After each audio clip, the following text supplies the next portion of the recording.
Right, well, I would like to welcome you. It's Wednesday, the 21st of October, 2020 at 2 p.m.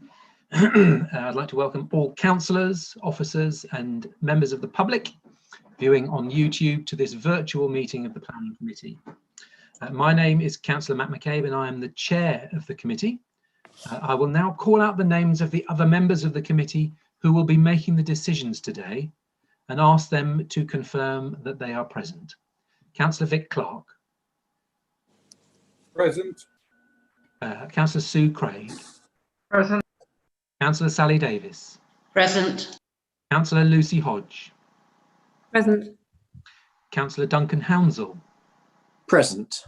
Councillor Sean Hughes. Present. Councillor Eleanor Jackson. Present. Councillor Hal McPhee. Present. And Councillor Manda Rigby. Present.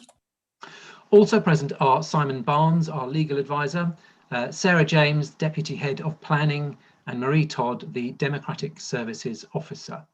The planning case officers are also in attendance to present their reports and answer questions, along with the Highways Officer, Darren Cox.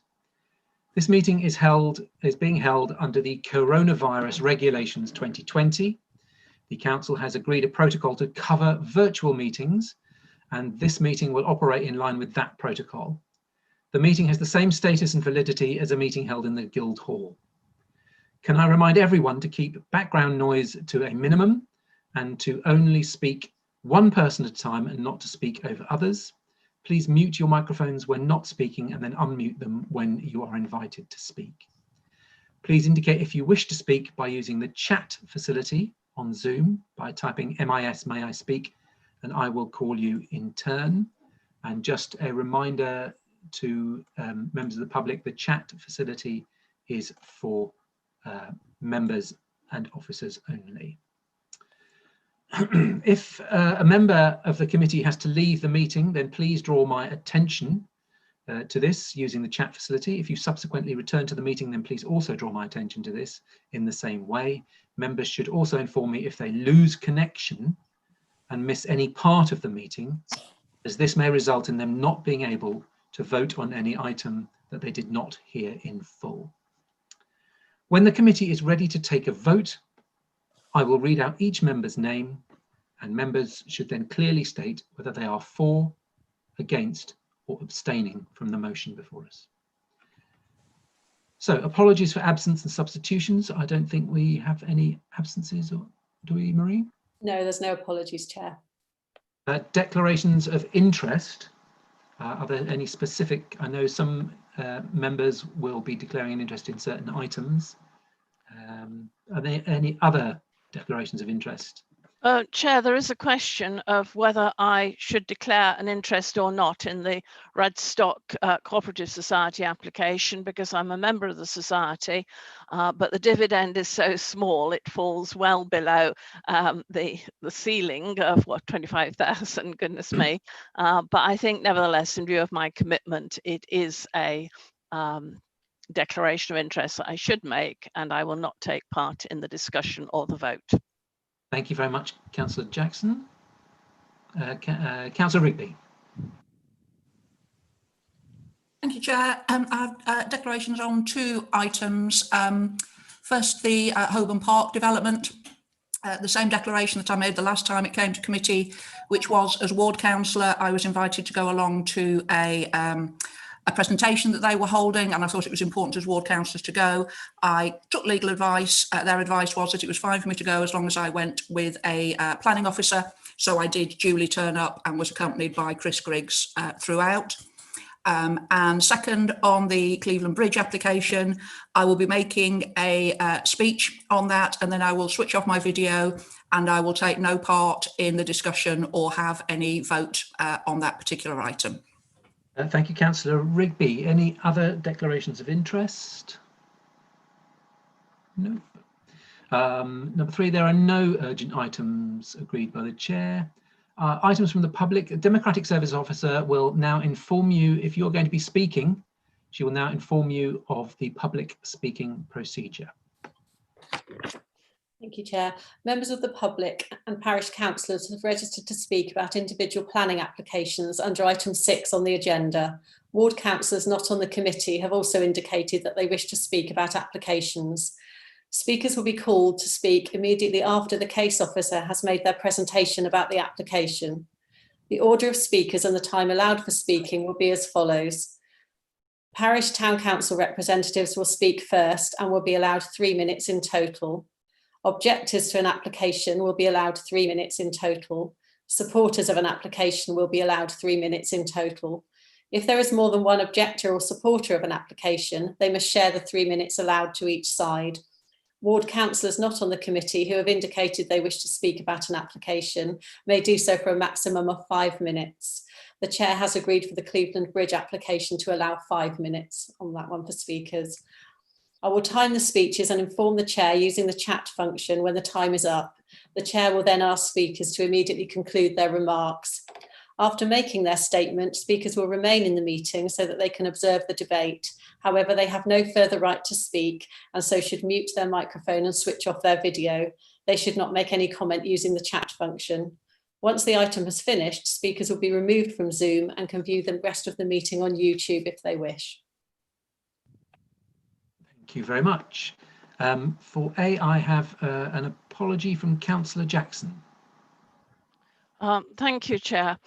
In accordance with the Baines Code of Conduct for Councillors, I'd like to read the following statement. It has been brought to my attention that I inadvertently criticised an officer at the planning meeting held on the 26th of August 2020. I realise that this is not appropriate and in breach of the protocol between councillors and officers, and I've apologised at length in a handwritten letter to the officer involved. Thank you, Chair. Thank you very much. And I'd like to extend the apologies to all concerned. The August committee meeting was a very challenging meeting in terms of our technology, and I think we were all quite stressed. So well done to all officers. I know you were stressed too, as were committee members. So I hope we can all forgive each other through that very difficult meeting. The minutes of the previous meeting, 23rd of September 2020, they have been circulated. Can I have a proposer and seconder that they are a correct record? I'll propose Eleanor Jackson correct. and Sally Davis. Thank you. Eleanor Jackson proposing, Sally Davis seconding. I will sign those in a future date in line with social distancing guidance. So we move on to the main plans list, and the first item on the agenda is 43 Elliston Drive, Southdown. And can I invite the case officer, Chloe Buckingham, to present her report? Thank you. Thank you, Chair. Can you hear me okay? Yep. Right, I'll attempt to share the screen with you now.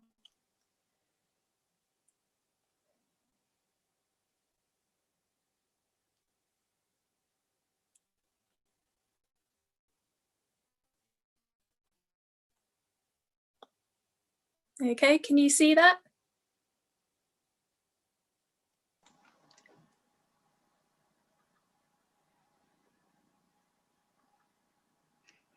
Looking good. Can everyone see this? Yep. Yeah, good. Okay.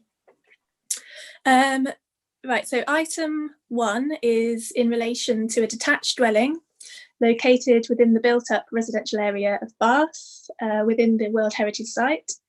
The proposal is a change of use from a 4-bed dwelling house to a 6-bed HMO. So here we have the site location plan. And here we have the existing floor plans. As you can see, there are 4 bedrooms in total, 1 on the ground floor and 3 on the second floor. And here are the proposed floor plans. So this shows that the sitting room has been subdivided to create 2 bedrooms on the first floor, and with bedroom number 3 on the second floor being enlarged to meet the standards. There is still a communal living room and kitchen utility on the first floor, and a new shower and toilet has been created on the ground floor. There are no external changes proposed, and all rooms created are within the HMO room size standards.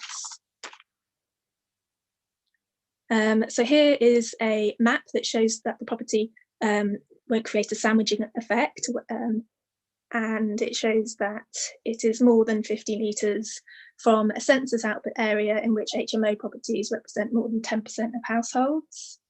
So the scheme passes the stage 1 test and is in line with policy H2 of the placemaking plan. So here is a photo of the dwelling. And as asked in the briefing, I've included a map showing the combined footpaths, which you can see here with the dotted pink line. The recommendation is to permit for the reasons as identified in the committee report. Thank you. Could you just drop back to the slide number 3? It flashed, I barely saw slide number 3, which was... Yeah, that's the site location. The site location, which is similar to that map, isn't it? Okay. Okay, so that wiggly line through the map there on the left, that's the footpath, is it? The pink one, yeah. Okay, thank you very much. We have 2 speakers.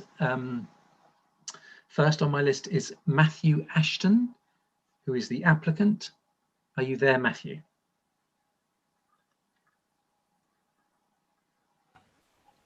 Hello there, yes.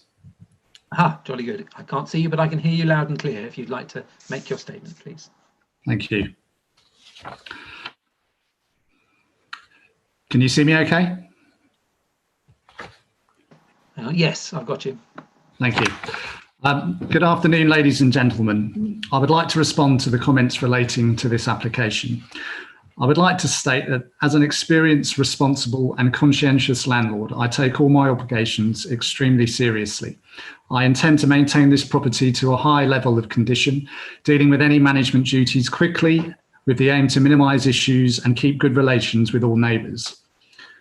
I have found that highly maintained properties attract more mature and responsible tenants. Indeed, there is still a need for HMOs to provide accommodation for the many young professionals in the area. This application is considered by planning to be sustainable and is compatible with the character and amenity of the adjacent properties. There is an extremely well-balanced mix of HMOs in the surrounding area. Established HMOs within yards of this property have received no complaints from local residents and continue to operate effectively with no issues. The property is detached with a large boundary footprint, indicating that there should not be any significant privacy, visual or noise intrusion to the adjacent properties other than is currently the case. There is good access to a range of services, facilities and public and university transport links within easy walking distance of the property. I have found in these circumstances, car usage is considerably less. There is, however, sufficient space for cars on the property. Additionally, there is evidence from surveys carried out by the Department for Communities and Local Government that rented accommodation typically have 0.5 fewer cars than owner-occupied households of a similar size. This means that the number of cars used at the property as an HMO would be the same as it is currently. Indeed, the current owners of the property who have lived there for 31 years stated in an open letter to planning that they have previously had all 3 of their children living at the property with cars, as well as both of their own and their children's partners when they had visited. So a total of between 5 and 8 cars at any one time. At no point has this been an issue with the neighbours, or had it been a safety issue with cars outside of the properties with no accidents to their recollection in the last 31 years. There is plenty of space outside the property to ensure safe passage of other vehicles. The letter goes on to state that owners had students next door to them a few years ago with none owning a car and no issues with noise or rubbish. They also state that they're sure there are residents or their children that have been to university and have used various accommodation and that they as parents would be very happy if their child could stay in what is a safe and secure area. In summary, I would like to state that based on the aforementioned points and the opinion of the planning case officer, this application fully supports and satisfies the requirements of the National Planning Policy Framework, all HMO licensing standards, highways, and all council planning policies and guidelines. It is my sincere intention to operate the HMO with the utmost integrity and professionalism. Thank you all very much for your time today. Thank you very much, Mr. Ashton. Do I have Councillor Dina Romero, who is the ward councillor?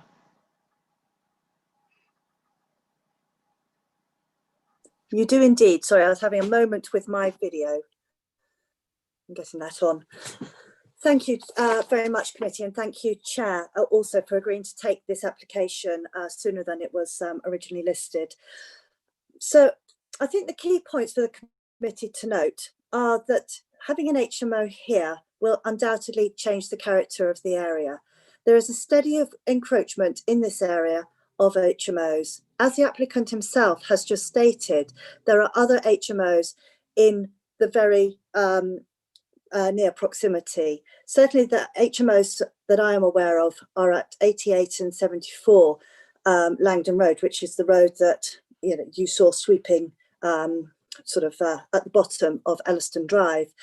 So this is clearly the start of a slippery slope, and this will impact on the area. In particular, there will be an increase in parking, and I actually strongly question the evidence from the surveys carried out by the Department for Communities and Local Government, because I don't believe that finding applies equally across all areas.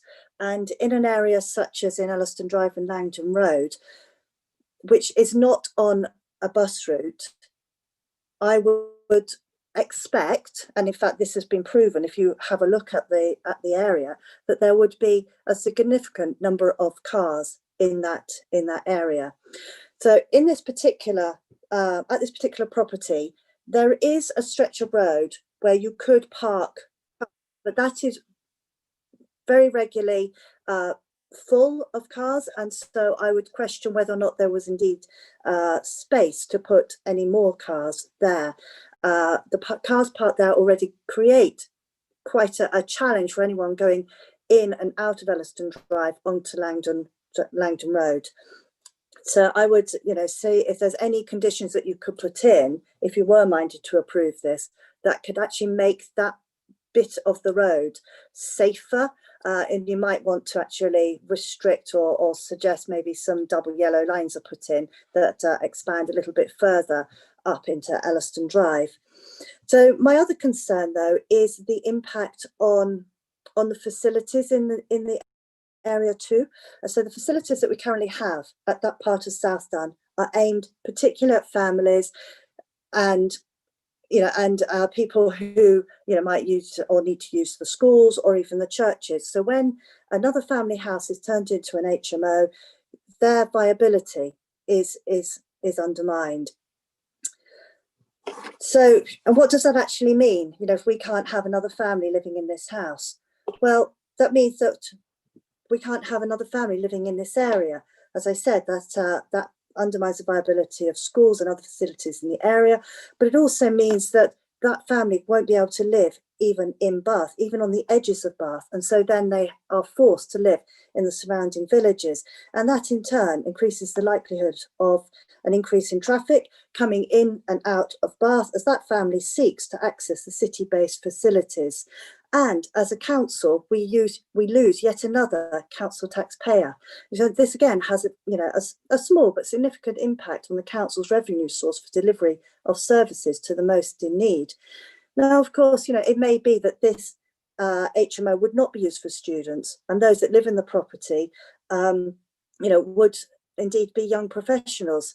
But if that was the case, and I appreciate that whoever lives in the property would not be determined by this committee, but if that were the case, that the main problems around car ownership and the limited space to park would still be of concern. So in short, I object to the change of use from a 4-bedroomed family house to a 6-bedroom house multiple occupation. But if you are minded to approve this, may I ask for 2 conditions to be put on? One is around the, as I said, the double yellow lines going up into Elliston Drive. And the second is about improvements to the footpath that you've had noted on the map as well. So this is a well-used footpath, but is in the winter time not a very well-maintained path. It is quite slippery, and therefore is not always the most attractive route for people to walk on. So if you are minded to grant this application, may I ask that some contribution is sought from this development to improve the footpath? Thank you. Thank you very much, Councillor Romero. Now we have a surprise speaker, as this is a 2-councillor ward, and Councillor Paul Crosley is here as well. I can see you, but I can't hear you yet. Hi there, thank you very much. Not quite sure why it's a surprise. I would like to ask the committee to reach a different conclusion on this HMO from the officer recommendation.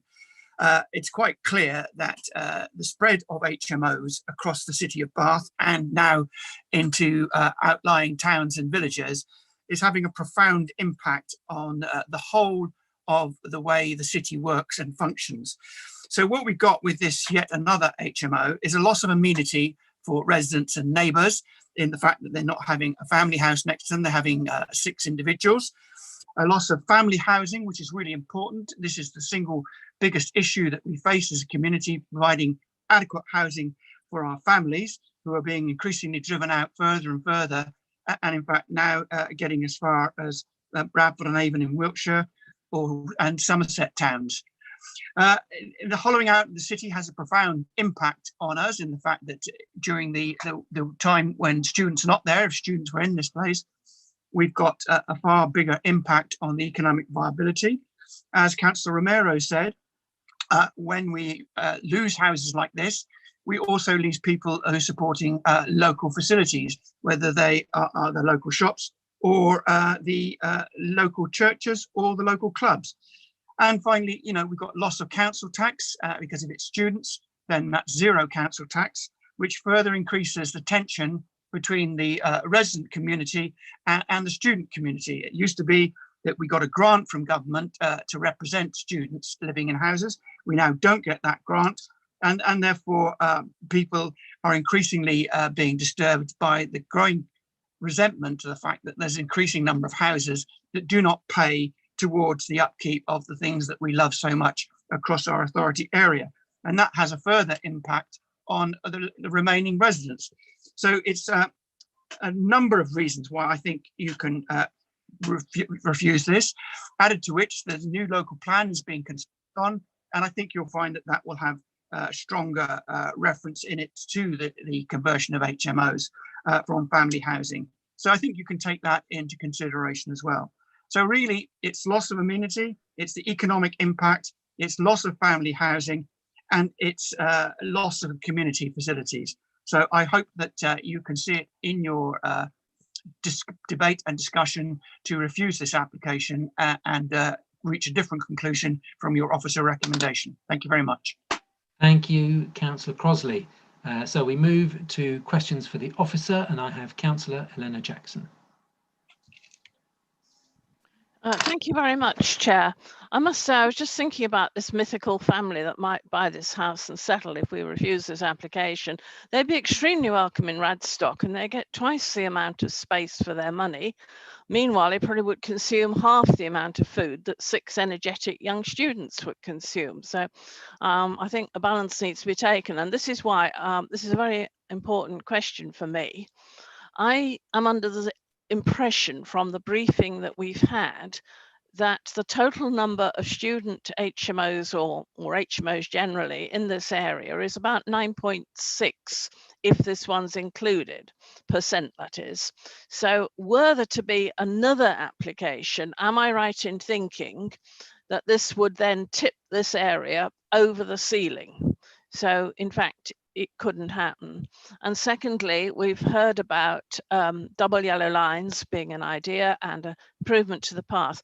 Am I not right in thinking that we actually can't put a condition like that on because that's a highways matter and we can only consider the facts in front of us in this particular building? Is that correct? Chloe, I think the first part of your question, Councillor Jackson, might be in reference to the other HMO that's coming up later. I beg your pardon. Yeah. But perhaps the officer could give us a percentage for this particular little area. Thank you, yes. Sorry, I haven't actually worked that out because that's the stage 2 area. So this passes the stage 1 test. So I didn't have to go on then to work out what the percentage was in this area. So, but like I said previously, it doesn't create a sandwiching effect, and it's more than 50 metres away from the census output area, which represents 10% of where HMOs represent 10% of households. So it passes the stage 1 test. So it's in line with the policy H2. Thank you. Okay. And the question of the double yellow lines, because I can't see, could that be a condition? Chloe, do you have, or Sarah, do you want to comment on? Yeah, I mean, I'm happy to come in, Chair, thank you.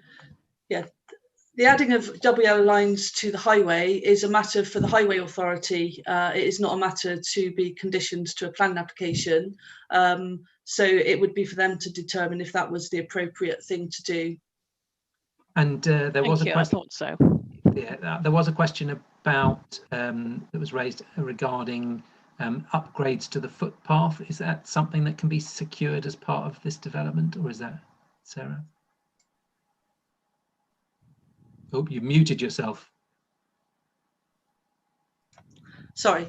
Upgrades to footpaths can be secured as part of applications where they are necessary and relevant and meet the other planning tests that generate a need for an upgrade. In this particular case, this development does not generate a need to secure upgrades to the footpath. So to require it of the planning application would be unreasonable, and it's not something we could ask for.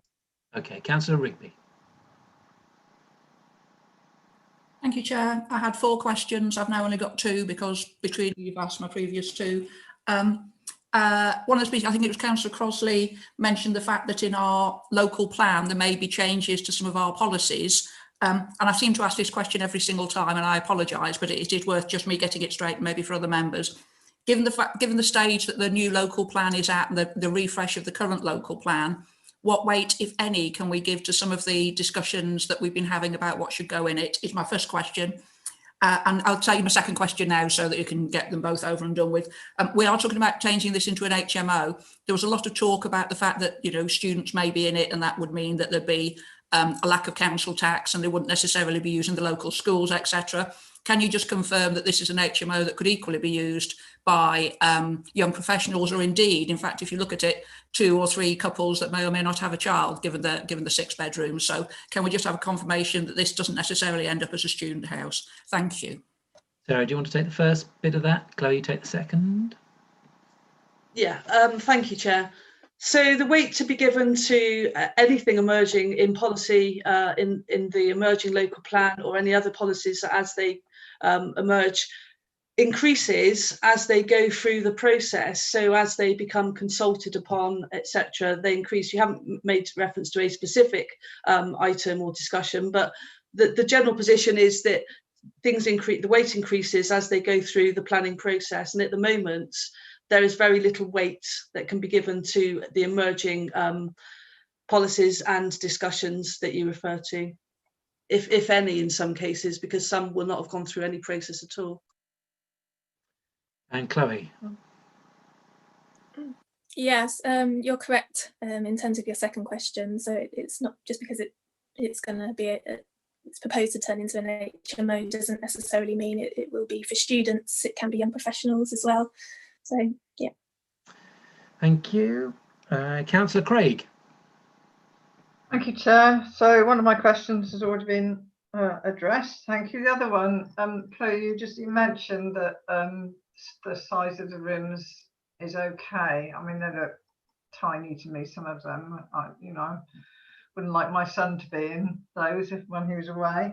So can you just talk a little bit? The picture was quite small, but talk a little bit about the size of the rooms and what size is considered okay and how they compare to that size. Yeah, would you like me to try go back to the presentation, or would you just like me to tell you what the room sizes are and the standards? You can just tell me. Yeah. So yeah, 6 bedrooms are going to be created. Let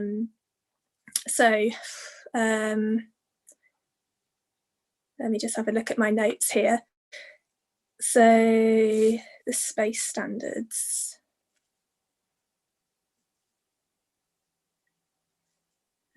So for 6 occupiers, the kitchen, the space standards are 9 meters squared, and individual bedrooms have to be 6.51 meters squared, and communal living space for 6 people has to be 20 meters squared.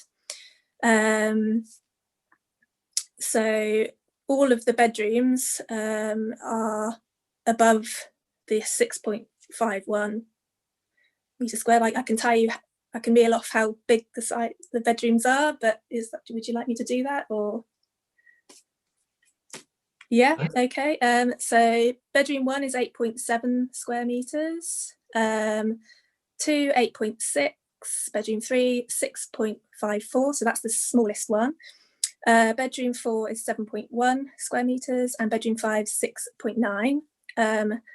So the combined communal space is 23.71 square meters, and the kitchen, so there's 2 parts of the kitchen. There's the kitchen and there's a kitchen utility.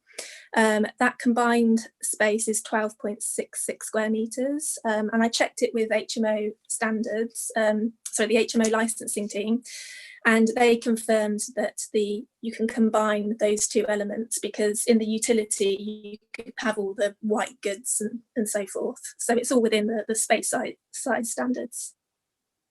Thanks, Chloe. Sorry, you only mentioned 5 bedrooms, I think. Oh, 6. Okay, so bedroom 6 is 9 square meters. Yeah, sorry. Yeah. Okay, Councillor Sean Hughes. Hi, Chloe. Just a quick question. I'm confused about this parking issue. So the notes I can see here say that there's only 1 parking space in front of the garage. The applicant, Mr. Ashton, said that this plot can take 5 to 8 cars. So I'm a little bit confused as to actually what the actual parking provision is. I mean, bearing in mind this is going to be 6 adults, it's not going to be a family of 6, it's going to be 6 adults. And if these people are professionals, not necessarily students, the car usage could be anything up to 6 vehicles. So could you clarify? I couldn't see anything in the presentation that showed the plan of the site. So could you clarify the parking for me? Yeah, so there's a garage. The garage is staying, and that's within the space size standards as well for a garage. So that's 1 space, and then there's, like you're correct in saying, there's 1 space in front of the garage as well, and that meets the space size standards as well. So there's 2 in total. So this 5 to 8 vehicles isn't possible then? I know, I'm not sure where that came from. No. That's just what Mr. Ashton said during his presentation. He said the site has taken up to 5 to 8 vehicles in the past without any problems. Okay. Well, yeah, there's only 2 that I'm aware of. 1 in the garage and 1 outside. Okay, thank you. Councillor Hodge. Hello, Chloe. Thank you. I've got a couple of questions. I just wondered, there's a point, one of the criteria that we're supposed to take into account with when considering these applications is the whether the HMO is compatible with the character of the area. And I wouldn't mind seeing some more images that reflect the character of that particular area. I saw there's 1 image of the house. Do you have any others that show what the rest of the properties look like and give us a sense of the character of this area of what I understand to be family homes. Perhaps we No, could see the slide again of number 3, just to give us a sense of the properties, the floor properties with balconies. Yeah, I'll they're all quite similar around here, so I'll attempt to share the screen again.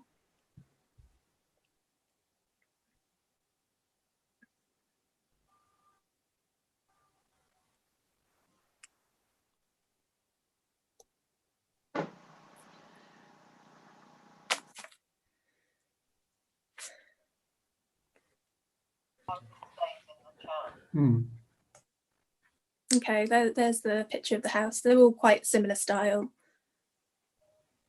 Yeah, so it's a driveway of similar styles, family houses in that drive. Thank you. And the other question I wanted to say, with the room sizes, I'm glad because it's a 4-bedroomed house and we've now got 6 bedrooms. And I just wanted to check bedroom 3. I'm glad as part of the process it just meets the minimum standards at 6.54, and the minimum for single occupancy is 6.51. It looks like it was intended originally to be about 5 meters squared. Is that correct? The original before, but it looks like it has been expanded now just to meet the requirements. Was that part of the process of coming to these sizes? Yes, yeah. So they've extended bedroom 3 to meet the space size standards. Okay, and the final question I had is in your officer's report, it says 3 times that there is still a need for HMOs in the city. Are there figures on to quantify that need compared to the need for affordable family homes? Not that I'm aware of. The statement was used 3 times in 3 paragraphs. The same statement was used, repeated 3 times in the character and appearance standard. Each paragraph ended with that statement. And there is still a need for HMOs in the city, and there is still a need for HMOs in the city 3 times. I just wondered what the basis for that statement is. Well, I don't know what the figures are, if there are any, but HMOs are generally needed, otherwise they wouldn't keep getting the applications for them. So it's market driven. Sarah, did you want to come really in? helpful. Thank you very much. Yeah, I was just going to help out there and say that there is a need for family houses, and there is also a need for houses, HMOs. Both, as Matt actually just said, as Councillor McCabe just said, is driven by the market. So there's a need for both. Okay, is there any further questions for the officers? Otherwise, Councillor Jackson. Sorry about that. I'm here now. I mean, I'm unmuted. Yes, I'd just like to move the officer's recommendation because although we might have a policy to encourage students to live on campus in purpose-built accommodation, this is extremely expensive compared with the rents in a reasonable sort of HMO like this one. And I cannot see any basis in our policies for rejecting this development in this location at this time. So I'm moving the officer's recommendation for the reasons stated by the officer. Do we have a seconder for that motion?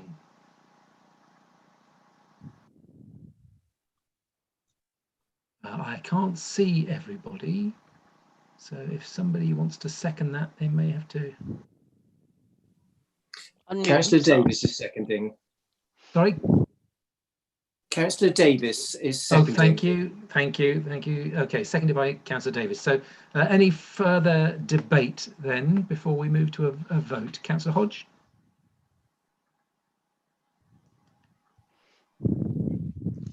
Yes, I'd just like to make the point that this location, 4-bedroom properties, they're hard to come by at an affordable price. One recently went on the market at 430,000, and this location is also very near to a number of schools: Oldfield Park Junior School, Hayesfield School, Beech and Cliff. And I think we need to be mindful about the loss of affordable family homes, and there is policy criteria relating to that. Is the point I'd like to make in discussion. Anybody want to add to that? I'm sorry, Chair, I am not aware of such policy statements as our adopted policy currently stands. I don't know if the officers can enlighten us.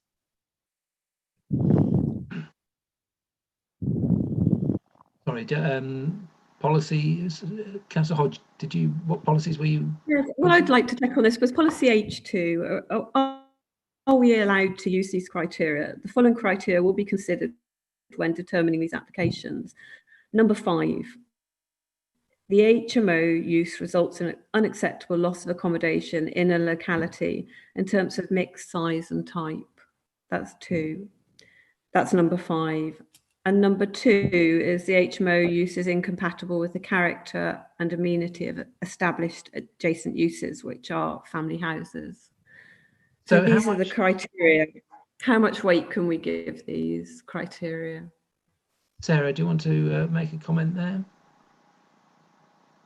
Well, it's a matter for the committee is to decide how much weight to give the criteria, but I think that the way to approach this is to consider whether the proposal is harmful to that character. So we're talking about the occupation and the use of by 6 people. So to demonstrate that the use of this property, which is quite a large property, by 6 people compared to its use by a family would be harmful, would be, in my view, quite difficult to defend that appeal and to sustain an argument to support. But it is a matter for the committee to decide.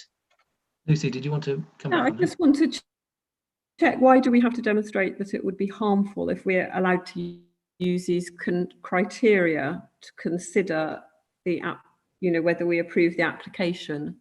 It doesn't say the criteria are as stated. It doesn't say we have to prove harm versus something else. Well, if councillor was minded to refuse the application based upon the harm to the character of the area, and the application then went to appeal, it would be incumbent upon us to demonstrate what that harm was to the character of the area.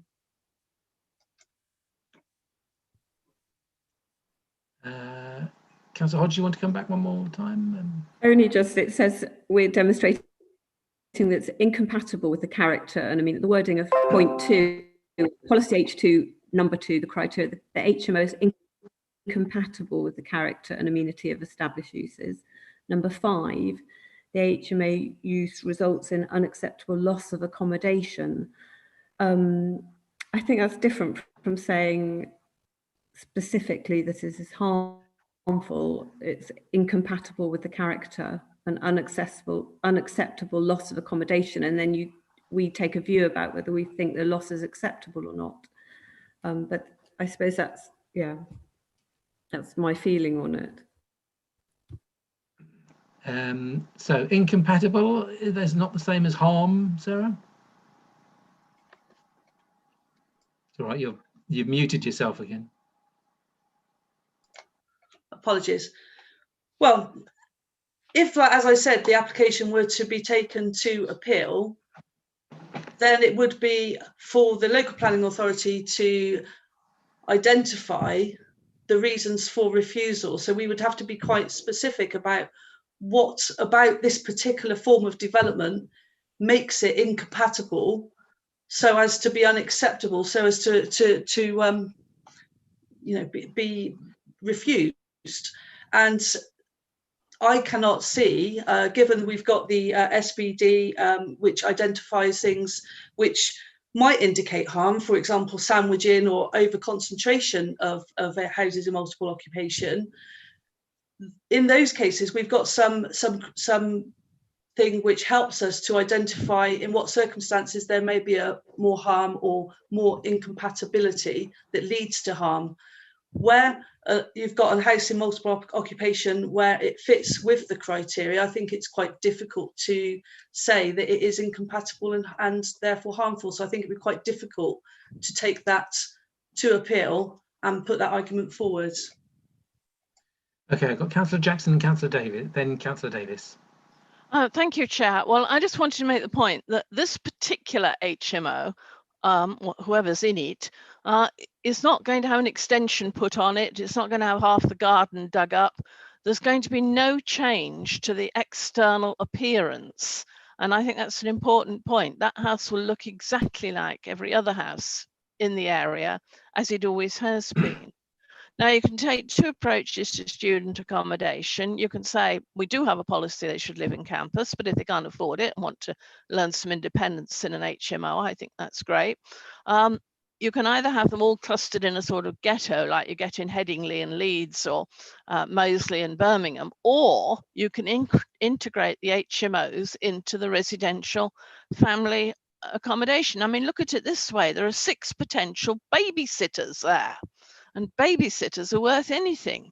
So I think we need to be extremely careful in voting, not to allow our prejudices to influence it, but to vote solely on fact and on policy.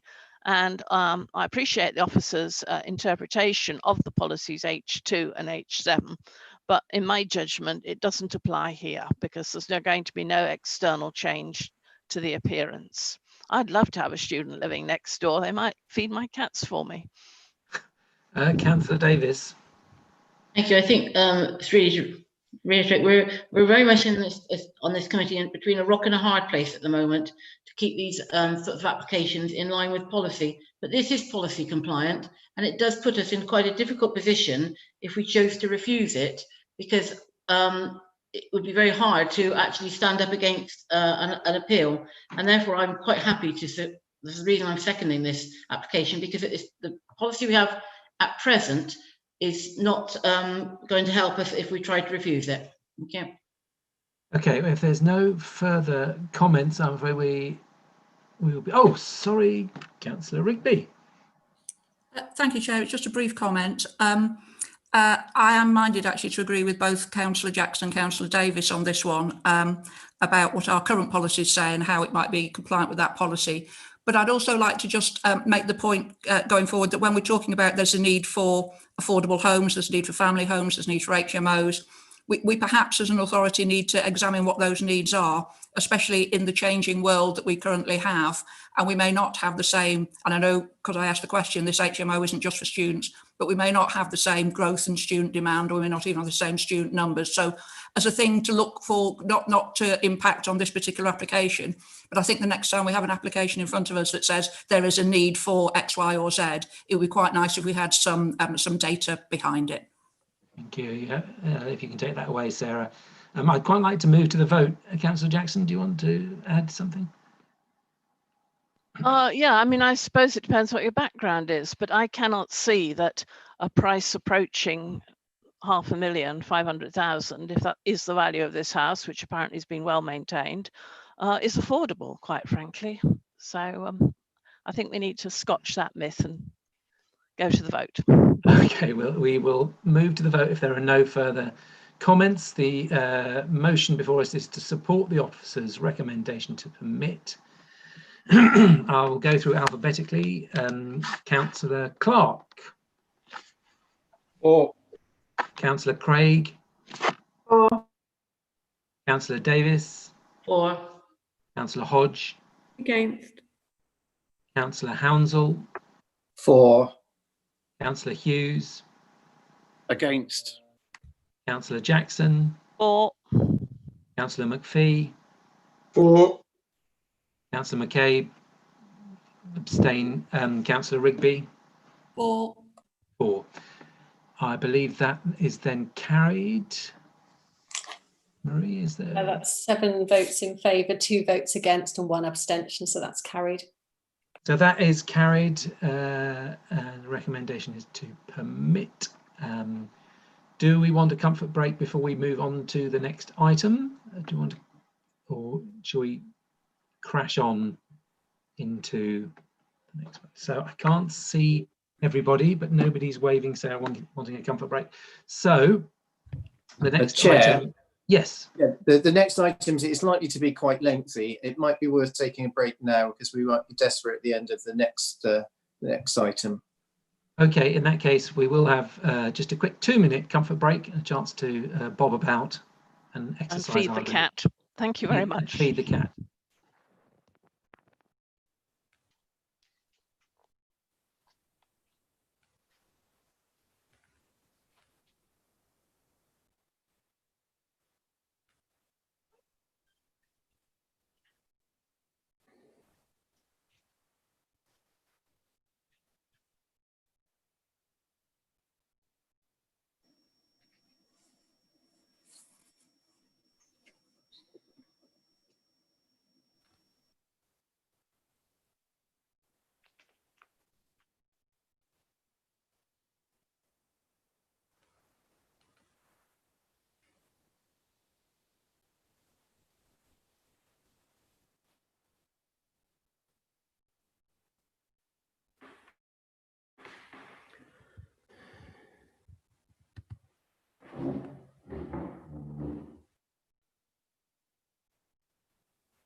Right, I think we are regathering.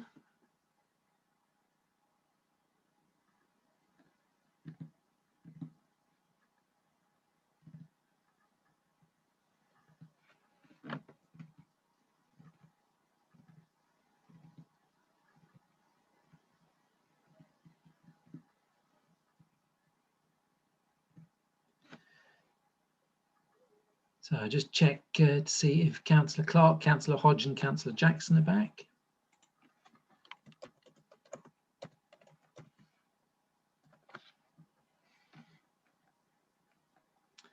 Well done, Vic, thank you.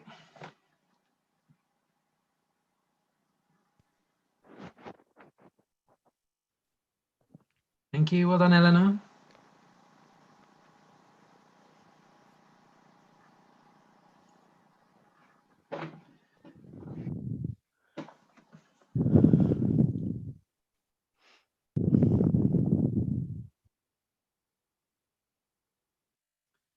Councillor Hodge.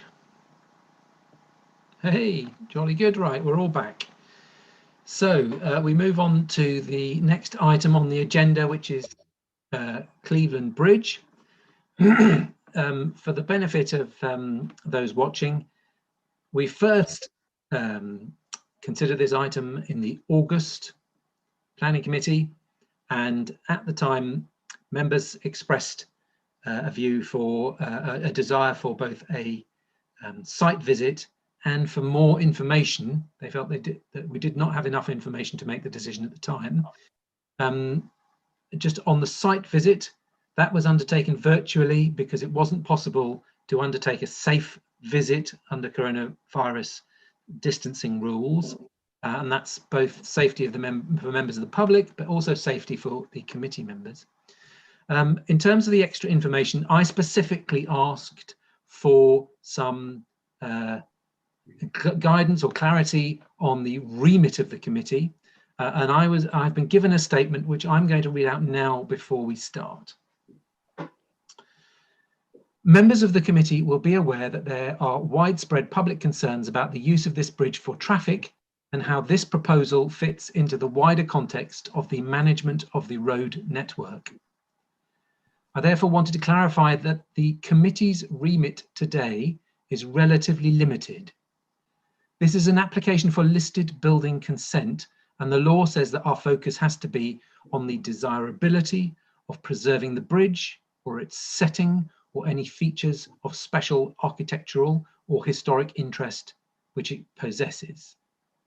This means that in law, we have to concentrate on the effect of the proposed works on the historic bridge, and this is not the forum in which to have a wider debate about the highways network. That is not to say that such issues are unimportant, but simply that we have to follow the law and the other issues are not before us today. However, there are other council forums in which they can be debated. So just in terms of clarity, I've read that out. So we will start now, and I will invite the case officer, Caroline Power, to present her report. Thank you. Thank you, Chair. Can everyone hear me to begin with? Good afternoon. I'm going to try and share my screen now.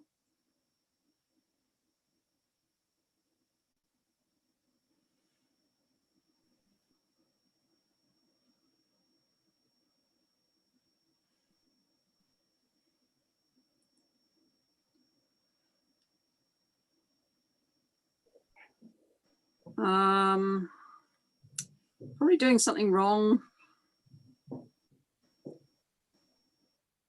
No, I have to start again. Sorry, I'm not doing the right thing. Please bear with me. I'm not very au fait with this.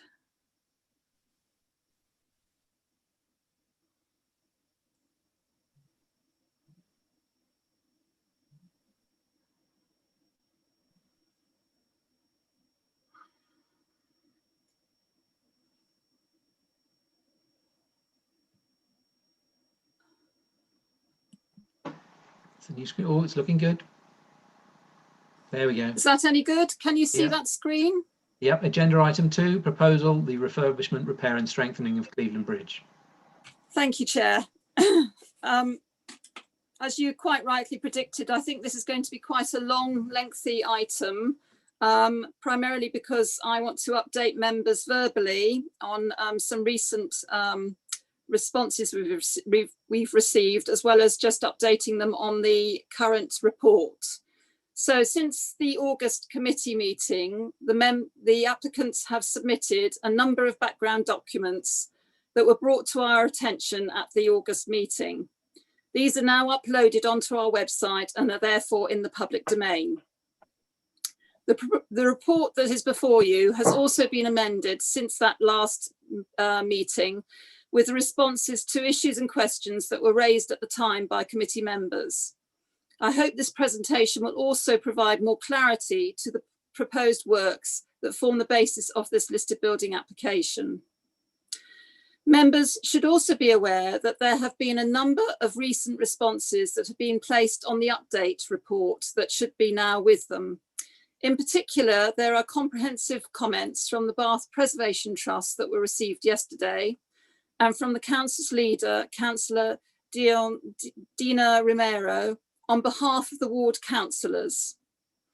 As part of this presentation, I'm going to verbally report those comments that were received from Councillor Romero and the responses that officers are providing to those comments or points that have been raised.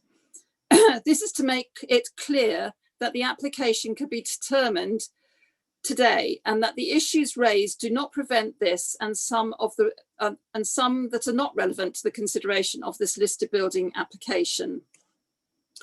So if members just wish to look at the updated report for a moment, and I will read out the points that were raised, mainly for the benefit of people who haven't got a copy of this at the moment in front of them, i.e.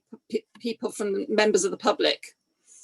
So in response to Councillor Romero's comments received on the 21st of October, the first point was, in the departure from standards report that is with this application, it is stated that the curbstones are being moved to facilitate an allowable weight to return to 44 tonnes. Is this over specification of the repair? In the covering report, it does state that the curbstones are not being moved for this purpose. However, the background report is still in the public domain and has not been corrected. In response to that point, the officers say, the changes to the curbs are part of the drainage strategy to deal with water ingress and reduce the associated degradation of the bridge. They are also to protect the lodges and pedestrian safety, and this is covered and assessed in the application committee report. Moving the curbs allows the waterproofing joint to be improved. It does not strengthen the bridge. The bridge could be refurbished with the curbs remaining in their current position, and on completion of the refurbishment, the weight restriction would be removed. However, this would result in a reduced effectiveness of the waterproofing, and the curb would not be extended to protect the lodges. This would therefore be less beneficial in terms of the listed building structure, and it is not what is proposed by the application. The 2017 assessment identified the ongoing deterioration, and the deck started to fall below the structural level for the 40 tonnes ALL rating. Various mitigation options were listed, and it was concluded that the deck is adequate for continued use, providing the road surfacing was kept in good order. One of the alternative mitigation options listed was to move the curbs. This option would have made subtle changes to the loading pattern of the deck as vehicle location would be changed.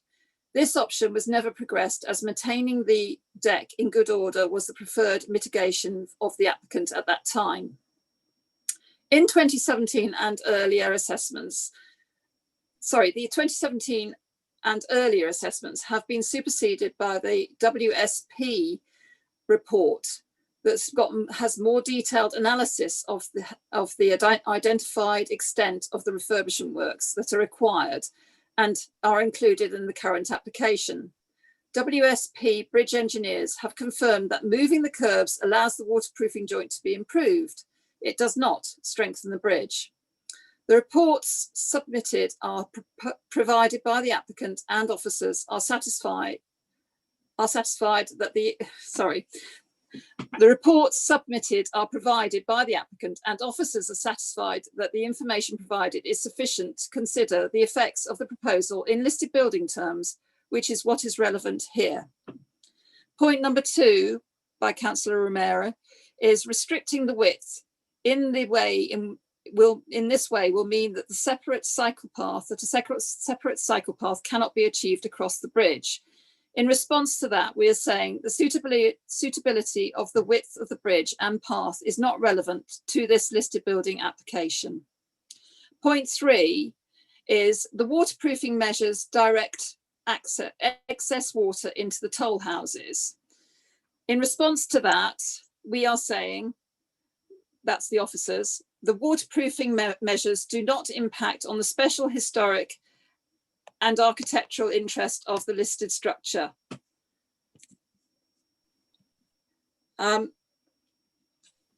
Sorry, I've lost you a minute. I'm just trying to get you back. Okay. They do not impact on the interest of the listed structure in terms of physical alteration as they are under the modern carriageway.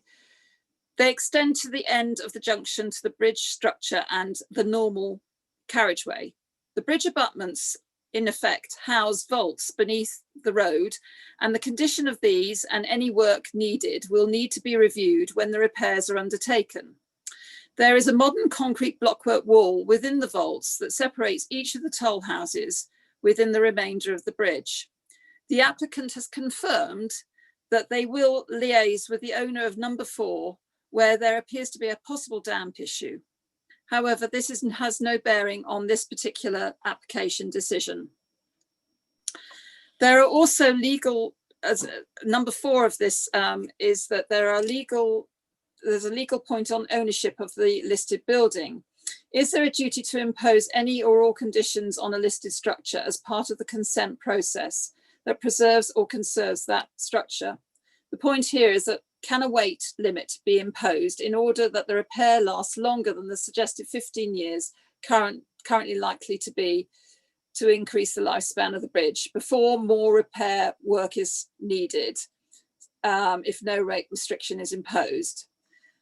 So in response to that, we're saying under section 16 of the Planning, Listed Buildings and Conservation Areas Act 1990, there contains a general power to impose conditions, and under section 16(2), in considering whether to grant listed building consent for any works, the local authority or the Secretary of State shall have special regard to the desirability of preserving the building and its setting, or any features of special architectural or historic interest which it possesses. Section 17 of the same Act lists some particular conditions which can be imposed, but which are not relevant here. Officers advise that a weight limit could not be reasonable to impose, given that the bridge has an established use as a traffic bridge, and the works are at least partly to facilitate that use. A weight restriction condition would also add unreasonable and unnecessary conditions given what has been applied for as works which are of benefit to the listed building or structure. In addition, such a condition would be unenforceable by the local planning authority, and as a consequence of these factors, it would not meet the conditions test. Point 5, there is also concern that this application is being rushed through without these concerns being fully addressed. Would you explain why why the application must be taken now? In response to that, we're saying an application for listed building consent may be made by any person, whether or not they are the owner of the building. Section 11 of the Planning, Listed Buildings, Conservation Areas Act 1990 makes provision for requiring the notification of applications for listed building consent to owners of the buildings concerned so they can make representations to the council. This procedure has been correctly carried out in this case, being undertaken ahead of the application being registered with us on the 5th of June 2020. The planning legislation requires that all applications are determined without delay, and in this case, the application made is able and should be determined on its merits on the basis of what the applicant has provided in the way of information on their application. Finally, there was a question about with the statement from the cabinet members for transport be withdrawn. And our response is that in this matter, it is a matter for Councillor Wright if she wishes to withdraw her statement. There's no other issue attached to that. Forgive me for the length of that, but it was quite a lengthy response that we believe needed to be heard by everyone attending this meeting. So if I may now go back to my presentation and go through that. So as you know, we're dealing with the application for refurbishment, repair and strengthening of Cleveland Bridge. And as the chairman has noted, this is an application for listed building consent. The law says that our focus has to be on the desirability of preserving the bridge or its setting or any features of special historic or architectural interest which it possesses. Please, can you bear this in mind when we review the application? Can you just hang on a sec there, Caroline? I can't see the presentation anymore, nor can Councillor Jackson. I'm sorry. Okay, I'm going to have to come back into Zoom and share again because I went off it to read that verbal response. Oh, right, okay. So I apologise. I'm sorry about the discontinuity. I'll try again. Don't worry, by the time you've done this a few times, you'll be an expert at it. I wish.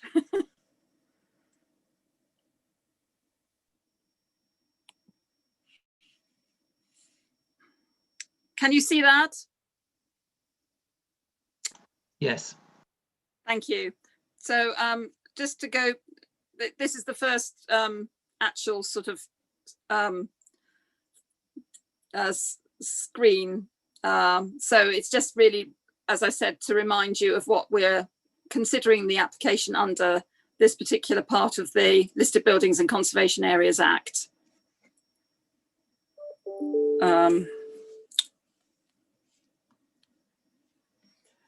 Right, so this is just a context plan just to help you to identify exactly where the bridge is.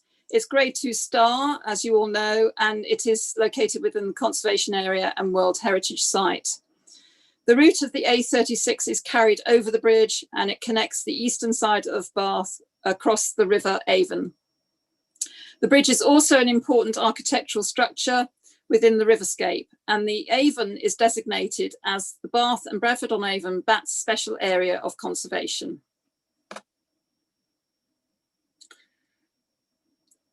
The listing for the bridge also includes the 4 toll houses that you see in this picture and the ones below it, and also all the various structures that have been added to it over time.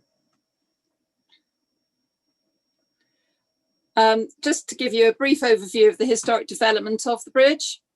It was originally constructed to span the Avon in 1827, and it is considered to be one of the finest late Georgian bridges in the Greek Revival style in Britain. It has a high architectural, historic and communal and evidential significance, hence its grade 2 star listing. The original structure was a cast iron span with limestone ashlar abutments. It's known as a single span bridge comprising segmental arched trusses with iron spandrels which rest against the massive stone abutment piers on each of the river banks. Its span is approximately 30 metres, carrying the road that is approximately 12 metres wide. As part of the evolution of the bridge, as you can see, in 1929 or thereabouts, a major reconstruction was undertaken with a substantial reinforced concrete structure was added to the underside of the bridge. This is known colloquially as the Warren structure.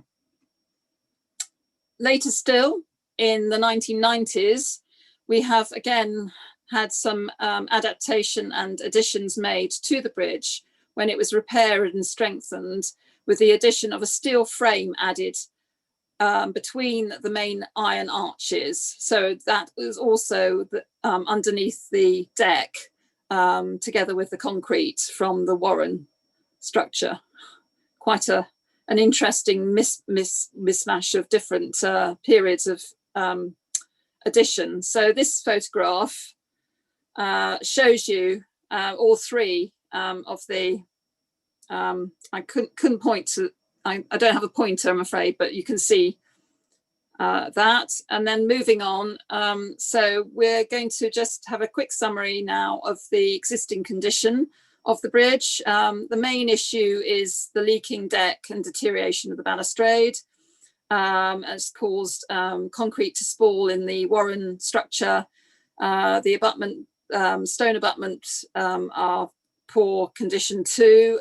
So in all, it's in desperate need of a comprehensive repair and restoration work to restore the bridge back to a better condition, visually enhance it through traditional repairs and redecorate it, as well as do some adaptations and alterations, which I'll go through in more detail now.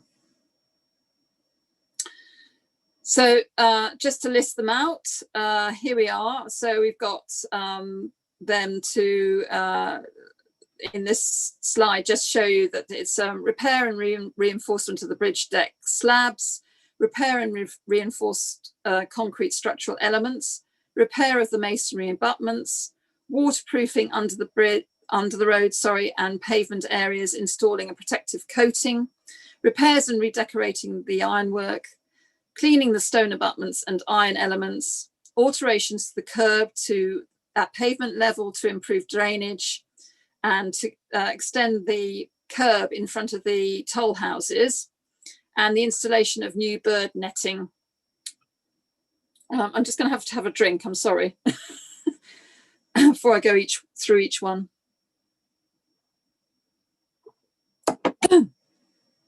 So this slide shows the first of those repairs in more detail, and I'd like you to concentrate on the lower part of this slide where it's talking about fibre reinforced polymer plates, or FRPs for a short version if you prefer. You can just make out the blue underneath the deck there, which are the strips of the reinforced polymer plates that are going to be stuck onto the underside of the deck. So that's bonded to the concrete, and it's reinforced. The reinforcement is a modern material, and the decking itself is a relatively modern structure that has been adapted and altered over time. So it's considered that this part of the scheme will not affect the historic parts of the bridge, and is very unlikely to be visible. It will provide a longer lifespan and strengthening for this part of the bridge without having to deconstruct other structural elements. The work is essential to ensure that the bridge can continue to provide a river crossing. This slide shows the extent of those polymer plates in longitudinal fashion or plan. And as the slide says, they will be glued to the underside of the decking, the concrete substrate.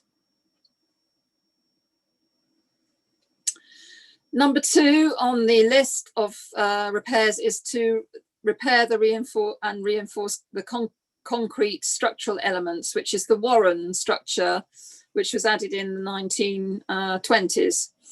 And this has unfortunately been the worst in terms of suffering from water penetration from the decking above, and generally has got something called chloride corrosion, which is caused when the steel inside the concrete starts to rust effectively.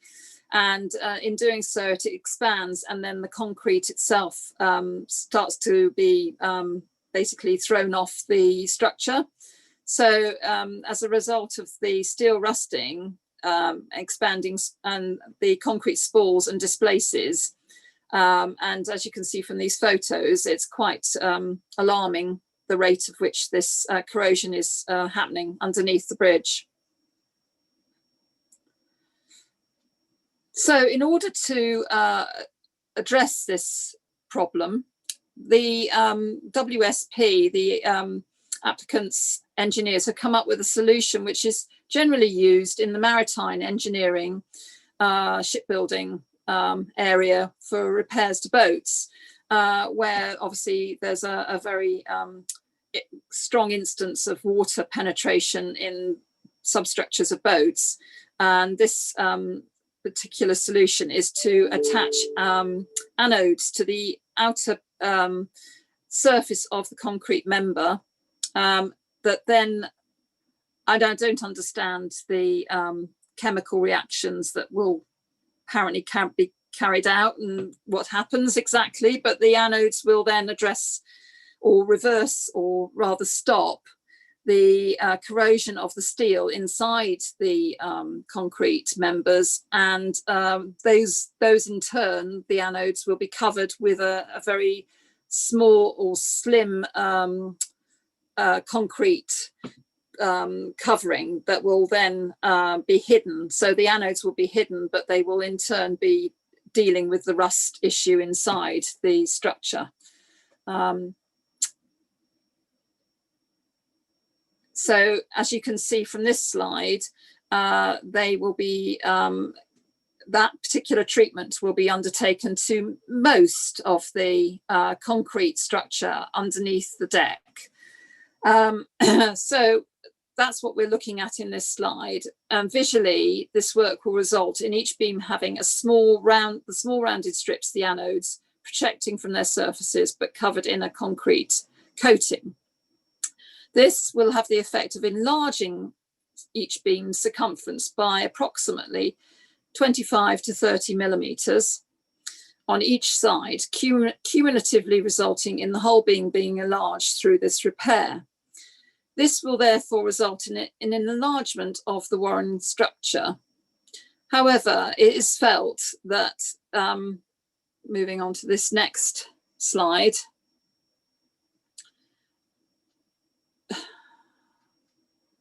that overall the enlargement will be relatively modest, and as indicated by the illustration in this slide, it is proposed to be mitigated by the installation of a uniform coloured concrete coating, hence reinstating the uniformity of this part of the bridge. In terms of the massing increase, the concrete structure is such a robust structure that, in our opinion, this minor increase in size is considered to have a minimal impact on its character. This is in part a like-for-like repair using the same materials as we have seen used for the original construction of the Warren structure. However, it is also an alteration utilising repair methods that have been deemed to be most practical approach, working with the existing structure rather than taking out whole sections of that structure and replacing them.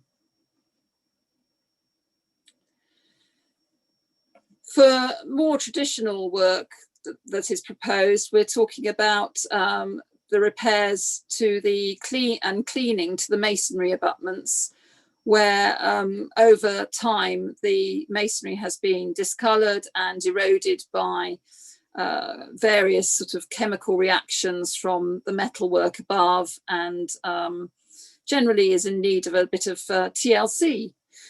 So here, traditional like-for-like repairs are proposed for the masonry abutments, including repointing, stone repairs and cleaning. As normal, we require samples through condition, which you'll see at the end of my report.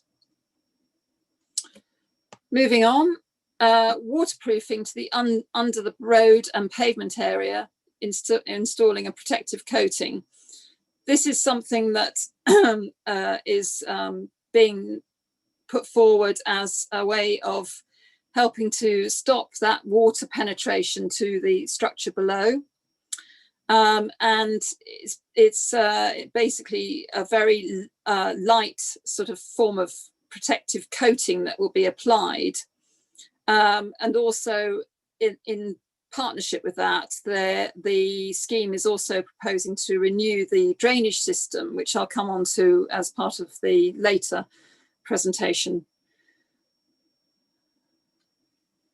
Just to give you some more information, this is something that the chairman requested in our briefing yesterday, was to show the existing detailing of the bridge at decking level, showing where at the moment where the curb is. You can see particularly on the existing section where that's the curb on the side of the road, and immediately behind it you'll see where the current drainage system is before you come onto the pavement. Discovered through quite a lot of detailed analysis of the bridge by the current engineers is that there is basically a problem between the connection of the curb to the drainage system, whereby there is a vulnerable spot that's allowing leaking of water to, or a vulnerable connection, I beg your pardon, or interface between the two parts of that structure that are allowing water to penetrate through. So this next slide I'll show you, you'll see that there is a difference in that section.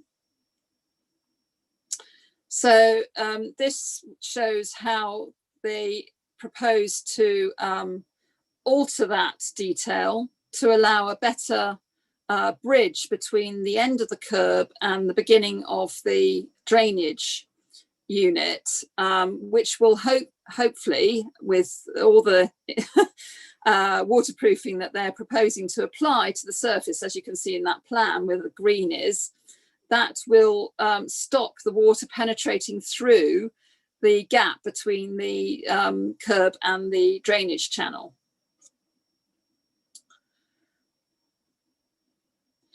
This is just to show you the sort of current condition of the beautiful balustrading, where it has deteriorated quite badly, and there is a need to redecorate it, protect it by redecorating it, and to reinstate some of the missing features. There are other repairs proposed to the metalwork at this level, but they will all be carried out using the traditional methods for cast iron.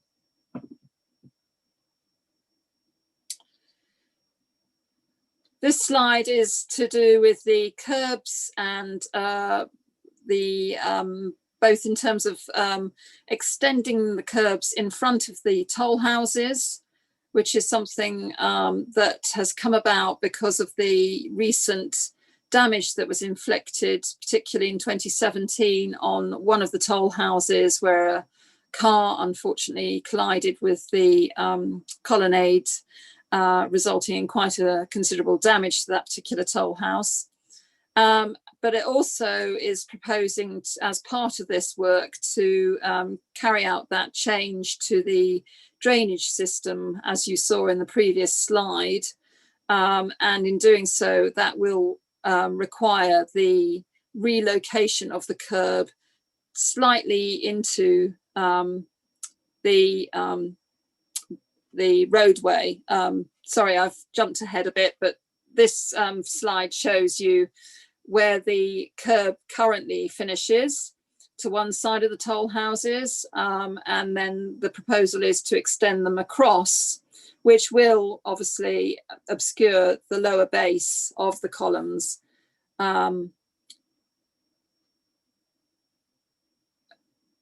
It's also something that has been put forward to help protect pedestrians at this location as well. So moving on to the next slide, this is meant to show you how the new curbs will be represented in plan form.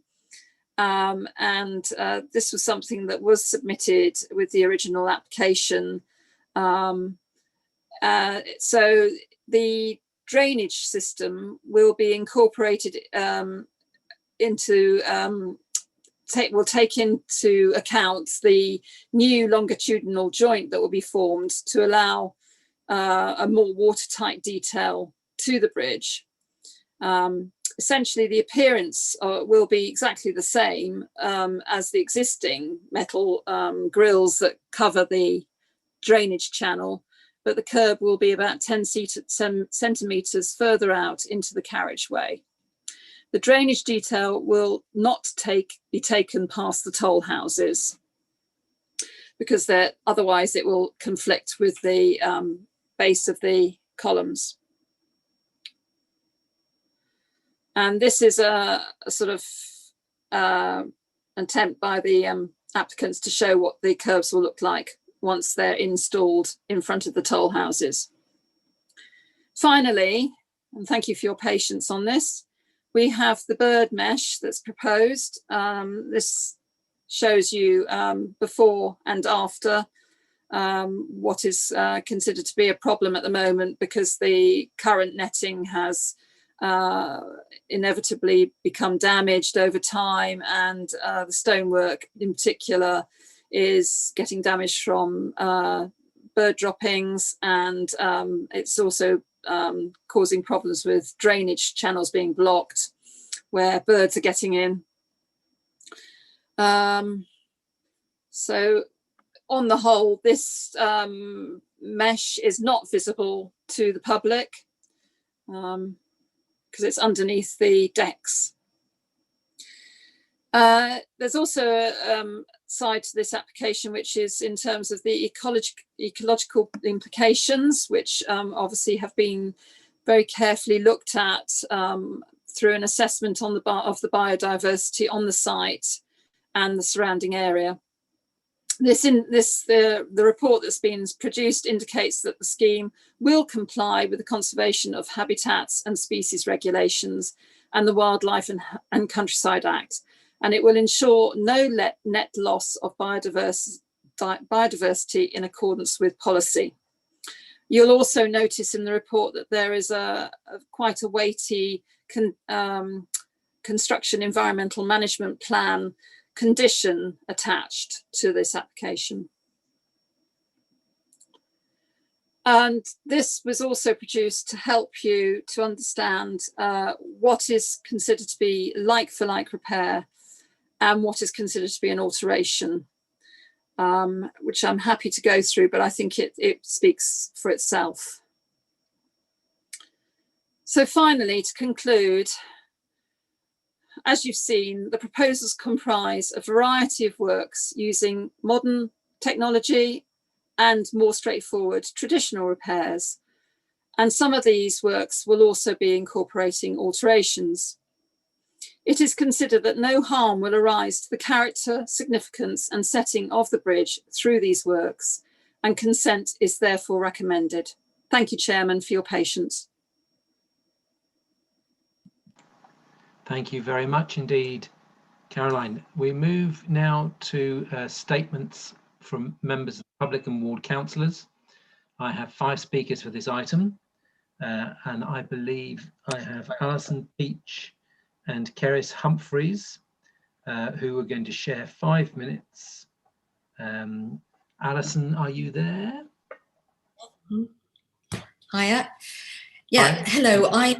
Shall I start? Yeah, thank you. I'm a resident of the listed building. I live in one of the 4 houses on the bridge. Council strategy is to remove heavy traffic from Bath. So why has the council now, as the client of WSP, put forward this proposal, the stated aim of which is to bring 40-ton traffic to the bridge? Listed building applications are about conservation, not about highways. But in this case, the aim of the proposal is explicitly stated in the application to reinstate 40-ton traffic. Inserting a fibre reinforced polymer layer and narrowing the carriageway by 20 centimetres are specified in the 2017 departure from standard as ways of overcoming the bridge's 18-ton limit. Drainage benefits are just an afterthought.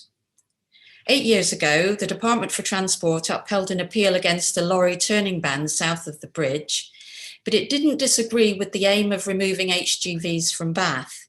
On the contrary, it offered its own department support and advice in doing so. So why are we now faced with a proposal to reinstate HGVs? Whatever difficulties there are in progressing council policy, this listed building shouldn't have to pay the price.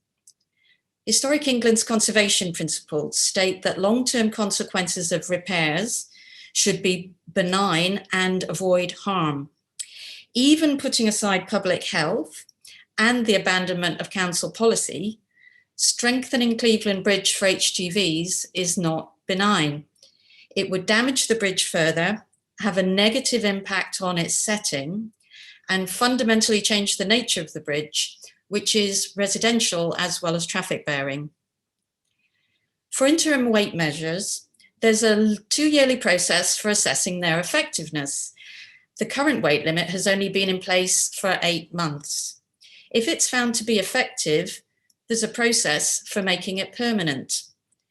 To permit at this stage a multi-million-pound project aimed at reinstating HGVs would preempt and prejudice that process.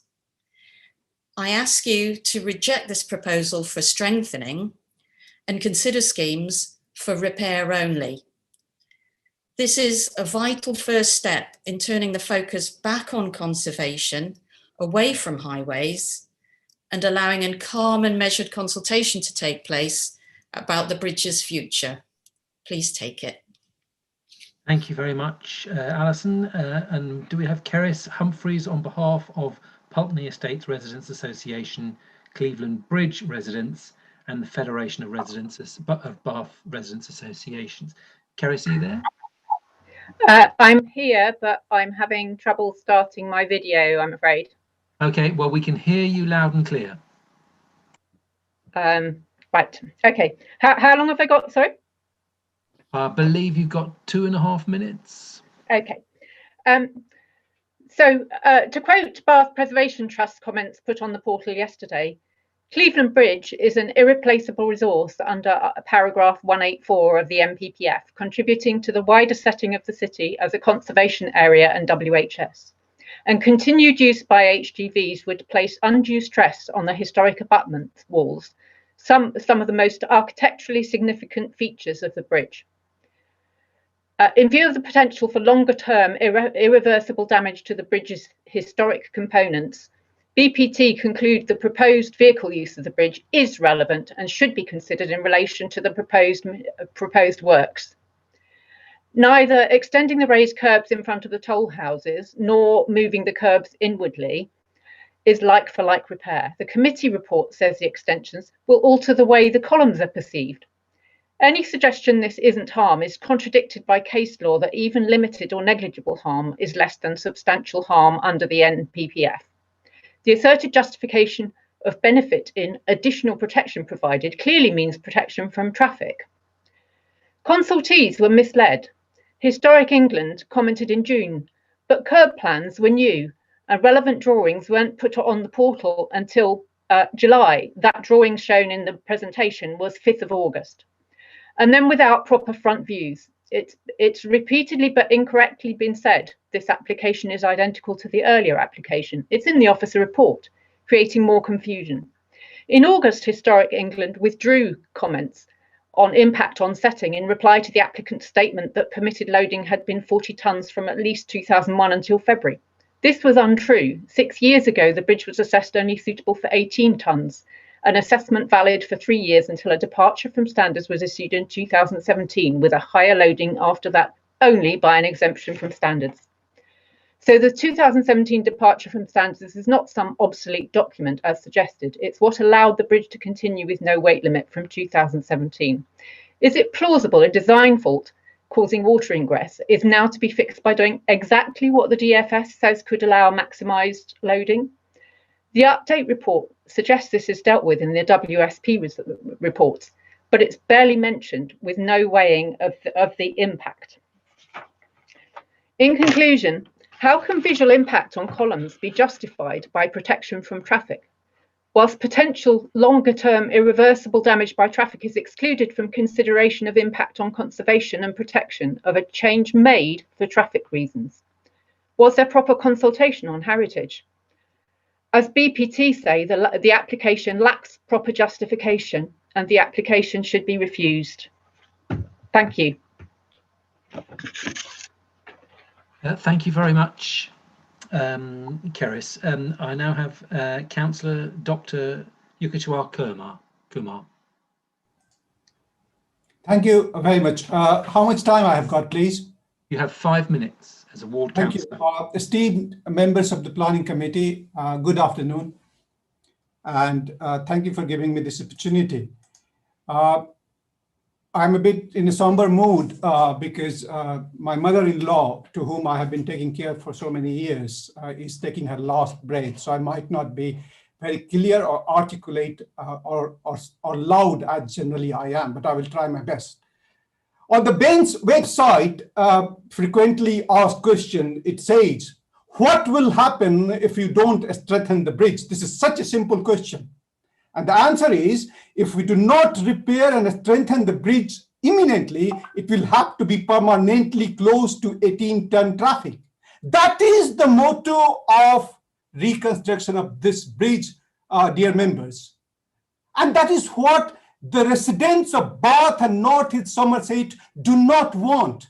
Please ask your conscience.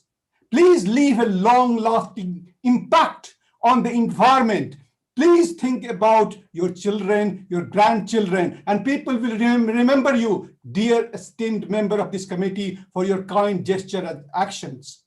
The words of our administration, which I'm a part of, that we are committed to meeting clean air targets. But the actions through this proposal is exactly in 180-degree opposite direction. I think that there is a policy clash where citizens' health and well-being is being compromised for a temporary inconvenience for the primary route network, which benefits not Bains, but the other council and other parts of the country. The officer just told us to the question asked by the leader of the council, which was shared through email to me as well, that what will happen by restricting the width in this way, and there will be an impact on cycle path. And the response was, the suitability of the width of the road and path is not relevant to the listed building application. Why? We do not want to promote cycling. Why it should not be considered, and why it should not be relevant? This should be relevant and must be taken into care when you, the member of the planning committee, are soon going to vote on this. Despite the officer's claim that any weight restriction on traffic routings are not appropriate for consideration under this application, I and we, the residents of Bathwick, and I am a voice of them, we would like to assert that the proposed work is in order to reinstate the 40-50 tons capacity huge lorries from the current 18 tons limit. It has not been really explained to us why a permanent weight limit first would not be feasible before. We all want to protect this. We agree that the Cleveland Bridge is deteriorating and deteriorating very fast. It is a listed grade 2 start building, and it sits on Bath's primary road network. However, under the new approach given by the central government, that after 2012, the local authorities are allowed to exercise this power without the need for central approval, because Bathwick Street and this bridge is in the heart, is in the nucleus of our city. And Bathwick Street may not be, we may not approve that it could not be any longer a road, and it could be considered as a B road, and that's why it is not suitable for the lorries of over 18 tons to pass through. I don't think that only it is the water ingress which is deteriorating the building. We all know that prevention is better than cure.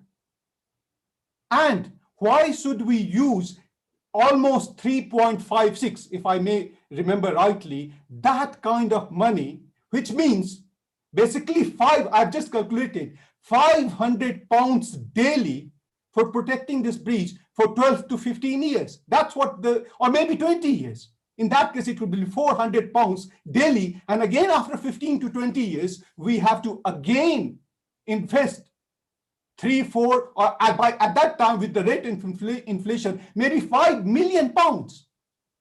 So we must have respect for the history. Okay, I have read that there is no time now, so I will be finishing very soon. And I will be finishing just to say that these kind of micro action will contribute to the sustainability of our local, national, and global environment. Please take into account, and then look forward for your conscience and what you were elected for, and then vote. Thank you. Thank you, Dr. Kumar. Just for everyone watching, I should point out that because the bridge straddles 2 wards, we actually have 3 councillors speaking today. And from the other side of the river is Councillor Tom Davies. Thank you, Chair, and thank you all committee members. It's a difficult one to reflect on this listed building application. If we think that I first spoke to you back in August, and at the time was requesting some additional information to be provided, and I think we need to reflect in due course on the fact that a number of our residents, given the importance of this issue to a number, will reflect, I think, with some concern that material facts and documents are being still presented at the very last minute in relation to this application. That said, back in August, I requested some additional information to be released to the committee, and that included 2 engineering assessments. I did so because at the time I felt that the committee and the public needed to have a full understanding of the basis of the works being proposed under the application.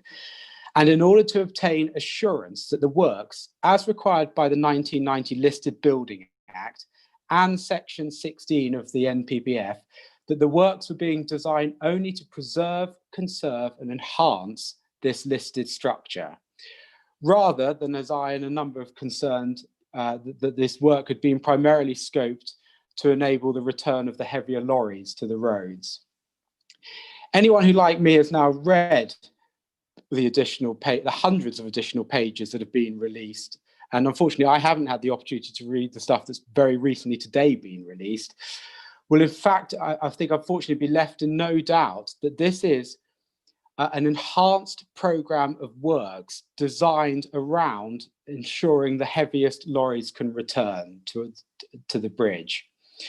And in particular, if you look at page 30 and 31 of the 2017 engineering assessment, which concluded that the bridge can carry 18 tonnes at the moment, it is stated that the council said to the preparer of the report, an 18-tonne limit is not acceptable to the client, i.e. to the council. And with that clear instruction from the council, i.e. that the bridge must be able to carry 40-tonne lorries, the whole programme of works that we now have in front of us and for which this listed building application applies has been designed. We've talked in some length about the curbs. Committee members must reflect that there must be some inherent confusion, at least, about why these curbs are being moved and narrowing a road which is already incredibly tight for heavy lorries to pass, to be moved 10 centimetres in from each side. We're hearing that it's about drainage, but of course what was actually stated and written in the report by the external consultant is that in 2017, that it is all about reducing the eccentricity of the assessment live loading together with the traverse load effects in the deck slab, so as to enable the departure from standards to be applied and allow the heavier lorries to return to the lorry, to the bridge, beg your pardon. We should therefore be in no doubt after the release of this additional information that we requested that the application in front of you today is not one designed primarily to preserve and conserve the bridge, but rather one designed first and foremost around enabling the heaviest lorries on our roads to cross the bridge. Now, why is this important? This is important because by allowing the heavier lorries to return to the bridge, we are directly damaging this grade 2-star listed asset. It is one of the key contributing factors why this project that's costing in excess of £3 million could only last 15 years. It is because of the damage that the lorries will cause. That is a key contributing factor to that projected short lifespan of this works. I'm not saying that repairs are not needed to preserve the bridge. They most certainly are, but the scope of works in front of you today is not designed to conserve the bridge or with conservation at its core, but rather to meet the client's, in this case the council's, instructions, as I noted before, that the 40-tonne lorries must return and must be able to be supported by the bridge. Indeed, it's not just me and my fellow councillors saying this. A number of the direct concerns that I've raised here and in August are echoed by the Bath Preservation Trust itself, by the report they submitted yesterday, in which I would urge you and all to read and consider. I therefore urge you as a committee to reject this application and instead to instruct the council to submit a revised listed building consent application in due course, which clearly meets both the council as the owner of the bridge and the committee's responsibility under the 1990 Act and Section 16 of the NPPF to only undertake works which preserve, conserve and enhance the bridge. Thank you all. Thank you, Councillor Davies. I now have Councillor Rigby.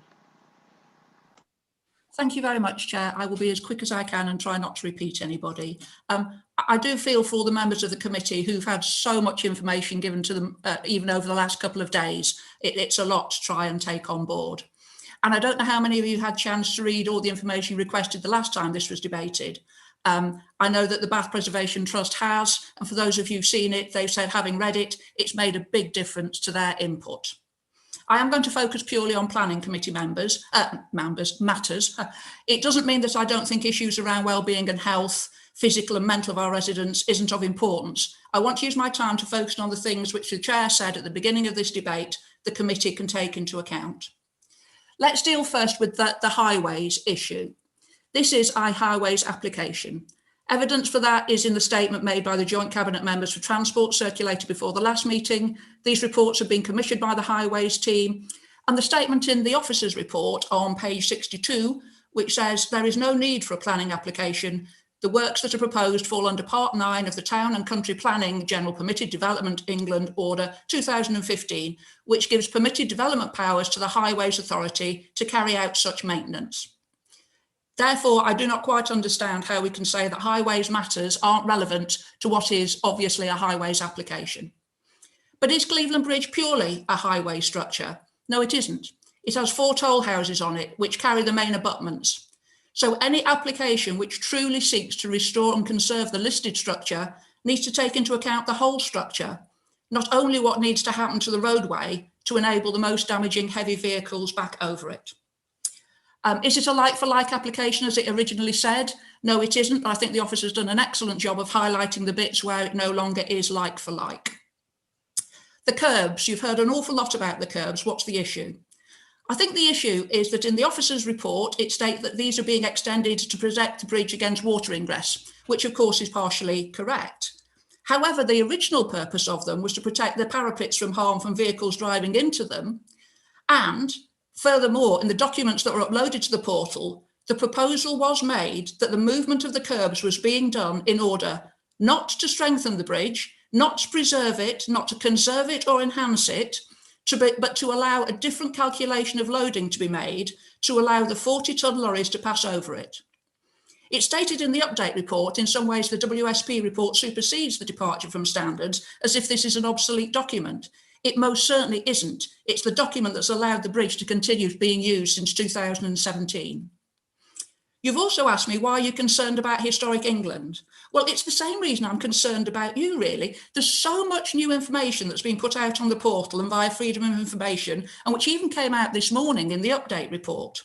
And it had to come out after the officer's report had been written by definition, because you only requested it after you'd seen the officer's report. However, the officer states in her report that Historic England last responded on the 5th of August, e.g. before any of this information was put into the public domain or sent to them. So I am concerned that they have not commented on all the information that frankly you only got this morning. Why is it in front of us today? The application was pulled from the last committee to allow all this new information to be widely disseminated so we could make the best possible decision from a listed buildings perspective, and also to get more outside expert legal opinions, which have already been commissioned, on what we can and can't do in terms of conditioning. To the best of my knowledge, we're still seeking that information. There has been talk about the fact we've been granted money to do this. Yes, we have, and I'm sure your advisor will very rightly tell you that that isn't a material consideration for you. However, if it still weighs on your mind, no one has said anywhere how much money would need to be spent in order to conserve the bridge and not allow the heavy lorries back. This is all public money, and it's been spent for a potential 15-year period before it needs doing again. Maybe, again, according to your papers, up to 30 years. All these figures are from your public reports. And you have to think that enabling heavy lorries back will make the period these repairs last for tend towards the lower end of this timescale. So what do I want you to do then? You are being asked to approve a highways application by its own admission, in its own words, specified to allow 40-ton lorries back on the bridge, not purely to conserve and enhance the listed structure. Your job is solely to look at what the listed building requires, not to agree works which by their very nature will lead to the faster deterioration of this listed structure. Cleveland Bridge is grade 2 star listed. It's called irreplaceable and unique in its listing, demanding an extremely high level of protection. I think as an absolute minimum, you should defer it till you have in front of you the proper external expert legal advice commissioned about what conditions you have the right to approve under the MPPF guidelines for dealing with an application. Or if you feel you have to make a decision today, reject this application and wait till a new one comes, which is specified from the start with conservation and preservation, not lorry enablement at its heart. Thank you. Thank you very much, Councillor Rigby. We move on to questions for the officers. Can I just, Councillor Hounslow, I've got you as a question when we get to the debate. Do we have any questions for the officer?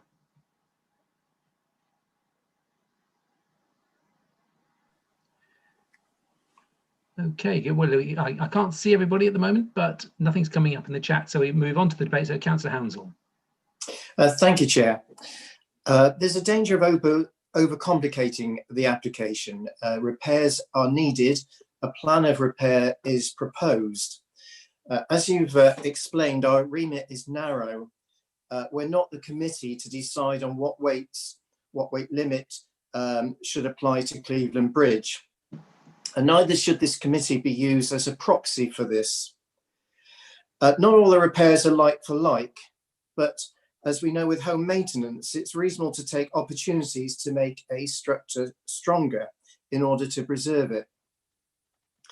The word strengthening for many has implied active, deliberate steps to achieve a higher weight limit. I prefer to think of the word strengthening as the dictionary definition of improving the quality of being strong. The word stiffening comes to mind, with the proposal was to stiffen the bridge. I've never heard before criticism of somebody that owns a bridge for wanting to make it strong, or indeed too strong. Just because a bridge might be able to take increased weights, that does not mean that in itself that's the reason why it should happen. That is for another forum. So as I started, repairs are needed. A plan of repair is proposed. So I propose that we accept the officer recommendation to consent. Thank you. Thank you, Councillor Hounslow. Do I have someone who will second that proposal? I remember I can't. Eleanor Jackson, is that applause? Or that's... Well, I ought to applaud your performance as chair, of course. But no, seriously, I've listened very carefully. I've read as much of the documentation as I can. I'm happy to second it in the circumstances in which we find ourselves. Can I say a word or two, or does Councillor Craig get in next? I'll come back to you in a minute, if I may. Right, I was going to explain why I was going to second it, but never mind. But you're next up anyway, so Councillor Craig. So just for everybody watching, we have a motion on the table, proposed and seconded to accept the officer's recommendation, but we allow debate before we move on to a further debate before we move on to a vote. So Councillor Craig, sorry. Thank you, Chair. And thanks for clarifying our remit at the start of this debate. This has been a really, really, really difficult application. There's been so much reading, a lot of technical stuff, but here's the thing, and why I'm struggling with this application. Our job as a committee is to weigh public benefit against harm to a listed asset. If this were the Royal Crescent and damage was being done to the vaults because of the volume of traffic on the cobbles, remedial work would be done to repair any damage done so far, and the traffic causing the damage would be removed from the equation, so no further harm could be done to the asset. Therefore, a no strengthening to the cobbled road or the vault underneath would be undertaken, I don't believe. So without mentioning any highways matters, because that isn't what this listed buildings application is about, we're told, can anyone tell me why we are not adopting that approach in this case? Why aren't we offering an option which repairs the asset for long-term lightweight use, which is the use for which it was originally intended? I don't understand why we don't have that before us, that information. And because of this, I won't be able to support the motion that's been put forward. Thank you. Thank you. Councillor Jackson. Thank you, Chair. I'm seconding this because, as Councillor Craig has just said, you define the parameters very clearly and what our remit is. As a feminist theologian, I'm always in favour of people using what's called the hermeneutics of suspicion, i.e. interrogating the facts, and the speakers were quite right to raise the issue of transport and the impact that these alterations would have. But nevertheless, I think we have to accept what we're being asked to do to consider listed building. However, as some of you know, I spent far more years than I care to recall going backwards and forwards underneath Spaghetti Junction in Birmingham.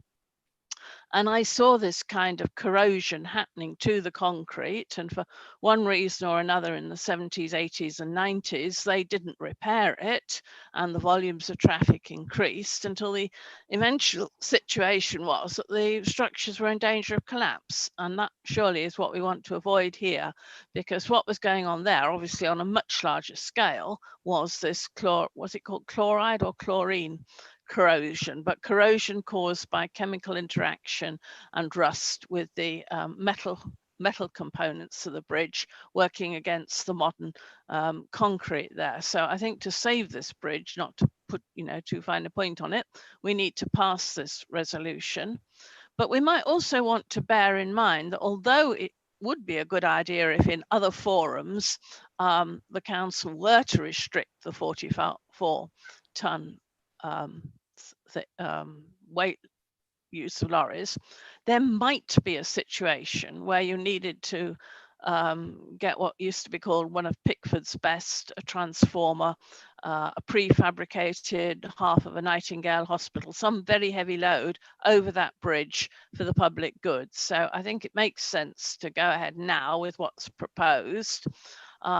And also, if we just did the conservation work and the painting and the general repair, and then the bridge did need an upgrade, it would be silly to have to go in for a second time.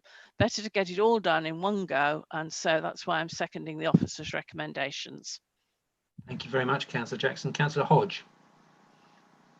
I'd just like to, say in terms of process, I feel we're going down the route that we did with Englishcombe Lane, where we have an early move of a statement and then we have one opportunity to say what we feel about something rather than debate it. So this isn't a debate. We're being forced to say what we think in one shot, which I really don't agree with. I think we should have a chance to go backwards and forwards and debate this. I'd also like to say, though we did have a statement at the beginning, I feel we are being put under considerable pressure not to think about this in the round. The committee's remit today is relatively limited. What does that statement mean? I think as a member of the planning committee, you do have to take the interventions in this listed building in its context. And I don't think I'm alone in having that view. I think there are lots of important issues here. The spending of public money, the future proofing of the bridge. What future are we proofing this for? I like to reflect about the period where the Warren concrete work was done in early 1929, when you know, there was the mass production of motor vehicles. We're future proofing for what? We do have to take a view about the concrete, the increasing of this concrete structure, and a view of it in context, not just what it looks like. I think that the purpose and the function of that has to be considered in some way. And I do feel that carrying out the work to the concrete elements and introducing other elements to facilitate weight bearing go beyond conservation. And I have a lot of concerns about this application, and I would like to see it come back with the recommendations that Councillor Rigby made, and with the future use of the bridge in mind, and have a much better application that we all feel comfortable with. Okay, Councillor Davis. Thank you. You know, I'm reminded very much of what our remit is. It's a listed building application. And I think Councillor Hounsell picked up a word I used last time. And it's the definition of the word strength, really. And I'm going to thank him for just sort of clarifying that in my mind today, as to how we saw the use of that word. And so therefore, I'm quite happy to support the proposal that's in front of us. Thank you. Thank you. Any further comments or matters that need to be discussed? Just from my point of view on the word strengthens, I did once have a conversation. There's a very nice company just out by Corston in the business park who do concrete restoration. Most of that discussion I didn't understand because it was all to do with chemicals. But very much the conversation was around concrete was about it weakening and how you strengthen it to take it back to the original strength that it had. So I am reminded of that conversation. And I think the officer alluded to the fact that we do have what is almost 100-year-old concrete structure. And whilst concrete treatments don't usually feature in conservation and restoration, and I don't profess to still understanding the diode thing particularly well, maybe because I mucked about in chemistry too much as a kid, that the techniques are different to usual. And in terms of strengthening it, that's about bringing it back to the original strength that it had when it was first installed, or the solidity of the structure. Doesn't mean to say that I don't think any of us would say that having 40-ton vehicles going across Cleveland Bridge is in any way desirable. But I am accepting the officer's suggestion that there is other forums where weight or speed of vehicles going over the bridge can be debated. And I think right back at the beginning, somebody mentioned the Secretary of State. So I think between the Council and the Secretary of State, I think in preserving historic buildings, the Secretary of State needs to actually wake up to the damage being done to the bridge by having it on the primary road network. Right, does anyone want to come back on anything that's been said before we go to the vote?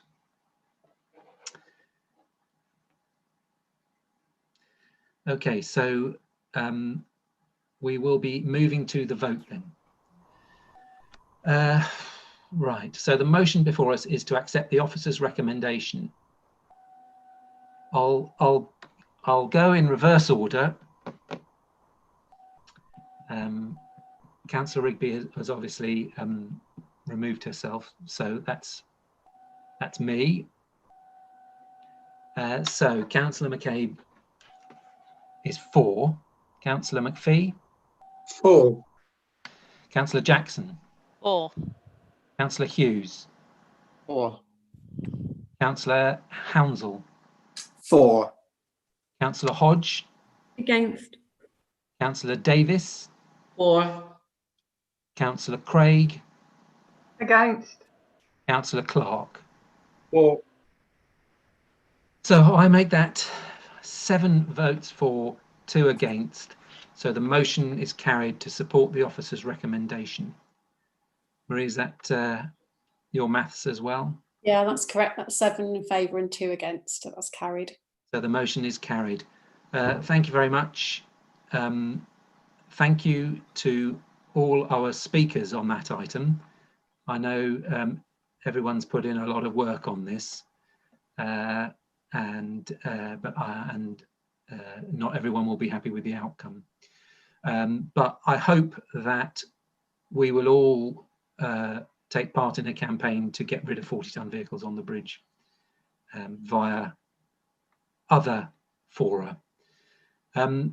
Before the next item then, I think we might need a little comfort break. So just have a 5-minute break. Thank you.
Right then, how are we doing?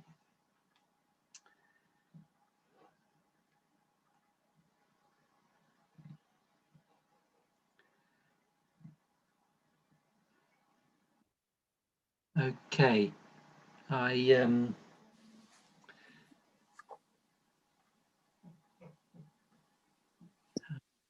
just wait to check that everyone's back. But we have a point of order, I believe. So I'll just wait for everyone to come back.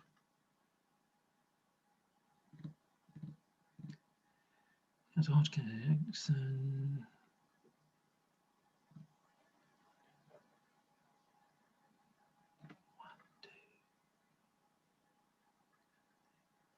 I think we're all back. Councillor Rigby, a point of order before we proceed to the next item. Sorry, Chair, can I just check what has happened previously for any item where a ward councillor sits on committee and has said that they can't be on it, is they've switched their video off and taken no part in the debate, but they've been allowed, like all the other speakers, to stay in and to listen to the debate. I was excluded from hearing any of the last debate, and I kind of don't really understand why. I only have the one piece of equipment, so if I'd switched my Zoom off and gone onto YouTube to try and watch it, I might have struggled to get back in. So could you give some clarification about why it is that, what's changed? Because up till now, the rule has always been that everyone who's made a speech has been able to listen to the debate. They've just switched their video off as opposed to being excluded from hearing it. As far as I'm aware, we are replicating the fact that in the Guildhall, if we declare an interest, we leave the room. And I think that's what was, Simon, I don't know if you can help, but that's what we've been trying to replicate when someone declares an interest. I think what we do in the Guildhall, because I had to do it, if you remember, at the last one for the football club, is the deal is that you have to be somewhere where the committee can't see you. So you can't be accused of influencing them by smiling or nodding or doing anything. So in the Guildhall, I went to sit somewhere where the committee couldn't see me.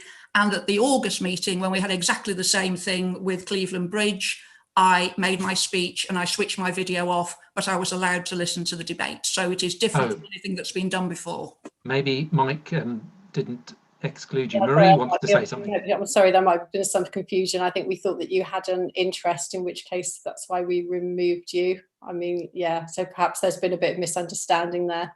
So I'm sorry if that's been confusing, but I think because you declared an interest, I think that's why we removed you to the waiting room. Again, thinking perhaps you could watch that on the YouTube. But as you said, you've only had one. So sorry, that's probably our confusion. It is, and if you'd said in advance that I was going to have to get YouTube, I might have borrowed someone else's computer so I could do it. And that is completely not what happened when we had exactly the same circumstances when Cleveland Bridge came before. So it was very clear to me, it was made very clear to me, all you have to do is switch your video off and you can listen to the debate. So I am significantly disappointed that I've not managed to listen to a debate that is of so much interest to my residents. Well, I'd like to apologise then to Councillor Rigby that you didn't know what was coming up, and I hope your residents will cut you some slack whilst you hopefully don't get too wound up in watching it all on YouTube again later on. We are now moving on to Warminster Road. I know that Councillor Jackson has wanted to speak on the Radco item, but has to leave at a certain time. So let's hope we can crack on with this and get to Radco quickly. So if I can ask the officer, Christopher Griggs Trevarthen, to present his presentation, his report on the site of the former MOD offices on Warminster Road. Thank you, Chair. Hopefully you can all hear me okay.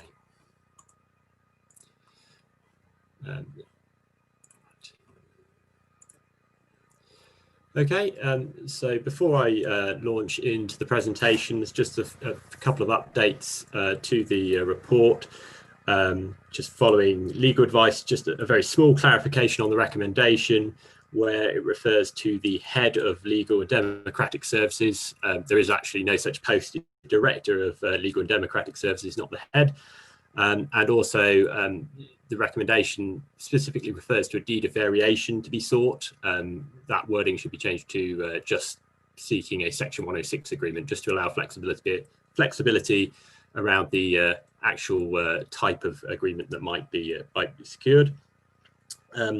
Also within the recommendation, it suggests that 2 matters should be secured. There's an additional matter which is basically to all matters within the original Section 106, except for the outstanding affordable housing contributions, which will be replaced by the current affordable housing offer within the application, which I will come on to in the presentation. We have also received 1 additional letter of objection, which I believe was sent to all committee members. That's been uploaded to the planning file and has been reviewed by officers and doesn't raise any new issues that aren't already addressed in the report. And there's also a point just to note that when members heard this application previously back in June, there was another application that accompanied it, which was for land to the west on the what's termed the school site. It's land within the same Holborn Park development. We have a current application for that, and that will be heard at next month's committee. So we're focusing on the eastern parcel site today. So without further ado, this is an application for the proposed construction of 42 new dwellings and 2 blocks of apartments to provide a total of 70 new homes on part of the former MOD site at Warminster Road. It's an application that sits on top of an existing consented scheme and replaces a number of dwellings, which I'll explain as I go through. So here's the site allocation for the former Warminster Road MOD site. It's allocated under placemaking plan policy SB12 for at least 150 dwellings. And it has quite a complex and involved planning history, as you can see from some of the references here. These are the main applications that have been that have happened over the course of its history, starting in 2015. And the numbers of dwellings and the percentage of affordable housing has sort of fluctuated over that time as well. But I'll just run through briefly the main ones within that. So this was the original 2015 permission for 204 homes, 81 affordable, resulting in 40% affordable housing contribution. Then there was variation in 2017, changed the number of dwellings by 1, again 40% still. And then there was a significant new application in 2017, which essentially replaced, added in these additional blocks of apartments. So it replaced, if we go back a couple, you can see there's 4 apartment blocks on the original scheme. This scheme in 2017 added 2 more, so you ended up with 6 apartment blocks along the Warminster Road side, and the number of dwellings increased to 244, but with no commensurate increase in the amount of affordable, so it was 33% affordable at this point. Then there were some variations, again, just small changes to the number, reduction by 2. 2019 variation increased by 4. Again, percentage of affordable stayed pretty much the same. And that brings us on to the current application, which essentially sits over these highlighted parts of the site here, replaces the 6 blocks of apartments along the Warminster Road boundary with several rows of terraces, significant terraces at the eastern end of the site, and 2 smaller blocks of apartments within the centre of the site here. This does have the effect of, when you look at the site in totality, it reduces the number of dwellings from the previous 246 down to 189 dwellings. And of which 49 of those will be affordable dwellings, resulting in a 25% percentage of affordable across the piece. So just to move on to the plans then. So this is one of the last phases of development, which is where the marketing suite is currently located. near the entrance to the southern entrance to the site on Warminster Road. The Markham Suite would be moved and a terrace of 3 dwellings put in its place. You can see the red elevations would be Bathstone, the blue elevations would be Render. And then we move on to this middle phase here, which shows 3 short rows of terrace dwellings, 2-storey terrace dwellings that would actually front onto the Warminster Road frontage along here. So this is that frontage, and then back onto this sort of street at the back here with sort of retaining walls, gardens held up by retaining walls, with parking on the other side of the street. And then we move over to the eastern terraces. So we've got the lower terrace here, so that's the northern terrace. This is the sort of inward facing elevation to this street. The top is the inward facing elevation, and then this is the northward facing elevation outwards. So you can see it's split level, working with the steep topography that is on this site. And then we move to the upper terrace. So this top elevation here is the inward facing elevation to the street. And then this is the elevation facing onto the Warminster Road. So it's split level, but obviously the fronts and backs are the other way around to the lower terrace here. And then we have the 2 apartment blocks. So this is BF13, which is the apartment block on the left here. Just a couple of the elevations here to show you. We've got some visualizations as well of these. This would be the main block, which would contain the affordable, additional affordable housing that's being offered as part of this application. And then BF14, which is the slightly smaller apartment block just adjacent to it. So there you go, again, for the elevations. So there is obviously an existing approved consent on this site. So I've got a few images of the approved position and a few images of the proposed scheme, because it is material to consider what was there before and what is approved and as a fallback position. So this is a CGI, so it's not an accurate visual representation, but it is a CGI of the previous approved scheme. And you can see so this is Warminster Road along the top of the screen here. So we're looking south from an elevated viewpoint, obviously, and you can see some of the large blocks here. So 1, 2, 3, 4, and then there's 2 more off to the side, off the left side of the screen. And then this is the same viewpoint from the proposed scheme. Again, it's a CGI, so it's not an accurate visual representation, but it's a useful image just to contrast the 2. So you can see the blocks there being replaced with 3 rows of terraces, and 2 blocks being put in this place instead, and a sort of street created through here. This is an image from one of the parking courtyards of one of those previous blocks. So you can see that there, and this is again this is the proposed street that I was talking about going through. So this is the backs of those terraces that front onto the Warminster Road. And that's the front of them there, looking at from the southern site access. Again, a CGI, not an accurate visual representation, which we've got a few of those coming up. This is an image of the upper terrace. So there is this sort of colonnaded archway at the lower ground floor level, with undercroft parking, and then 3 stories of accommodation above in a terrace format. And now we do have some accurate visual representations, again contrasting the approved scheme with the proposed scheme. So this is the approved scheme currently, and this is the proposed scheme with the red outline of the approved scheme highlighted there for reference. So you can see obviously that the large apartment blocks would be going, and you'd be replacing with these terraces, which are in some areas higher, in some areas obviously very much lower. And then this is a view from the eastern access to the site, so further along Warminster Road than the southern access. This is the approved scheme, and this is the proposed scheme. So again, you can see the red outline, and you can see, if you look up here, you can see those apartment blocks from the previously approved scheme are removed in the proposed scheme. And now the view from the canal path down up to the north. Previously approved scheme and currently proposed scheme. So not a significant change in terms of massing or form in that viewpoint there. And then we move a bit further across the north side of the city. So again, this is the approved scheme, and we flip on to the proposed scheme. So you can see, if you look in the back of this image, there are the larger apartment blocks poking up above.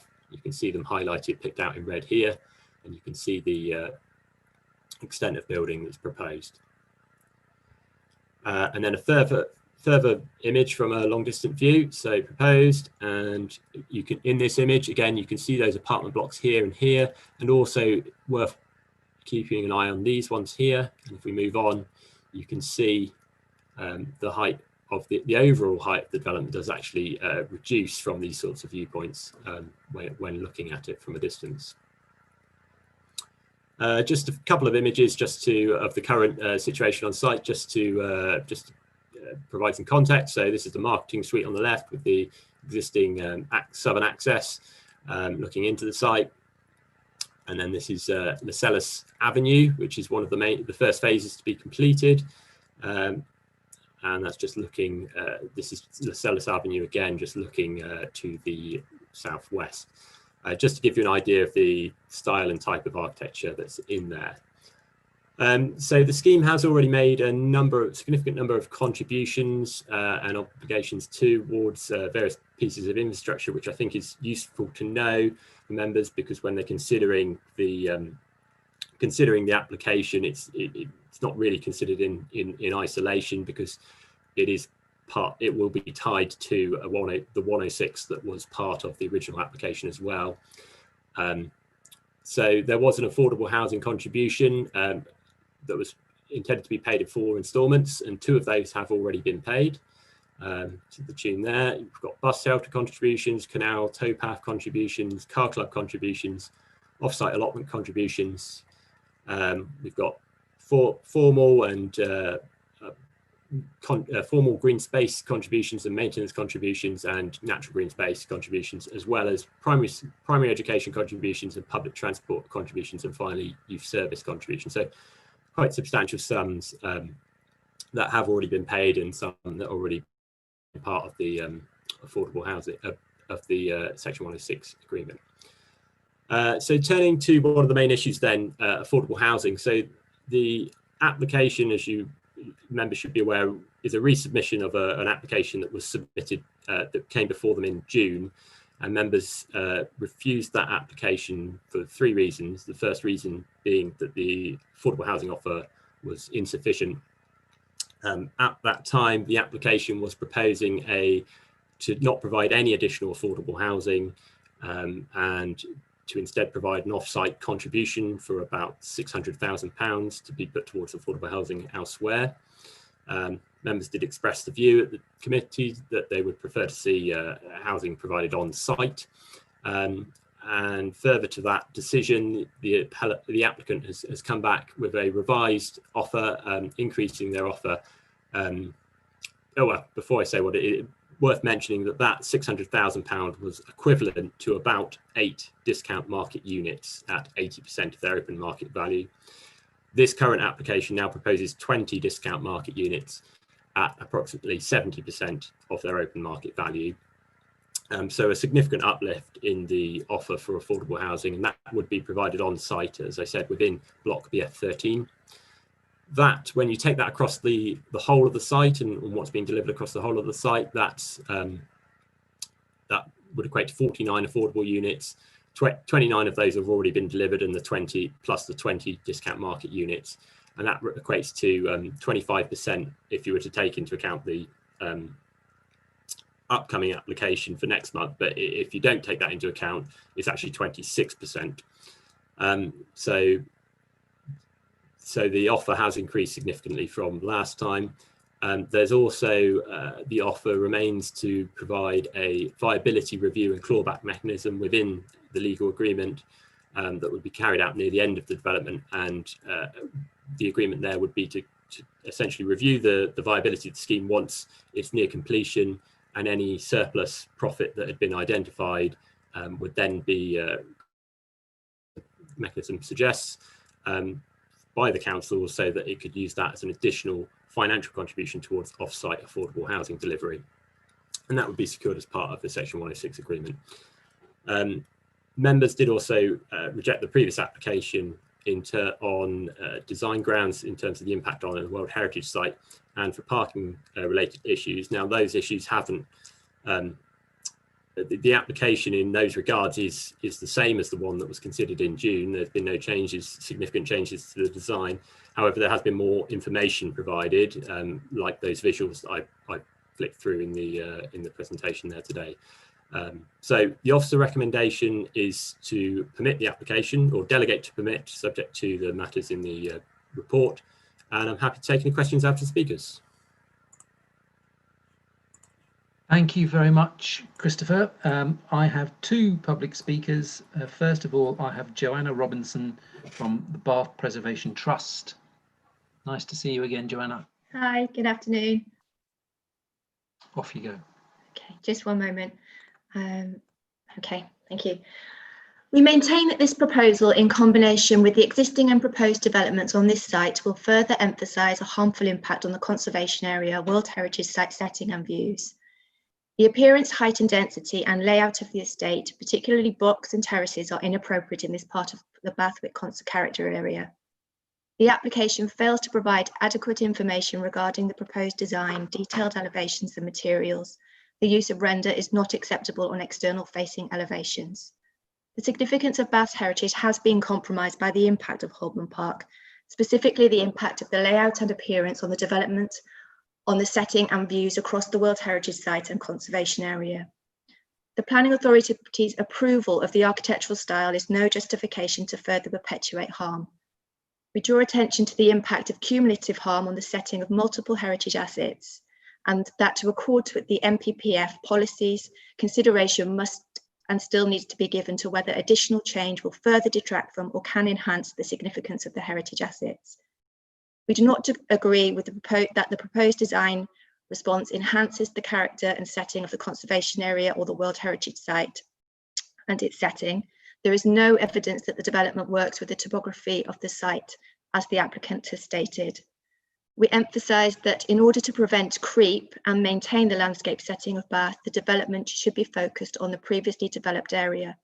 A significant proportion of the proposed 70 dwellings would sit well over the established MOD perimeter fence. The affordable housing provision is still well below the 40% target, and we remain dubious that the affordable housing provision is genuinely affordable. Discounted open market value housing is not affordable housing unless it remains at an affordable price for future households. Help to Buy housing with a £500,000 price tag is not a type of affordable housing. The provision of only 1 to 2 bed affordable apartments will fail to provide any affordable homes with gardens for those who really need them locally. Unintended development costs are not a valid viability argument, and construction delays should not be accepted as justification for under-provision of affordable housing or quality. This committee has previously refused applications on grounds of failure to provide a policy-compliant level of affordable housing without adequate viability justification, overdevelopment of the site due to layout, height, design, appearance, with adverse impact on views across the city and the setting of the World Heritage Site. These reasons for refusal remain applicable to the application before you today.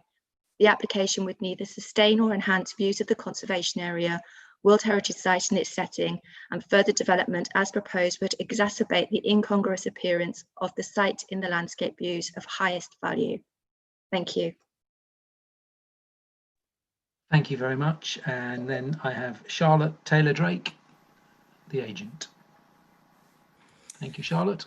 Hi members, thank you for providing me with the opportunity to speak today. And since addressing members at committee in June, Hard Rock has worked hard to resolve the reasons for refusal, and I'm pleased that officers are again recommending approval of this application. The proposals would replace the current proposed apartment buildings with lower 3 and 4 bed townhouses and 2 smaller apartment buildings that would have a reduced visual impact from the approved position. The design includes the same high quality Bath stone finish and Georgian design features that were approved previously in other parts of the master plan. In June, We heard members' concerns with the site's level of affordable housing provision, and since then, a further viability appraisal has been done and agreed by the Council's appointed viability consultants. This concluded that 20% affordable housing would be a viable level of affordable and policy compliant. The application before you improves on this position and now includes 25% affordable housing, made up of 29 houses in phase 1, which are shared ownership and social rented tenures, and 20 discounted 1 and 2 bed flats, capped at 70% of market value. We also heard members' concerns about the previous off-site commuted sum. So we've reviewed the proposals with the objective to provide on-site affordable housing. The 20 discounted flats are located within one of the proposed apartment buildings on site, which will be in addition to the 29 houses that have already been delivered. A viability review will be included in the legal agreement that requires any Hang on a surplus sec. profit. Sorry, Charlotte, hang on a sec. Caroline, you've left your mic on. Thank you. Requires any surplus profit to be split with the council to fund further affordable housing in the city. Hard Rock has already paid £1.3 million in Section 106 contributions, but these proposals will also contribute over £1 million in community infrastructure levy payments. The Future Construction Programme has reached a critical stage, and this application will allow Hard Rock to continue building, which is important for the continued delivery of new homes for the city and for those already living on the site. It will also support jobs during economic recovery from COVID-19, as there are 164 people directly employed on site, and estimated that over 1,000 people are employed directly or indirectly through Hard Rock and the site contractor. So without these amendments, there's a real risk that the construction will not be able to continue, and this has been recognised by your officers. So we hope that you will take the same view as the case officer and approve this application. Thank you. Thank you very much. Right, now we have questions for the officer, and I have Councillor Rigby, I think you're first on questions to the officer. Thank you very much, Chair. Hey, Chris. As you rightly point out, there are 3 different things that they seem to amend. So my question really is around the visitor parking element. And what I'm struggling with slightly is, and I totally understand the reasons why, but because this has come this committee and the other one's meant to be coming next committee, it's difficult to get an overview of what the overall visitor parking offer would be. But looking specifically at what we've got in front of us right now, I appreciate it's not policy compliant, but can you just say how not policy compliant it is, how far away we are from policy compliance just on the visitor parking slots, please? So I believe on policy, I'd have to refer back to my report, but I believe that against current standard, 70 homes, I think it's something like 14 spaces would be required. This doesn't provide, this scheme, if we're looking at this application in isolation, this provides 8 visitor parking spaces, so it is short of that standard. I think when you look at the piece as a whole, then obviously that slightly changes, but I think from my perspective, what I've looked at is the fallback position, which is the approved consented scheme, which was approved prior to us adopting the minimum parking standards in the placemaking plan, and basically compared the ratio of parking that was approved as part of that application and the ratio of parking that's now proposed. And the differences, as I've set out in my report, are quite marginal in my mind. And so based on that fallback position, that's why officers are recommending that it's acceptable, an acceptable level of visitor parking, as well as the actual residential parking. Just sorry, just off the back of Councillor Rigby's question, that seems quite a stretch to say it's okay. Considerably less. I mean, is it possible when we delegate to, if we delegate to permit, if we choose to, would that delegation also include you securing additional visitor parking in a future when the second application comes forward? Is that possible? So we have to consider what's in front of us today. There is as I said, next month there will be another application coming, which does include a number of visitor parking spaces. But and there's a requirement on a previous Section 73 application, which is applicable to the wider site, that application that's coming next month does provide some additional 7 additional visitor parking spaces. However, if we're looking at the one that we're looking at today, just to clarify what I was saying, I'm not saying that just because yes, it is below the current standard, but based on the fact that it's no worse than the approved position, i.e. the fallback position, I accept it is a departure from the current standard, but in light of the fallback position, that departure from the standard is in officers' views, justified. Okay, Councillor Jackson? Yes, I've got a question trying to understand this application and its context and what's been granted and what has already been built. And I recall us doing a site visit and walking down Lascelles Avenue and what it looked like.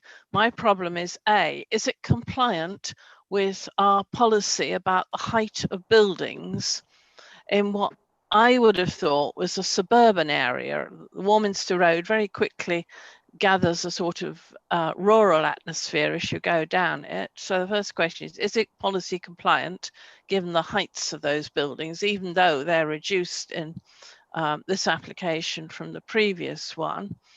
And secondly, I'm assuming that the design fits in with the designs of the other applications that have been passed, because again, it doesn't strike me as being very suitable for a suburban rural area. And of course, I'm still picking myself up off the floor from what's considered an affordable house price in Bath. But I'm sure also you've got some information about bus services, haven't you? Because my impression is it's fairly good out to that area. Is that so?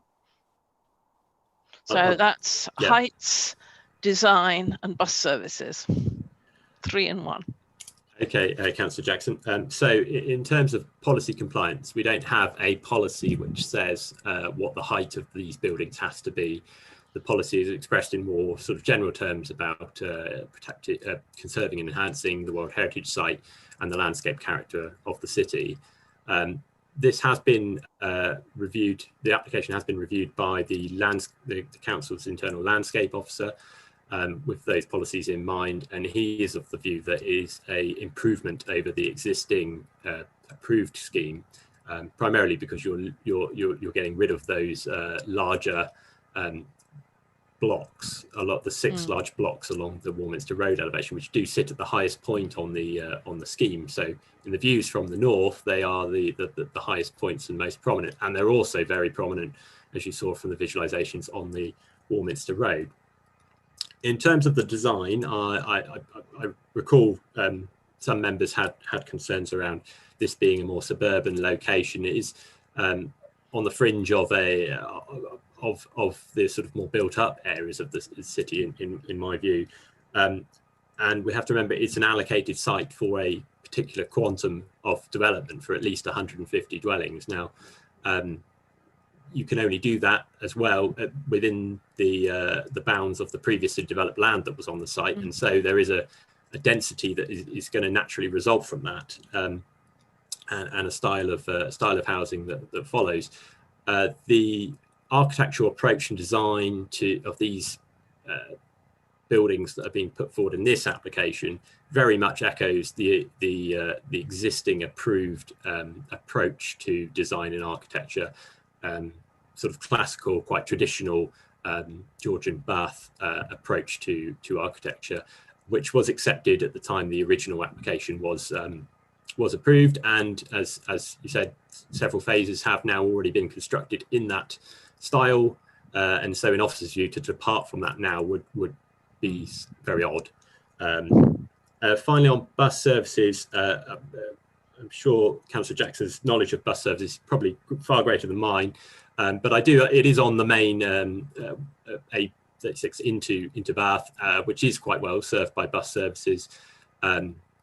I'm not quite sure where the nearest bus stop is, but I believe it to be fairly close by on Warminster Road. And it does serve the city quite well. It's quite a main route, so it is quite a sustainable location. It's also, you know, you can walk down to the canal path and get into the city that way. It is a steep site, so there are some limitations, but it is a very well located site in terms of its accessibility generally. Okay. Sarah, did you want to jump in on something that had been mentioned before I come to Councillor Clark? Yeah, thank you, Chair. I was just going to go back on the parking point, and just to clarify, of course, there is another application which is under consideration, but it's not before members today. So you can't really give any weight to what may or may not happen with regard to that application. That report's not before you. But as the case officer's already explained, this application does represent a slight shortfall in parking standards, and it has been advertised as a departure, but nonetheless that's also been considered with regard to the fallback position with regard to parking. So it does represent, like I said, a slight shortfall, but it is recommended for all the other reasons set out in the report, and the other application can't be considered. Hence my question, that if we delegate to approve this one, can part of that delegating be an instruction to officers to negotiate a better number of visitor parking spaces to make up for that shortfall elsewhere on the site?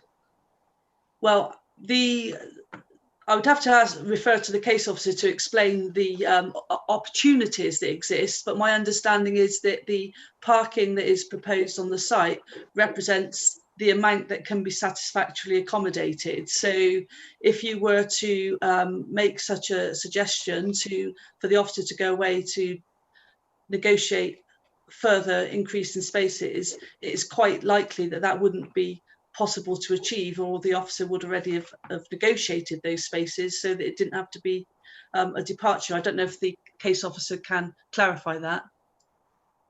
Yeah, I wouldn't add much more other than to say, as I tried to sort of explain earlier, when I went through the planning history, there's obviously a lot of applications on there. The most recent variation application to the wider scheme does include a condition requiring the school site land, so that's the application that will come before you next month, to provide at least 7 additional visitor parking spaces in recognition that there is an issue with visitor parking spaces on the site.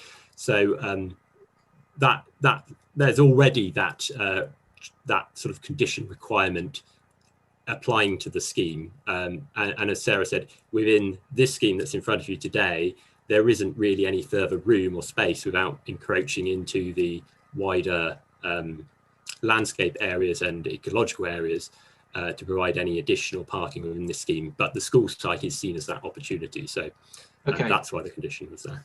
Okay, Councillor Clark.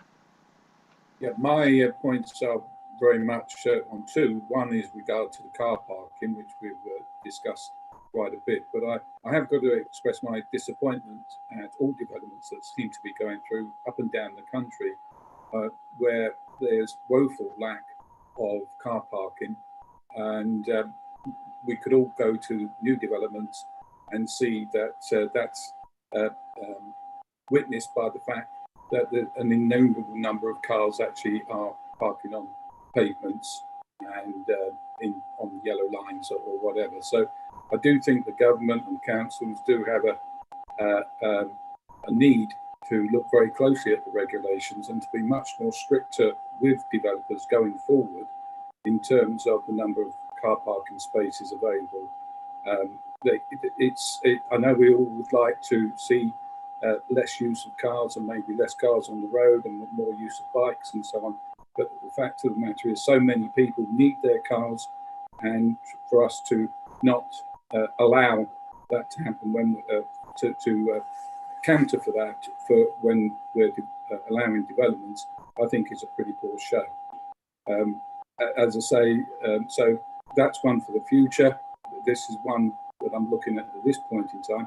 And the other big disappointment is just generally the lack of trees. I read that they're on this one here again. I think if I'm reading it right, there were 54. Have I read that right, Chris? I'm not quite certain. Additional ones that they're trees that they're claiming. Maybe I've misread that somewhere. But it does seem to me that there should be more trees, just generally, and not just twigs put on and then hopefully they'll survive the winters, but mature trees as well. So I think going forward, I would expect, and any further applications coming from this developer or any other developer, I'd like to see far more car parking space. I'm sorry, Chris, this is a bit of a long question. I think the first one was probably answered by the points on car parking, but I would like you to refer to the position on trees. Can we have more trees then, Chris? Okay, I'm just trying to look through my report to find the exact number of trees. I do believe it is in the order of the amount that Councillor Clark stated there. There is, as part of the scheme, a sort of a part of the wider scheme, a strategic landscaping area to the north. So the areas outside of this, just immediately to the north between this developed area and the canal, is part of the wider application site, and that is being enhanced through landscaping conditions, which would include planting of a significant number of trees.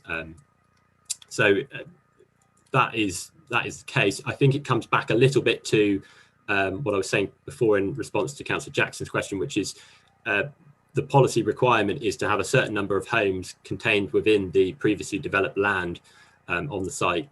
And that it requires a certain level of density, which then does, and with the additional pressures of trying to provide parking as well, it's a lot of things to try and fit on a site, and something has to try and give. So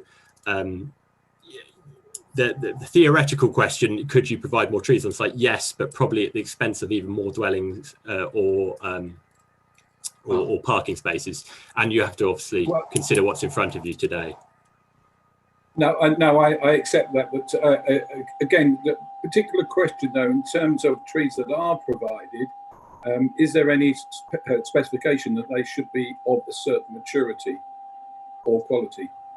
Well, we would. One of the conditions is to require details of the landscaping. That includes size and species and type of tree, and detailed schedules of the planting schedules. Of those. So through that condition, we can insist on particular tree specimens that will be more than just, whips.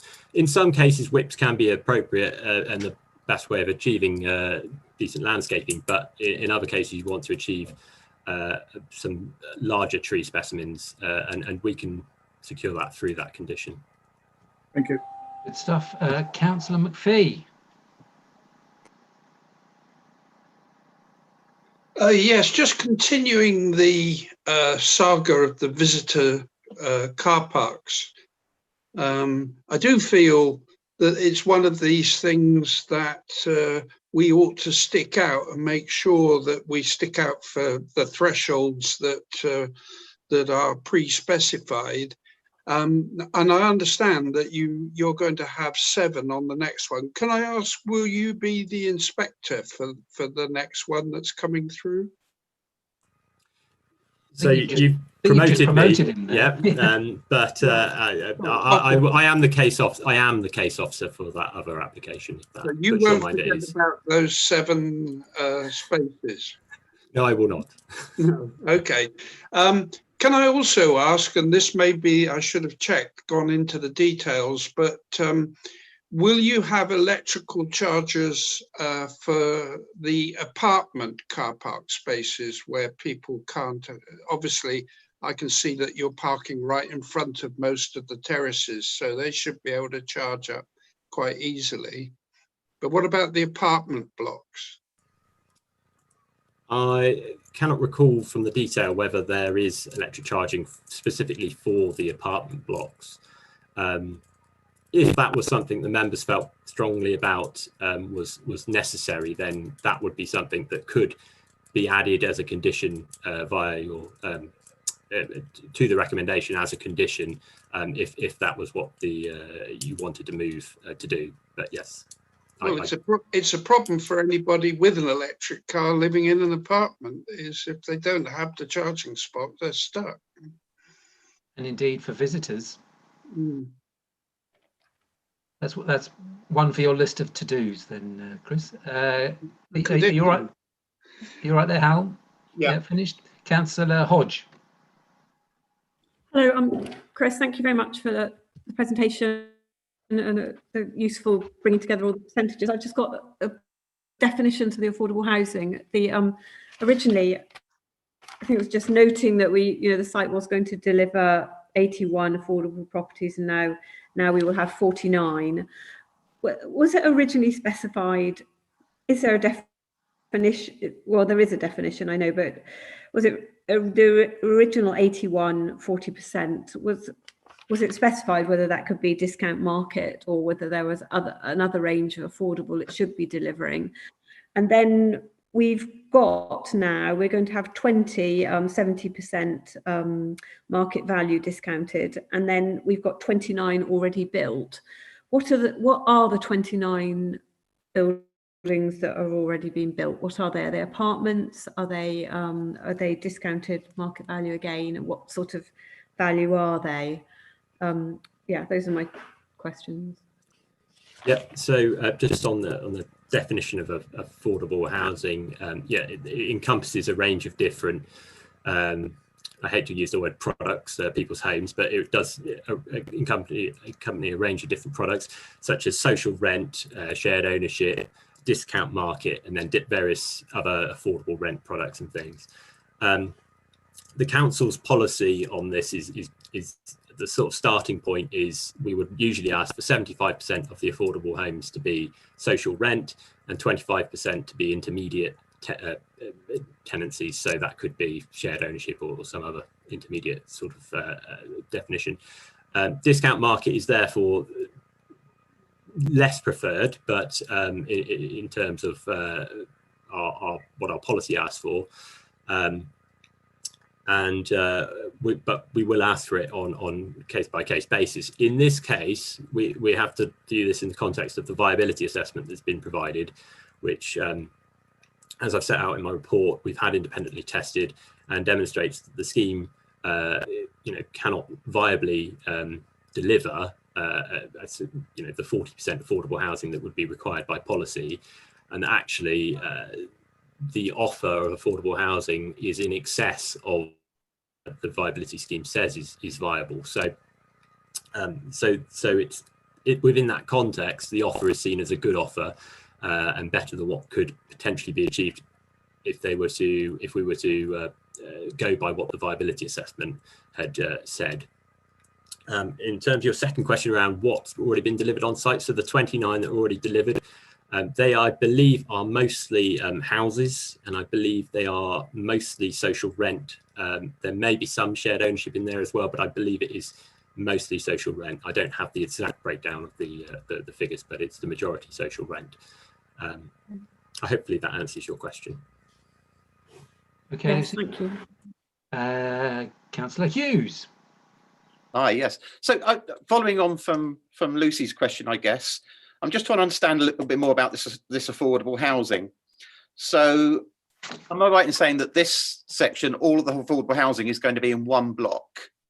And the pricing is capped at 187 for a one bedroom or 316 for a two bed, which would make a two bed around 450,000 before you discount it. Is that on par with other properties on the site? Are they similar, or is this block very much a block built to accommodate social housing on its own? So two answers really for you there. Yes, all the now offered affordable housing is within a single block, PF 13. Ordinarily, we would prefer to see affordable housing pepper potted throughout the scheme. That's not always possible, and in this case, it is a compromise that has been made. But again, we're viewing that in the light of the offer being in excess of what is said to be justified by the viability appraisal. However, in terms of tenure blindness, I'm quite satisfied that there's nothing different in quality, the architecture, all the plans, etc., from BF 13 from anything else within the scheme. There is an open market block, BF 14 very nearby to BF13, and it looks very similar. So I'm not concerned that there was be an issue with tenure blindness there. I'm sorry, there may have been another part to your question. I just got those two. So what would be the value of a two-bed apartment in this? Yes, the question was about values. Yeah. So the values have been obviously arrived at via estimates from residential property advisors. I believe it was Savills in this case, but that has formed part of the review. The viability assessors have, and our independent viability assessors have undertaken, and our housing team have reviewed it and commented on it, and they've got no issue with the value being. But they believe those to be accurate. What is the value? What would be the price of a two-bed apartment outside of the affordable housing block? Outside of the affordable housing, it would. If it was, it's difficult to say because it'd be a different. If it was a two-bedroom apartment on a like-for-like basis, then presumably it would be whatever 100% of the. So whatever the value for the 316 plus 30%. So it would be 450. 450. Yeah, I think that would be accurate. Yeah. Okay. I mean, it's just where I'm going with this. I'm just trying to be sure that the affordable housing isn't obviously the affordable housing block. Yeah. And it's because it's not very integrated into the overall scheme. Yeah. So the discount market housing, as I said, in quality terms, I can't see no difference. It isn't. It is clustered together. But it is, in terms of values, it will be the same value, just discounted by 30%. So, you know, if those units in that block were sold on the open market, they would be 100% of that value. Yeah, but there are other properties on the site that would be 450,000 for a two-bed apartment. That's what you're saying? Yeah. Okay. Thank you. Any further questions for the officer? Otherwise, the ward councillor will open the debate. Councillor Jackson, you have a question. Sorry, just a quickie. I wanted to know to whom these properties would be discounted, whether it be first-time home buyers, key workers. There must be some people in mind who would be able to take advantage of this one. So it would be available. My understanding, it would be available to those on the Home Search register who meet the criteria for our local criteria for affordable housing. Well, I can't for the life of me, with respect, think how people on the Home Search register could afford that sort of price for a two-bed flat. I really can't, but still. Well, that was, I'm afraid, the request of the committee. So if the last meeting was to put affordable homes on site. So if there's no more questions for the officer, can I ask the ward councillor, Councillor Rigby, to kick off the debate and possibly make a proposal? No, I don't intend to make a proposal, Chair. I just want to kick off the debate and start. Okay. If that's okay. Thank you. A lot of what I wanted to say has actually been covered in the questions. Last time we had this in front of us, there were the two things. There was this application, and there's one that I'm just going to call the Schoolfield application for the sake of simplicity. And we've only got one of them back today. And we rejected it last time after a really lengthy debate, which did cover a lot of aspects. And as Chris said, we ended up rejecting it on three main points. The sort of look, feel, impact on the World Heritage Site being one, the parking provision being another, and the affordable housing being the third. And I think this application has done an amazingly good job of trying to get to an affordable housing target that might be acceptable for everybody. But just taking us back to the beginning of where this came from, if you remember, the 3 MOD sites were sold off quite a long time ago. And I may have got this figure wrong, so don't quote me, but it looks like since we first gave permission nearly 10 years ago now, there's been sort of 27 further applications or variations or whatever. So we are moving a long way away from the community that we had hoped to see up at Holborn Park. At the time, there was hope for the school expansion so that the residents who live there could send their children there.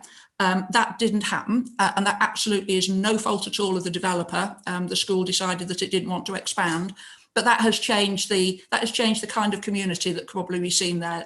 Young families with their children being able to walk to school. The initial proposal had a shop where the marketing offices are currently, so that at the end of all the estate being built and no need for a marketing office, there'd be a shop so that the people both on that estate and across the road in Minster Way and St Christopher's could pop over and have a nice local shop.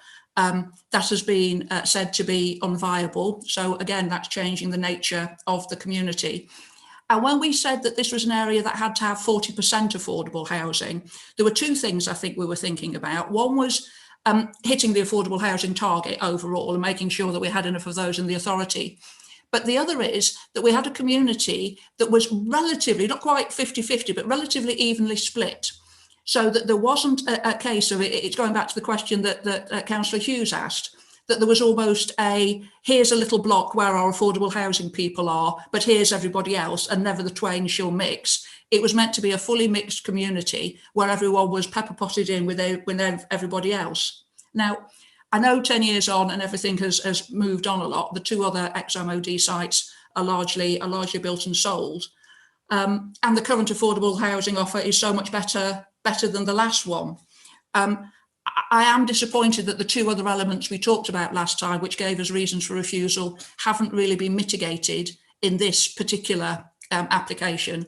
I have some sympathy for it being difficult to mitigate against the look and feel and impact on the World Heritage Site because it's already part built.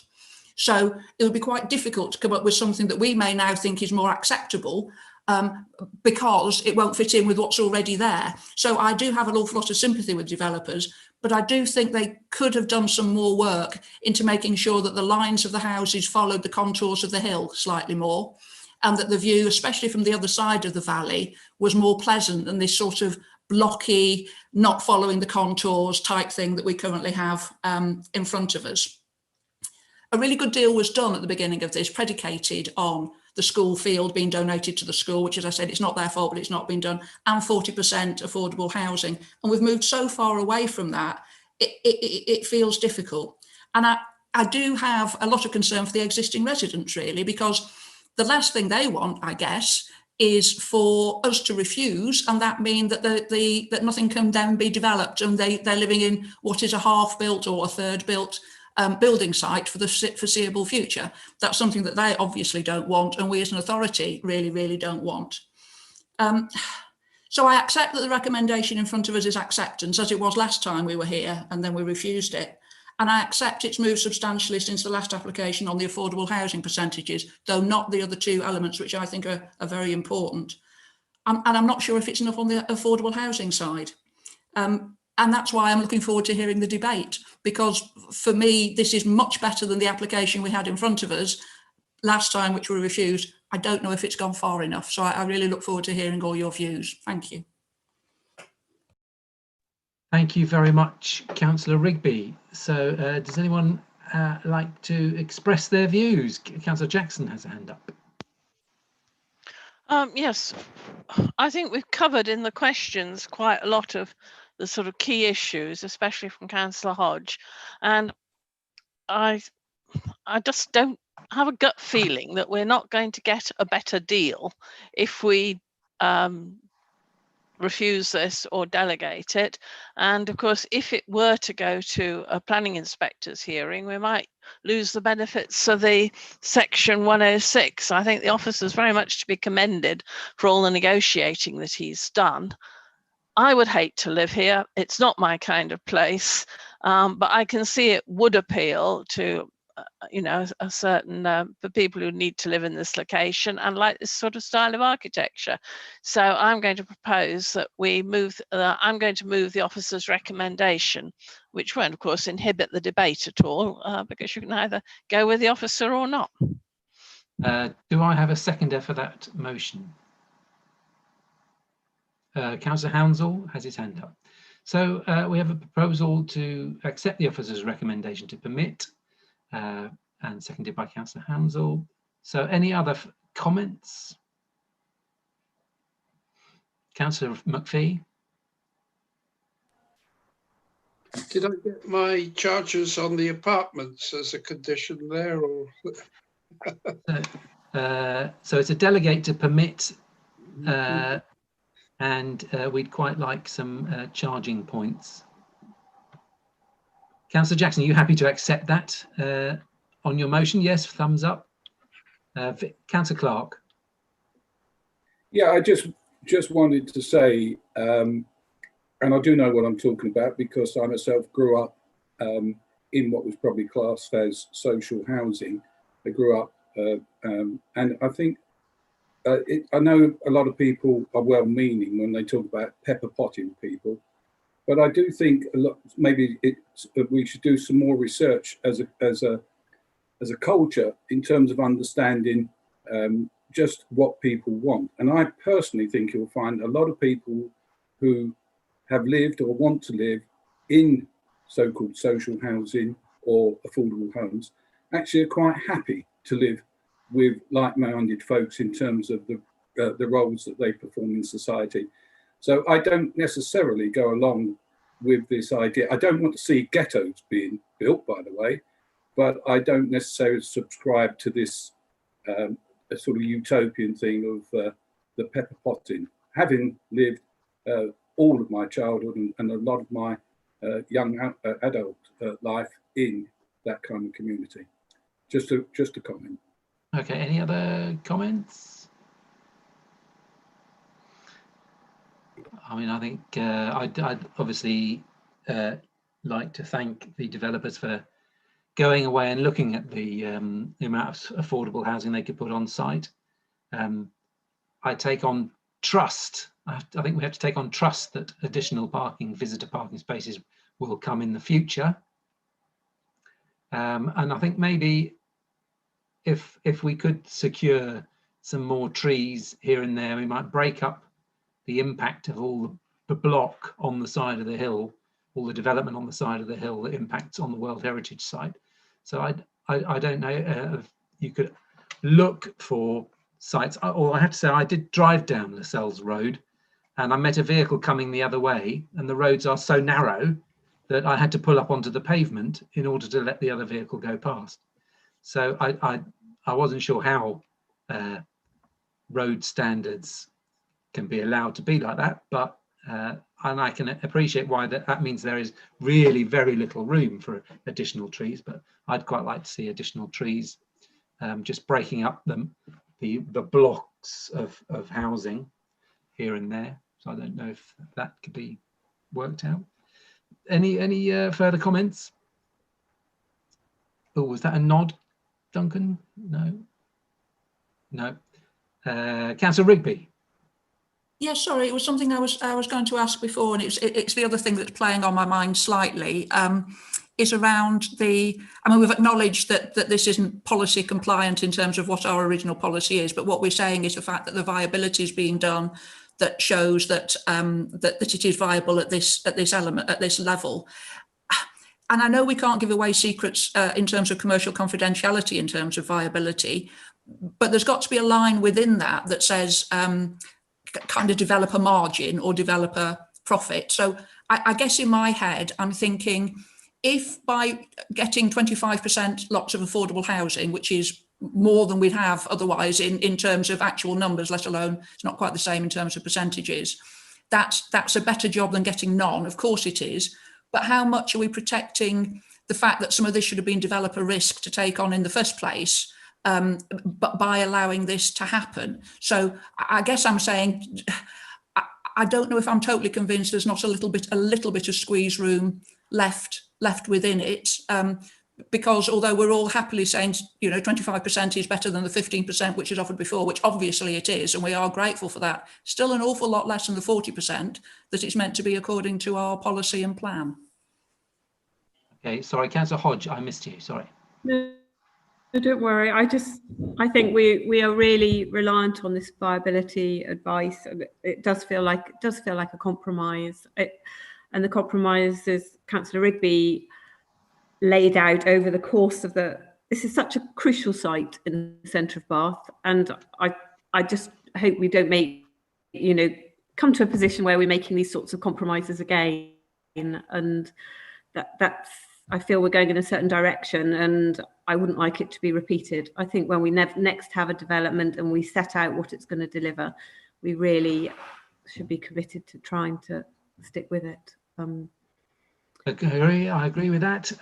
So let's move to the vote so that we can get in a little break. Can I just clarify? Yeah, the motion is to accept the officer's recommendation with a request to secure some more electric charging points, and a request to, if that's okay, Councillor Jackson, and a request to please explore if there is an opportunity to get some more trees in the streets. So that's a request, but we want more charging points. Okay, so you're it's going to delegate to permit. Delegate to permit. It's delegate to permit. With the opportunity to discuss the trees and add a condition about the charging points. Yes, specifically how was it on the flats? Was it? Yeah, for apartments. The apartments. Okay, certainly on the ground floor. Is that okay? So I'll go alphabetically. Oh, where's mine? Councillor Clark. Or Councillor Craig. Or Councillor Davis. Or Councillor Hodge. Against. Councillor Hounsell. For. Councillor Hughes. For. Councillor Jackson. For. Councillor McPhee. For. Councillor McCabe. For. Councillor Rigby. Abstain. Thank you all very much. And Marie, what's the result of the vote? That's 8 in favour, 1 against and 1 abstention, so that's carried. So that's to delegate to permit with the additionals that we requested. We're about to move on to the Radco store, but I think everyone would like a little break first. Is that okay? Yep, please. I've got to do something about the daylight. It's disappeared. I had a little helper come in and turn my lights on for me. So I'll see you all in a few minutes then. 3 minutes, 4 minutes.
Right, we're all nearly back.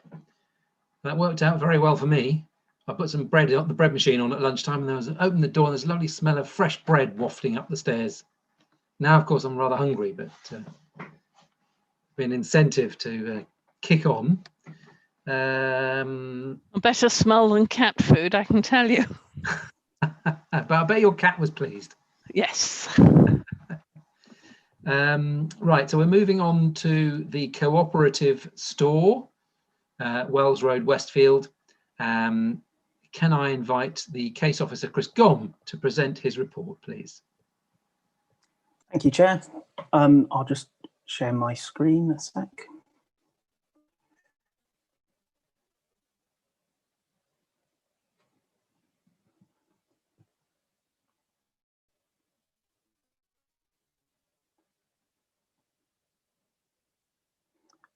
Can you see my screen? Yes. Can that be seen? Just checking. Thank you, Chair. So this application relates to the Radco supermarket and its surrounding land, its curtilage and car park on the Wells Road in Radstock. This application was first before committee last October, when it was unanimously resolved to grant permission for the scheme, subject to the conditions in the report and subject to Section 106 agreement, which deals with a number of matters, including the phasing of construction, and I'll come on to that point in a moment. Before I go through the details, just to remind members of the scheme, I'm not going to go through all of the plans and drawings. A year ago, I think I did a 30-minute presentation on everything that was proposed. So I'm just going to touch on the key drawings this time, just to remind members of the scheme. So the application obviously relates to this land edged in red here on the plan. The members will be familiar from the site familiar with the site because there was a site visit around a year ago. You can see the Radco building itself on the far right of the site there, where it says post office. So that's the existing supermarket building, and then the application relates to that and the very large car park to the rear. So this is the key drawing really, which I've annotated. So just to remind members, this is a hybrid application to redevelop the site. So full permission is sought on the right hand side of the drawing there to redevelop the existing supermarket building and its immediate service yard and car park to provide two new buildings 1 and 2 there, which accommodate residential uses on the upper floors, retail uses on the ground floor, and in the case of building 1, some offices as well, which will be the new head office of Radco itself. And then the outline part of the scheme, so phase 2, which is on the left-hand side of that thick black line, is for the residential redevelopment of the car park. And as that's outlined and layout is reserved, that layout shown on the drawing there is illustrative only. So there will be a need for a subsequent reserved matters application. So just running through the details, just the key drawings to remind members. This is the illustrative plan of the car park redevelopment. So this would be phase 2, sort of housing estate development. And then this is phase 1. So this is the full part of the application. So the demolition of the main store and the provision of the 2 new buildings facing Somervale Road and Wells Road with the new sort of courtyard public square between them. And then again, just to remind members of what was before committee last time, and there have been no changes to the plans, incidentally. So everything is exactly as previously proposed, as previously presented to the committee. This is, as I've mentioned, this is just before committee today to deal with a change that's sought to the resolution in respect of the phasing aspects of the construction. So again, that shows quite a nice view there, showing the 2 new buildings facing Wells Road and Somervale Road. Existing and proposed view from the double roundabout. This is the view from the corner of Fortescue Road, so existing and proposed again, showing the sort of public square on the corner there. This is the view looking down the road called the Street, looking across the roundabout there to the new building. And this is the view from Somervale Road. So there's some frontage onto the road there, existing and proposed. So if I go back, I'll go back to the illustrative master plan. The original committee resolution back in October last year, which was as recommended by the case officer, that resolution included a clause it included a resolution that there would be a clause or set of clauses in the Section 106 agreement controlling construction phasing, namely that phase 1 be delivered before phase 2. And that was there for good reason. The two phases, the outline and full element there on that plan on the screen, are clearly distinct schemes. They clearly could be delivered separately from one another. And in theory, at least, the phase 2 land could be disposed of separately to phase 1 and brought forward by a third-party developer. Now, there's no issue in principle with that if phase 2 comes forward after phase 1. The concern is if phase 2 came forward first, and which would raise the possibility that phase 1 would be second, or worse, that phase 1 doesn't come forward at all. So for that reason, it's important, or it was felt to be important for there to be clauses in the 106 agreement to ensure that phase 1 happens first. Because if it doesn't, the public benefits provided by phase 1, and it is phase 1 where the majority of the public benefits are, those benefits wouldn't be realised. And if phase 2 came forward first and then phase 1 didn't happen, and so we were left with the supermarket, of course, Radco would then be left without a car park if phase 2 had come forward. So that was how it was left at the end of the last committee meeting, that there would be a clause in the 106 agreement requiring phase 1 to come forward first and phase 2 second, and worded in such a way that essentially it would say that no work to commence on phase 2 until phase 1 had been completed. So following committee, we were unfortunately unable to reach agreement with the applicant on that particular aspect of the 106 agreement. So after some negotiations and toing and froing, we have now agreed an alternative sort of compromise position between the parties. And what's been agreed now is that the clause instead state that no work commences on phase 2 until piling operations have been completed on phase 1.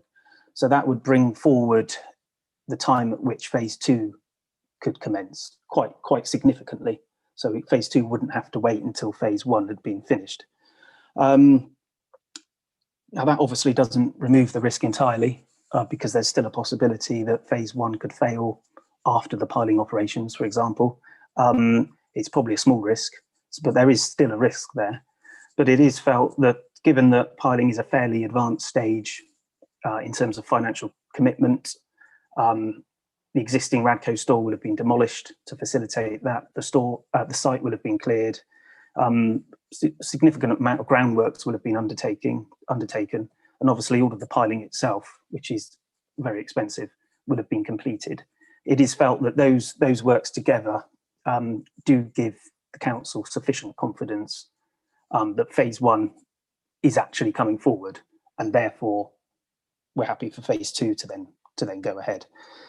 So obviously it's back at committee because this is obviously a different position. This is a change to the previous resolution. So it's back at committee essentially for committee's consent for that revised set of triggers.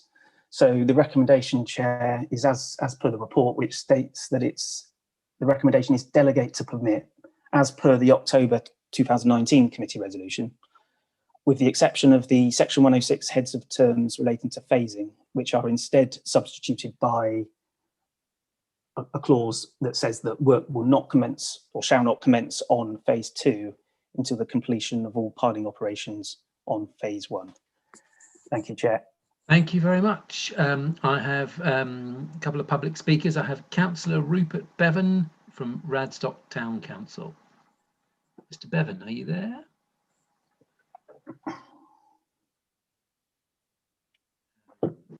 I can see. Ooh, your microphone just flashed on and off then. Try again.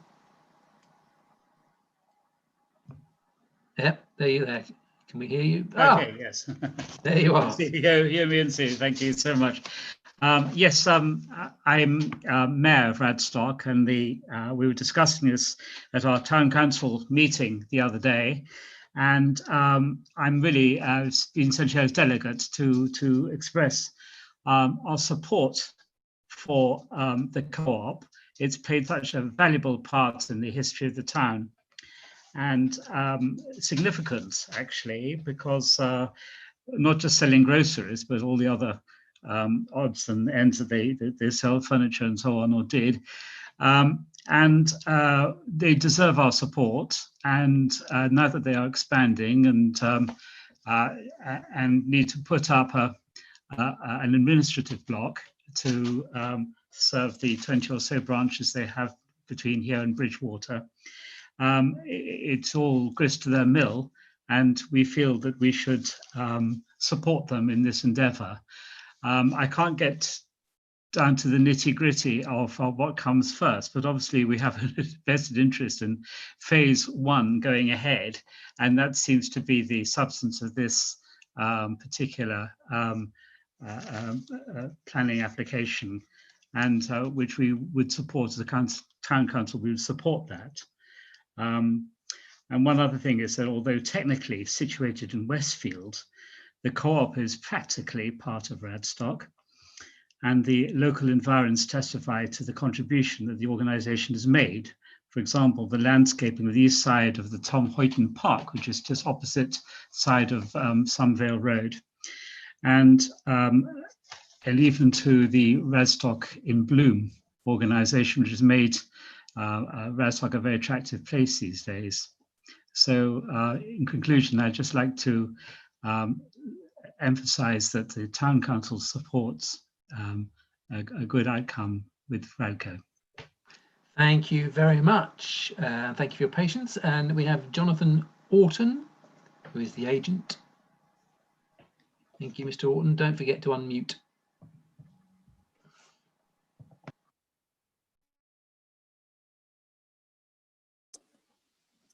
How's that, Chair? Fine, that's it. Thank you, Chair, and thank you, members, for the opportunity to talk to you this evening on behalf of the cooperative society there at Radstock.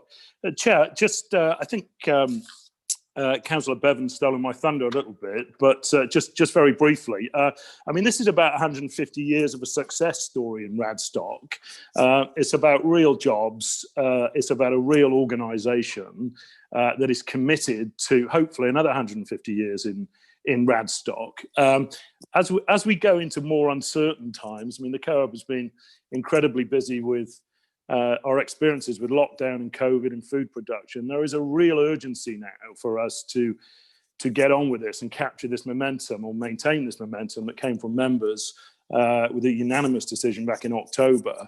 I can appreciate some concerns about maybe experiences of people building certain things and walking away and leaving other things, but that's not really the case here. Just in terms of some context, the last 12 months, the co-op have committed a substantial amount of money to technical work and ground investigation work, asbestos surveys, detailed design work, with a commitment to secure the planning permission as quickly as possible. We have engaged with Chris and his team at Baines on Section 106, made some great progress on that. And we just really want to capitalise on that and keep this project moving forward.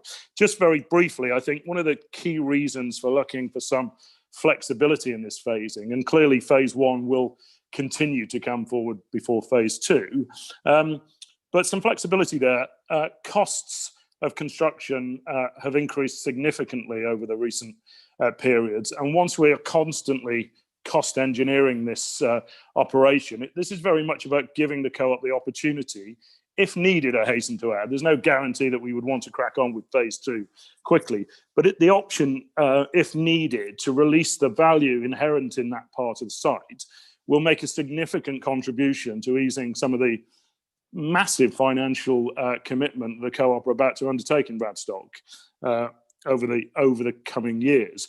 So very appreciative to the Planning Committee for its unanimous support in October, and indeed for Chris and the planners for taking a pragmatic approach to the phasing side of things, but really, really keen to crack on with things, to go to the next stage.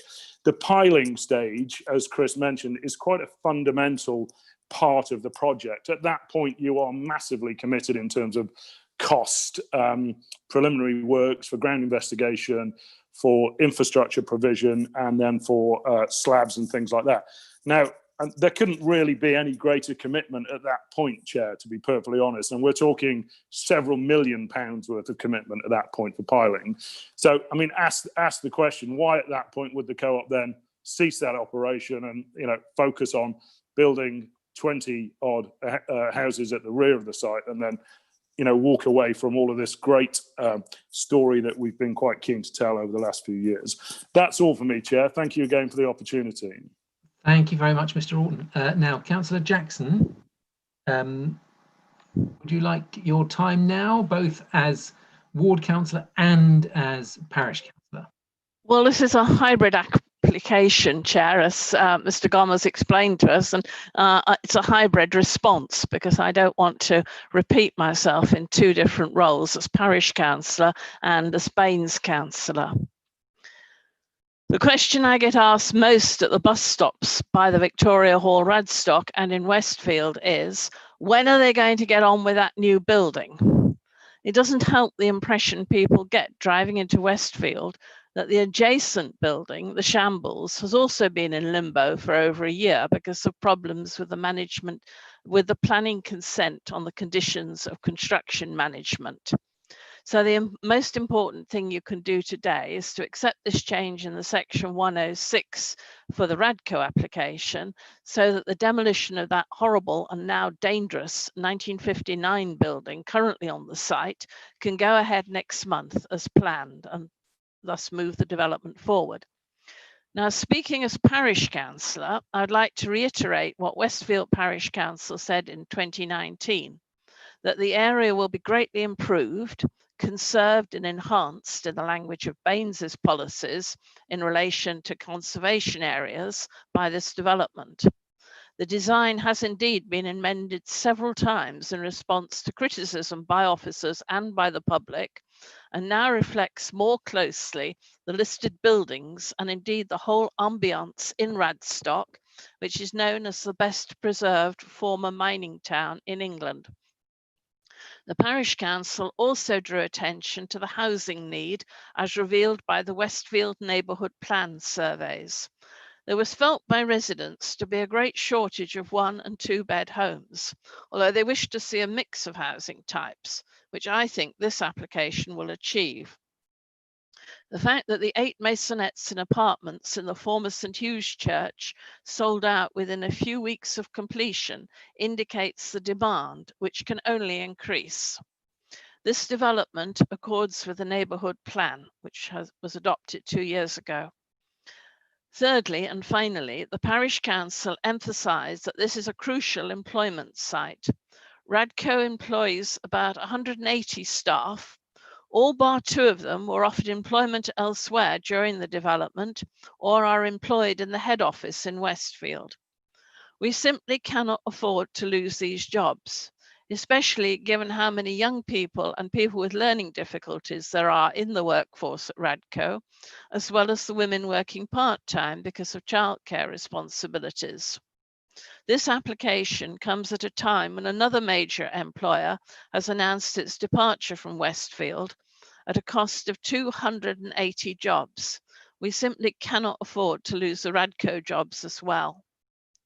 Speaking as a Baines councillor, it's been my privilege to have a good working relationship with the CEO and the staff at Radstock Cooperative Society since 2007. For about 4 years, I have gone along to the AGM and made a speech urging them to get on with the redevelopment of the site. The building had leaking roofs and very dodgy wiring, which was also a concern of the parish council on health and safety grounds. And now action is possible. One very important point that it may be difficult to understand if you're not familiar with the cooperative movement is that this is a company founded 151 years ago to sell very basic foodstuffs from local growers. And it is still proud of the amount of local produce and produce from the cooperative farm in Hemmington, just over the Mendip border, that it sells. But more importantly, it answers to the shareholders. Officers seem concerned that the Radco which now has developed 22 stores between Peasdown, St John and Bridgewater, recently opening in Wall, Weston-super-Mare, might just develop the houses and then vacate the site. This will not happen because of the strength of the shareholders, all 1,700 of them, and the way they turn out at the AGM in Radstock every year. Don Morris, the CEO, answers to me and all the other residents and staff and is very accessible, and you can go in and make a complaint or say what you feel when he's free. Secondly, the viability study shows that without the store and the offices, the site is not viable. Usually housing subsidises the other facilities, but this is not the case here. The current head office is in a listed building, not very DDA compliant and far too small. They need a new modern premises that this development will provide. There will also be 6 new shops to take funeral care, the travel agents, and hopefully a clothing franchise. The viability issue is crucial. The costs of getting this far have been very considerable, coming on top of the losses from this store, but not overall, for several years. And Radco are too financially committed to pull out after piling, as has just been explained. Thirdly, I have to declare an interest. Radco staff have in their spare time won South West in Bloom awards as a commercial site through the floral displays they have created. The management have made generous contributions to Radstock in Bloom, of which I was the secretary. And this is symbolic of their community involvement, which extends to supporting Radstock Museum and, by vote of the shareholders, other local charities each year. Radco is us, and we need this application to go through. The temporary premises opposite the Victoria Hall have a 3-year lease on them from August 2020, so any further delays must be avoided. Have I got time to just quote? Yes, hang on a minute. So last year when it came into council, some came into the planning committee. Westfield Parish Councillor Ron Hopkins said, "The centre of the town will be enhanced in every possible way by this development." Bruce Shern, Baines councillor, said, "The plan is good for Radstock, good for Westfield and good for the Soma Valley." And that's why I'm asking you to support the officer's recommendation. Thank you very much, Councillor Jackson. And switching your video off, and that'll be fine. So questions for the officer? Does anybody have any questions? I just wanted to clarify again, the recommendation is it delegate to permit or permit? It's delegate to permit, Chair. Delegate to permit. So were there any questions for the officer? Move straight to the debate. Anyone want to say anything? Anyone want to move a motion? Councillor Davies. We're happy to move a motion that we accept the officer's recommendation as printed in our papers. I'm quite happy to move that. Thank you. Councillor Hodge is happy to second. Sorry, Councillor Hodge just got in before you there, Councillor Clark. Councillor Hodge is happy to second. Any further comments? No, we'll move straight to the vote then. It's in reverse order. So to accept the officer's recommendation, delegate to permit with all the motions, Councillor Rigby. 4. Councillor McCabe, 4. Councillor McPhee. 4. Councillor Jackson's removed herself from the vote. Councillor Hughes. 4. Councillor Hounsell. 4. Councillor Hodge. 4. Councillor Davis. 4. Councillor Craig. 4. Councillor Clark. 4. Thank you very much. Unanimous with 1 received. Oh, if only they were all that easy. So that is officer's recommendation with all the relevant details as set out in the report. We move straight on then to the 5th one on the agenda, 24 Broadway, Widcombe. Can I invite the case officer to present his report, please? Hayden Foster. Thank you. There we go. Thank you, Chair. Here he is. I'll just share my screen.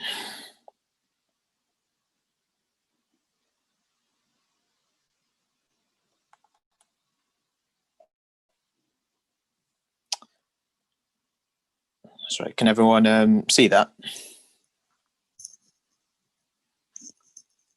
Yep. All okay. good. Okay.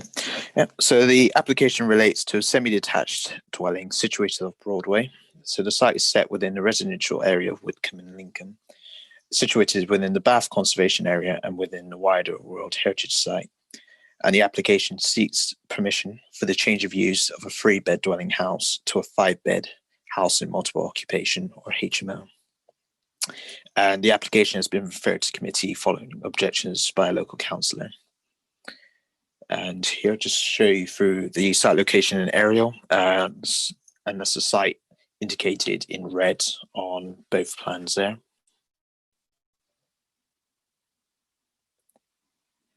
And here are the existing floor plans, ground floor to the left and first floor to the right.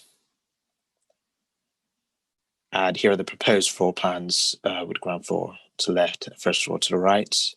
The proposed conversion will be facilitated through the subdivision of the ground floor living room space, which will be created, separated into 2 bedrooms and a hallway. And here's a detailed map of the HMO radius within the immediate area. So the site is situated within a census output area. The purple dots on the plan indicate HMOs within the area. And the calculations that have been indicated display that based on the SPD, that those circle points have to be within the radius for them to be counted in the calculation.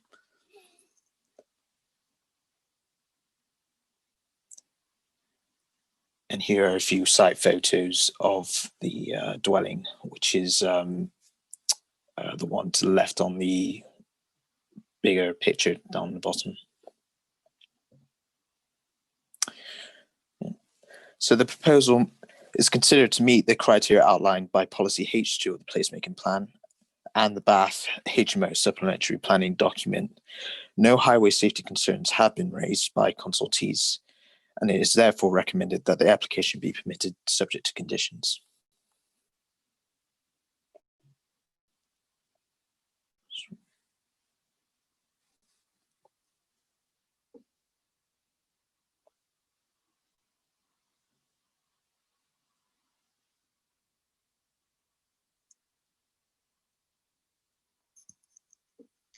Matt, you're mute.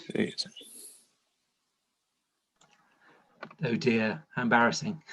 Do we have Councillor Alison Bourne available? Yes, I'm here. Hooray. Right. Councillor, you have 5 minutes. As the ward councillor, you have 5 minutes. Okay. Good afternoon. Oh, it's probably good evening now, actually. It's been a long day, hasn't it? 24 Broadway is a modest, relatively affordable 3-bedroom family home that is situated close to the local schools and other amenities. Such homes are in short supply in Bath, particularly in Widcombe, and it will be a great loss if this property is converted to a 5-bedroom HMO. The main areas of concern are, firstly, the number of HMOs in the area. Numbers 3, 25, 29 and 30 Broadway are all registered HMOs, as are 6 and 8 Ferry Lane and 7 and 9 Spring Crescent. Just across Pulteney Road, number 27 Pulteney Gardens and numbers 1, 2, 3, 4, 5 and 9 Pulteney Terrace are all registered HMOs, but they are just outside of the 100-metre limit. Of the 8 houses in the cul-de-sac where number 24 is situated, 2 are already registered as HMOs. Number 24 will be the third. 3 are family homes, and the remaining 2 do not appear to have permanent residents. Are they unregistered HMOs or are they short-term lets? One of the 2 houses at the entrance to the cul-de-sac is also an HMO. The 10% rule has helped to manage the density of HMOs in Bath, but its application does not work in this case. The distribution of local HMOs is such that despite there being so many in the area, when calculated using the prescribed methodology, the registered HMOs account for just less than 10% of the homes within 100 metres of this property. This is a particular concern for the residents of Summerlays Court, a complex of 20 retirement flats situated on the corner of Broadway and Pulteney Road. They are directly opposite the 6 student HMOs in Pulteney Terrace, and this cluster of properties impacts significantly on the residents of those flats, but they are not included in the calculation. In addition, the calculation does not take into account the planned development of student housing on the site of the nearby cricket club. The second concern is the impact on the local community. Residents are concerned that student homes tend to have a more transient population, that occupants often fail to manage their gardens and refuse responsibly. They recycle less, and due to the short-term nature of their tenancies, they have less investment in the local community, which impacts on community cohesion. This can affect the amenity value of the area and result in noise nuisance and less consideration of neighbours' needs. This is a particular concern at this time when COVID demands higher levels of consideration within communities. The third concern relates to the suitability of this house for this purpose. In order to turn this 3-bedroomed house into a 5-bedroom HMO, the sitting room will be divided into 2 downstairs bedrooms, one of which is only slightly more than the minimum space requirement of 6.51 metres. The smallest of the 3 upstairs bedrooms also barely meets the minimum standard. It was designed to be a child's bedroom, not an adult's bedroom. The current kitchen and dining room, which are also close to the minimum standard of 18 square metres, together with a small bathroom and separate toilet, will be the only internal communal space for 5 unrelated adults. Shared living has little value for the occupants in such circumstances.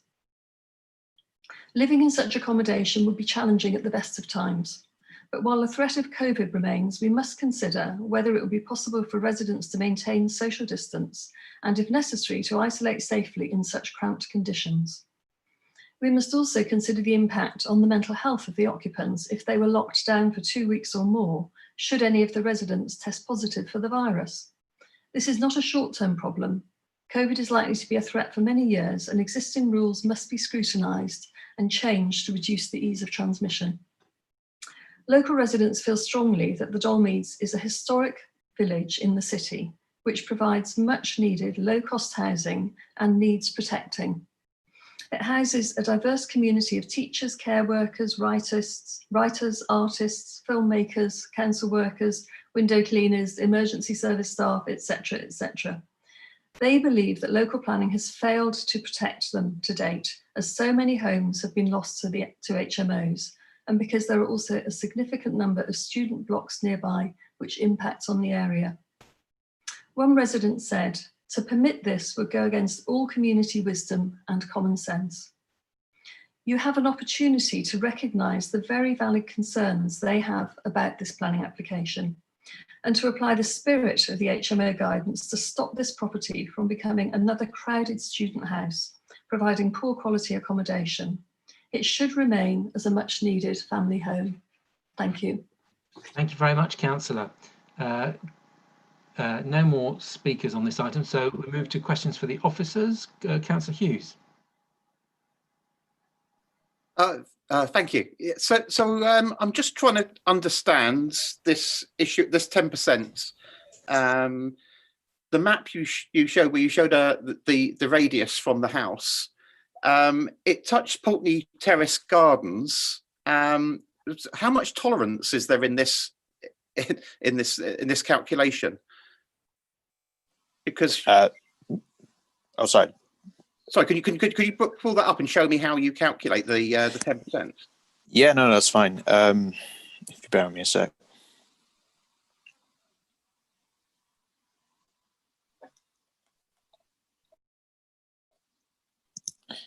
Sorry, can you see that? Yeah. Okay. Yeah. So it's gone again. Yeah. Yeah. There you go. It should be up.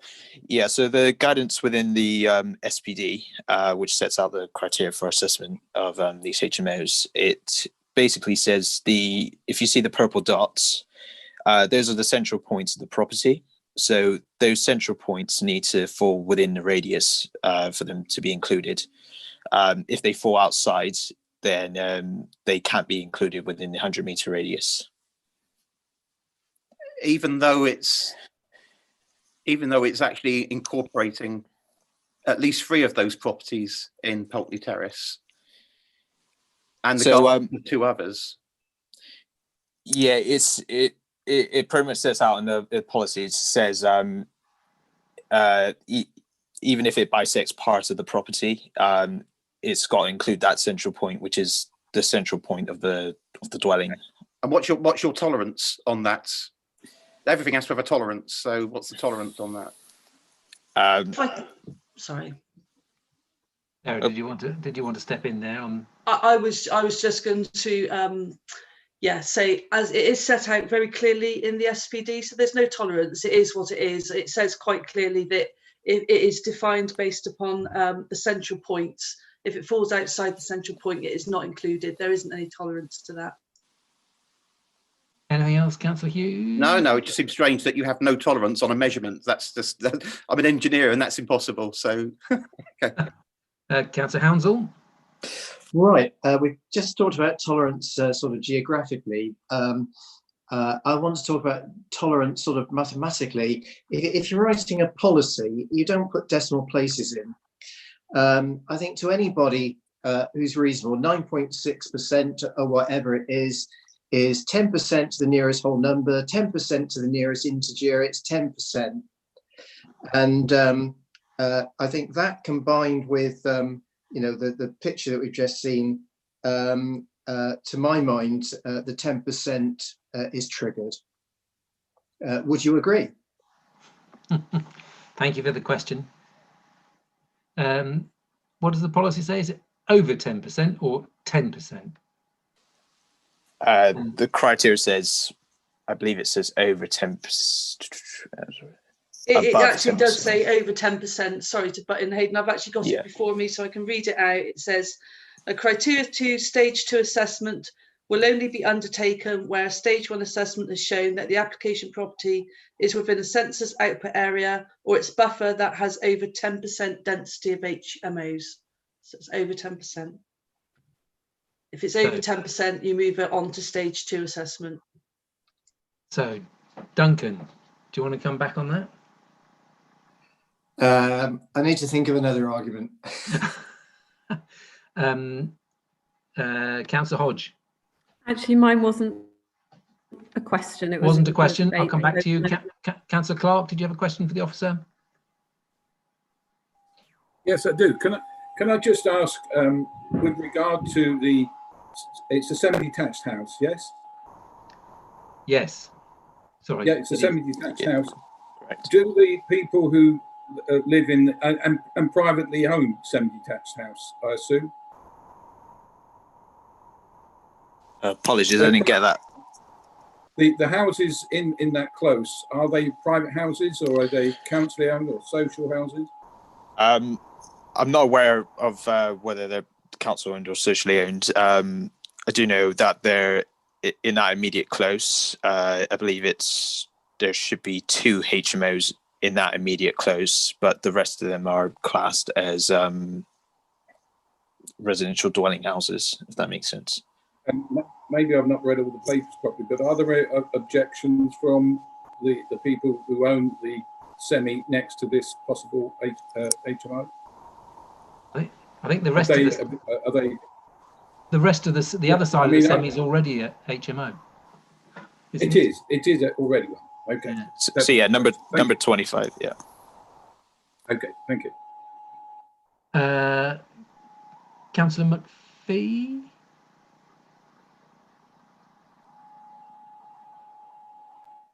Oh, Al, you've switched your video off as well as your sound. We might have to come back to Councillor McPhee. Councillor Rigby. This isn't going to be a surprise to anyone as this question. I just think it is worth getting in the minutes every time that we have this. What we're looking at is a HMO application. Am I right in saying it is not necessarily a student house? Yeah, that's correct. It's just on paper as a HMO. Yeah, we don't know whether it's going to be let out to students or young professionals or anyone else. Hal, you're back with us. Do you want to ask your question? I am, yes. I mean, the spirit of setting the 10% is clear, that if you have more than 10% of houses in a certain range, you'll have something that makes a disruptive effect to the local amenity, I imagine.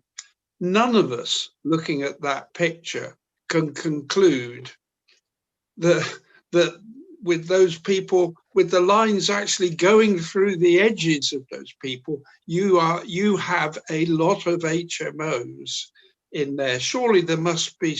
My question to you: is there a precedent for something like this, or before? In what sense a precedent? A precedent where we're numerically on the 10%. But there are so many just clustered outside that it's clear that the spirit in which this rule was designed, clearly we're above the threshold. I think Eleanor reckons she's had something. I mean, normally from an officer point, we do take the guidance from the SPD, and yeah, if it does fall outside of the radius in terms of the central point, then we would take the view of it's outside of that radius. And commend you for your accuracy, but as a planner, as a member of a planning committee, we can see the spirit there, which is you've got four or five HMOs right on the edge. So we can interpret it, but you're saying that's never taken into account in your calculations, and I understand that. Can I just come in, Chair, to just clarify? Yeah. Sorry, is that okay? Because I just think I need to say that the guidance is there so that the policy can be applied fairly for all HMOs across the district. So it's there for a reason. So for that reason, it's not interpreted in a flexible way. It is what it is, and it's applied in that way by officers. And on that basis, all HMOs are presented to you. And I would say I understand that, but on the planning committee, we can look at it in spirit, and you understand why we react the way we do. Can I just point out as well, we are 0.5%, half a percent away from triggering the policy. Half an HMO away from refusing this. Now that circle went through a lot of half HMOs, but doesn't trigger it because it doesn't hit the middle of the house. So I just wanted to point that out. Is there any more questions to the officer? And then I think we go to Councillor Hodge to speak in the debate. Yes, I'd just like to make the same point that I made earlier about policy H2. I've got written here in front of me the placemaking plan policy. So point one, that the following criteria will be considered when determining these applications. Point one is relating to the high concentrations of HMOs, which we've discussed.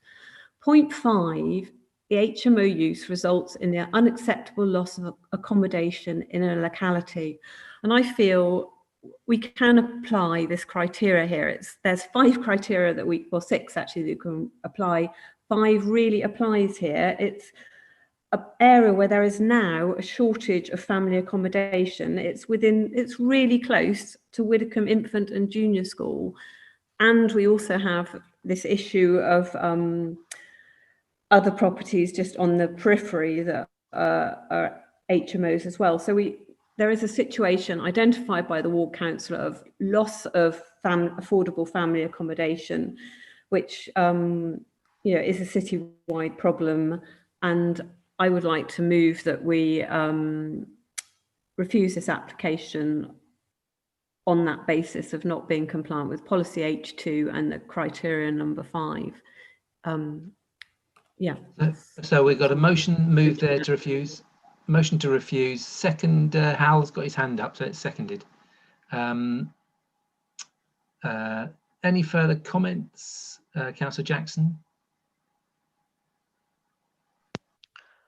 Yes, I'm awfully sorry about this, but I really cannot see that we have adequate grounds for going against an officer recommendation, especially in the light of all the training we've had on this subject about the consequences. I would agree it's hard to have a hard and fast rule, but bear this in mind, if this one goes through, it will be the last one. It will then mean that any subsequent application takes it over the 10%. So I really cannot support this resolution. I'm sorry, but we have to be logical and not be ruled by our hearts. Fair play. Can I just ask about the word unacceptable? So in point 5, it says an unacceptable blah, blah, blah. If it's unacceptable to us, does that count? Or again, is this another one, Sarah, where we have to show harm?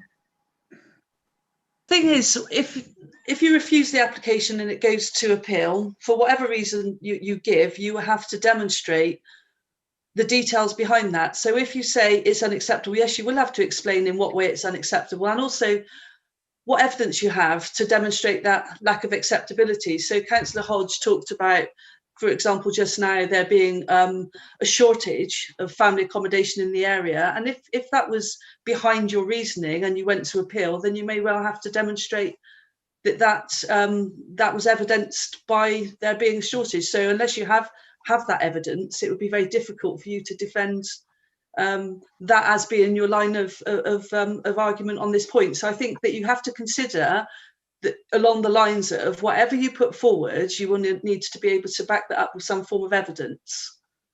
Okay, Councillor Rigby.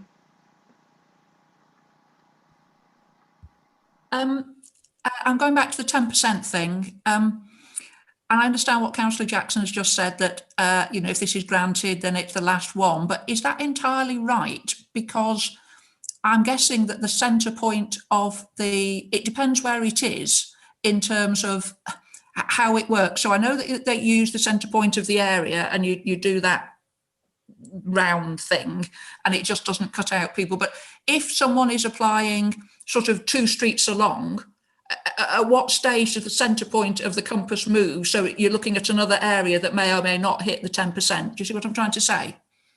That's correct. It would be centred on the other property, Councillor Rigby. So if it was 2 streets away, then the central point would be different. So the radius would be different. I mean, that's kind of what I thought. So this thing about the 10%, if we then do this one, it means that there can't be any more. It sort of depends where the next application is. Because if the next application is in a street that actually brings into it a couple of the ones that have just been missed by this thing, but loses the 4 or 5 that were down at the bottom bit, we'd be back having the same debate again. You can't give any weight to what might happen in terms of future applications or how they might be assessed. You can only really consider the application that's before you and the assessment that is being made based upon the current circumstances, because circumstances may change. It comes back to, I think it comes back to this we're 0.5% away of triggering all the harm that the policy says, and the automatic refusal, 0.5% away. But it doesn't, surely then the rest of H2 then comes into play and you can give more weight to the rest of H2. Anyway, that's enough of me. Councillor Clark. Yeah, I know the officer has applied the logic, and I like to think I'm logical as well. So I would find it difficult to go against the officer just based on the fact that he has applied the policy as it works. I just hope all the measurements and all the percentages are correct, and that somebody doesn't at a later stage find that it's that that's not safe. So I'm not suggesting that one moment, but let's just fingers crossed. Because my sentiment is very much with I think several others of the speakers here. This is so close. It's such a shame in my view, to lose a family home in these circumstances, particularly when you consider that the 5 adults, whether they're students or professional people of one kind or another, cramped in, and they will be cramped into that accommodation. So I think that in itself is not a good way for us to be going. But unless somebody comes up with some genuine reasons for rejection here, I really, and having been guided by Sarah James there, I really don't want us to find ourselves where it goes to appeal and we lose. I don't think we should be fighting battles that we know we should lose, that we will lose. Councillor Hughes. So yes, sorry, Councillor Rigby already made the point very well that I was hoping to make about the centre of the buildings. Councillor McPhee. And then it seems to me that we can make an argument that slavish, if you like,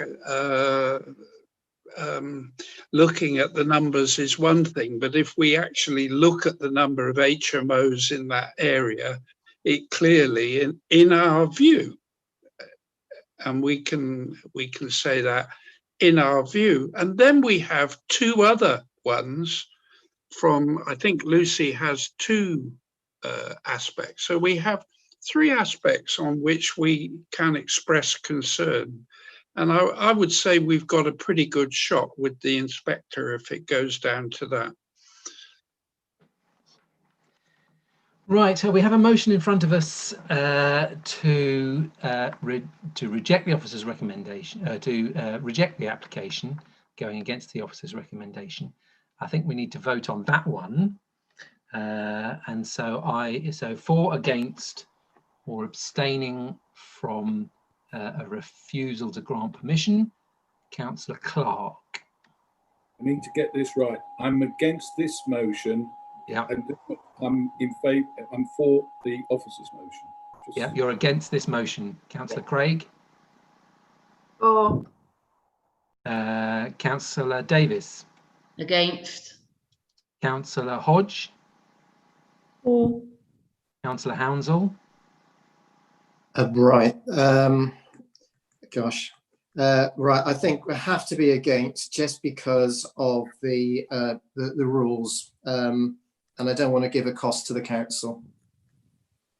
Councillor Hughes. I for.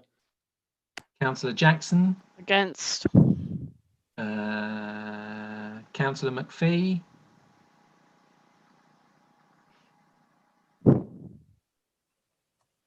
You're muted, Hal. Sorry, for. Councillor McCabe.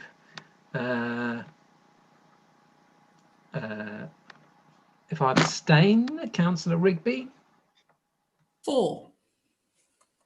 So the motion to refuse to permit or to refuse the application on the grounds of it not complying with H2 is carried by 1 vote. Is that right, Marie?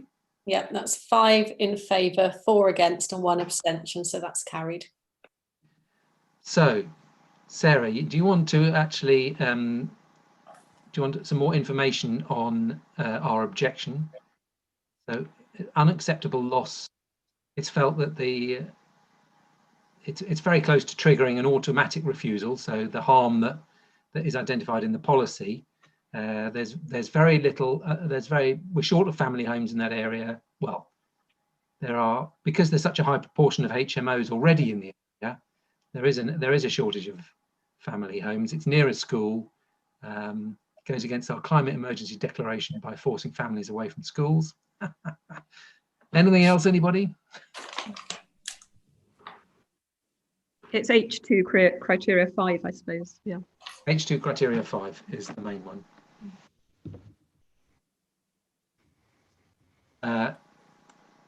Is that okay? Does anyone need... Oh, Councillor Jackson needs a break. So we'll just take a couple of minutes for a break. What was that wave? Does that mean you've had your break and you're back?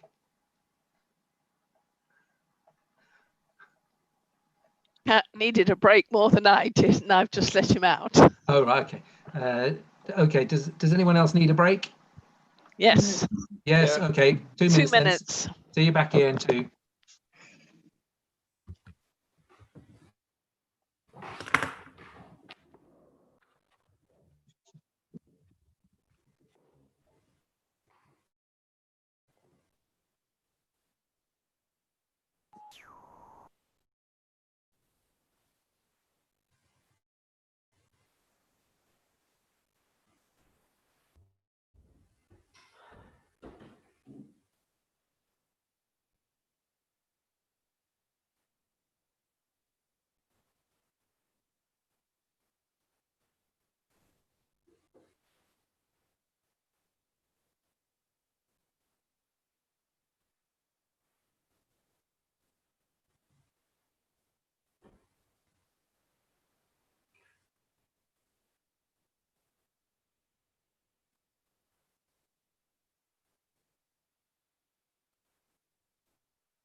Just on that last item, we missed who seconded.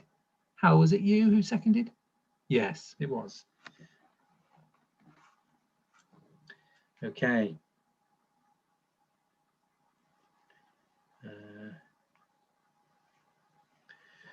Right then, we all nearly back.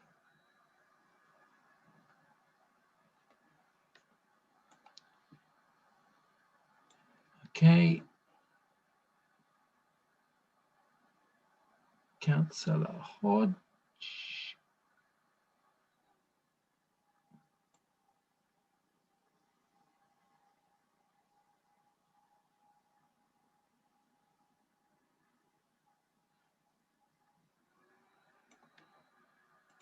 Lucy, are you there yet?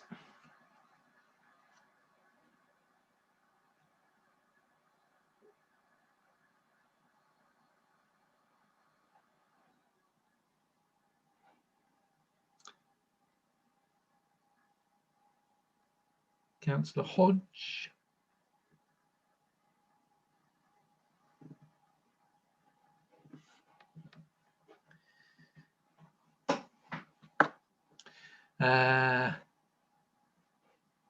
So, Councillor Hodge, are you around? Are you there? We're moving on to the next item, the building between the house and the old orchard, the street Ubley. Just waiting for Councillor Hodge to return.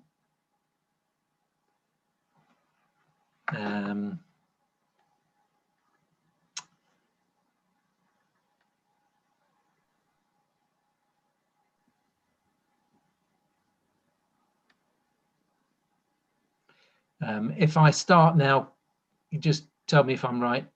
The councillor, oh no, there we are, she's back. So can I invite the case officer, Christine Moorfield, to present her report, please? Thank you, Chair. Good evening. I'll just try and share my screen.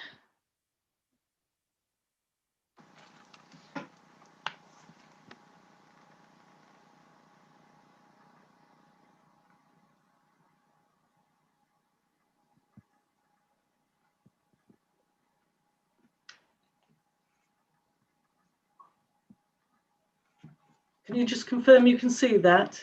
I can, yes. Yes. This application is submitted as a variation application for a permission that was granted in 2017. The application was for a detached dwelling house and detached garage. This application is also for an erection of a detached dwelling and a detached garage. There are two verbal updates to the report in relation to the conditions and an advice or an informative. In conditions 13 and 14, it refers to a plan revision E when it should say revision F. And an advice should be added in respect of the comments made by the drainage engineer who considered it was necessary for an advice in relation to the ownership responsibilities of the owner of the site to the watercourse. This is considered necessary if any permission is granted. The site is located on the south side of the street in Ubley.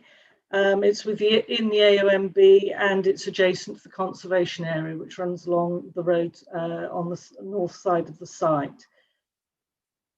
The approved scheme for the site was a 2-bedroomed house, and the proposed scheme now is for a 3-bedroomed house.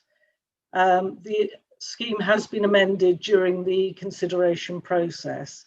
The proposed garage and carport are identified on the site and are as were approved under the original scheme on the site when it was approved in 2017. There's a spring-fed watercourse on the site, which you can see is the blue shape to the right of the property. When the application was submitted, one of the issues that they had was that they realised that on resurveying the site, that spring and watercourse had been incorrectly shown, and so this had to be re-shown, and so that threw up issues with regard to the relationship of the house to the watercourse, and information has been submitted in relation to that. Of particular importance is the situation, because that feature wasn't quite as shown on the approved plans, the points of particular note have been the relationship between the proposed dwelling now in relation to the house to the west, which is the house. And the drawings that are submitted, I'm afraid it's too small scale for you to see, but it actually identifies that there's 3 measurements shown along the length of the house, showing its distance from the garage of the house at the front, which is 3.248 metres. Sort of halfway down the house, the distance is 4.741 metres. And at the southern end of the house is 4.564 metres. On the plan that you're looking at, the darker edging is to show the location of the plan as was approved on the 2017 application. And as you can see on the right-hand side, on the left-hand side, this house does come marginally closer to the house because there is a single-storey element that's now been included. The footprint of the new house is extended to the north with a porch, and to the south with a single-storey extension. I've got a plan further on which hopefully helps to indicate that. The design of the house had been amended, and one of the crucial issues was that the ridge line has been raised from the approved dwelling. The approved dwelling had an asymmetrical roof design. The house that's now proposed has a more traditional roof pitch, and this sits at 300 millimetres above the ridge line that was approved. It also brings the ridge line closer to the house, which is located on the west side. And as you can see, it's the edge of that house is shown on this picture to show that relationship. This is the eastern side of the property, so this faces towards the orchard house. And you can see at the left-hand side, that's the single-storey extension at the rear, and we've got the porch at the front on the right-hand side. So this is the back view of the property as proposed, and again you can see the position of the roof pitch as approved with the previous scheme, and the proposal as it is now. And this is the western elevation, so this is the elevation which would be adjacent to the house, the closest neighbour. Here's the floor plans indicating a kitchen diner at the back of the property with a living room, study, utility and toilet at downstairs level. And the line, as you can probably see on your screen, the dotted line sort of going through the kitchen area, that's the line of the footprint of the previous house. So at this point, the approved scheme was set in at the back of the property from the house, which is located on the western side. And this is the first floor, indicating 3 bedrooms, bathroom, ensuite and dressing room.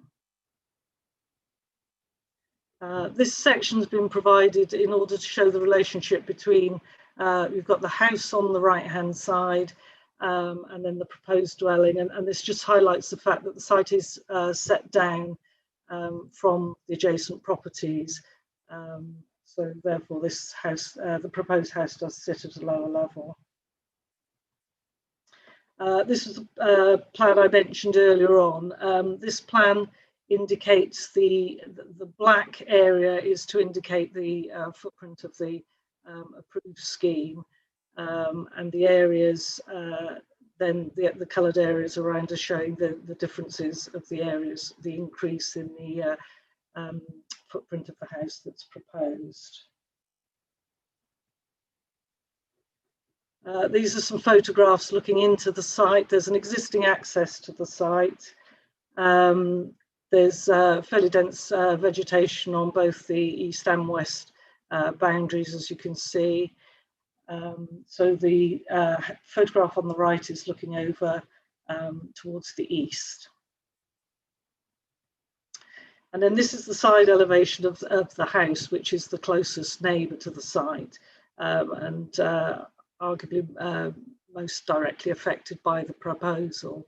And that's where the issue between the distances between the properties has been something that has been a concern and an issue raised. So this is the garage of the house, and so that's at the front of their property. So the new property will sit just slightly in front of the front elevation of the house. And then this is looking across the entrance, existing entrance, looking where the garage will be located. And then again, we've got a picture of the eastern boundary.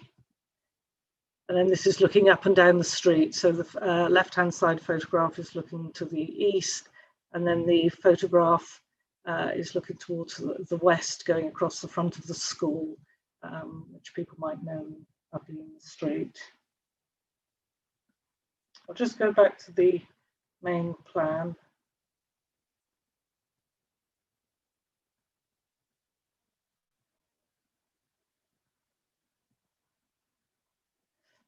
I think that's probably the most useful one.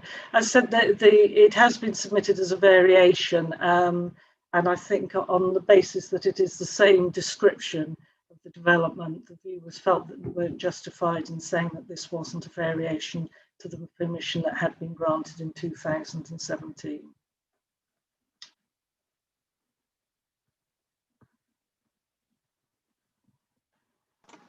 And the recommendation?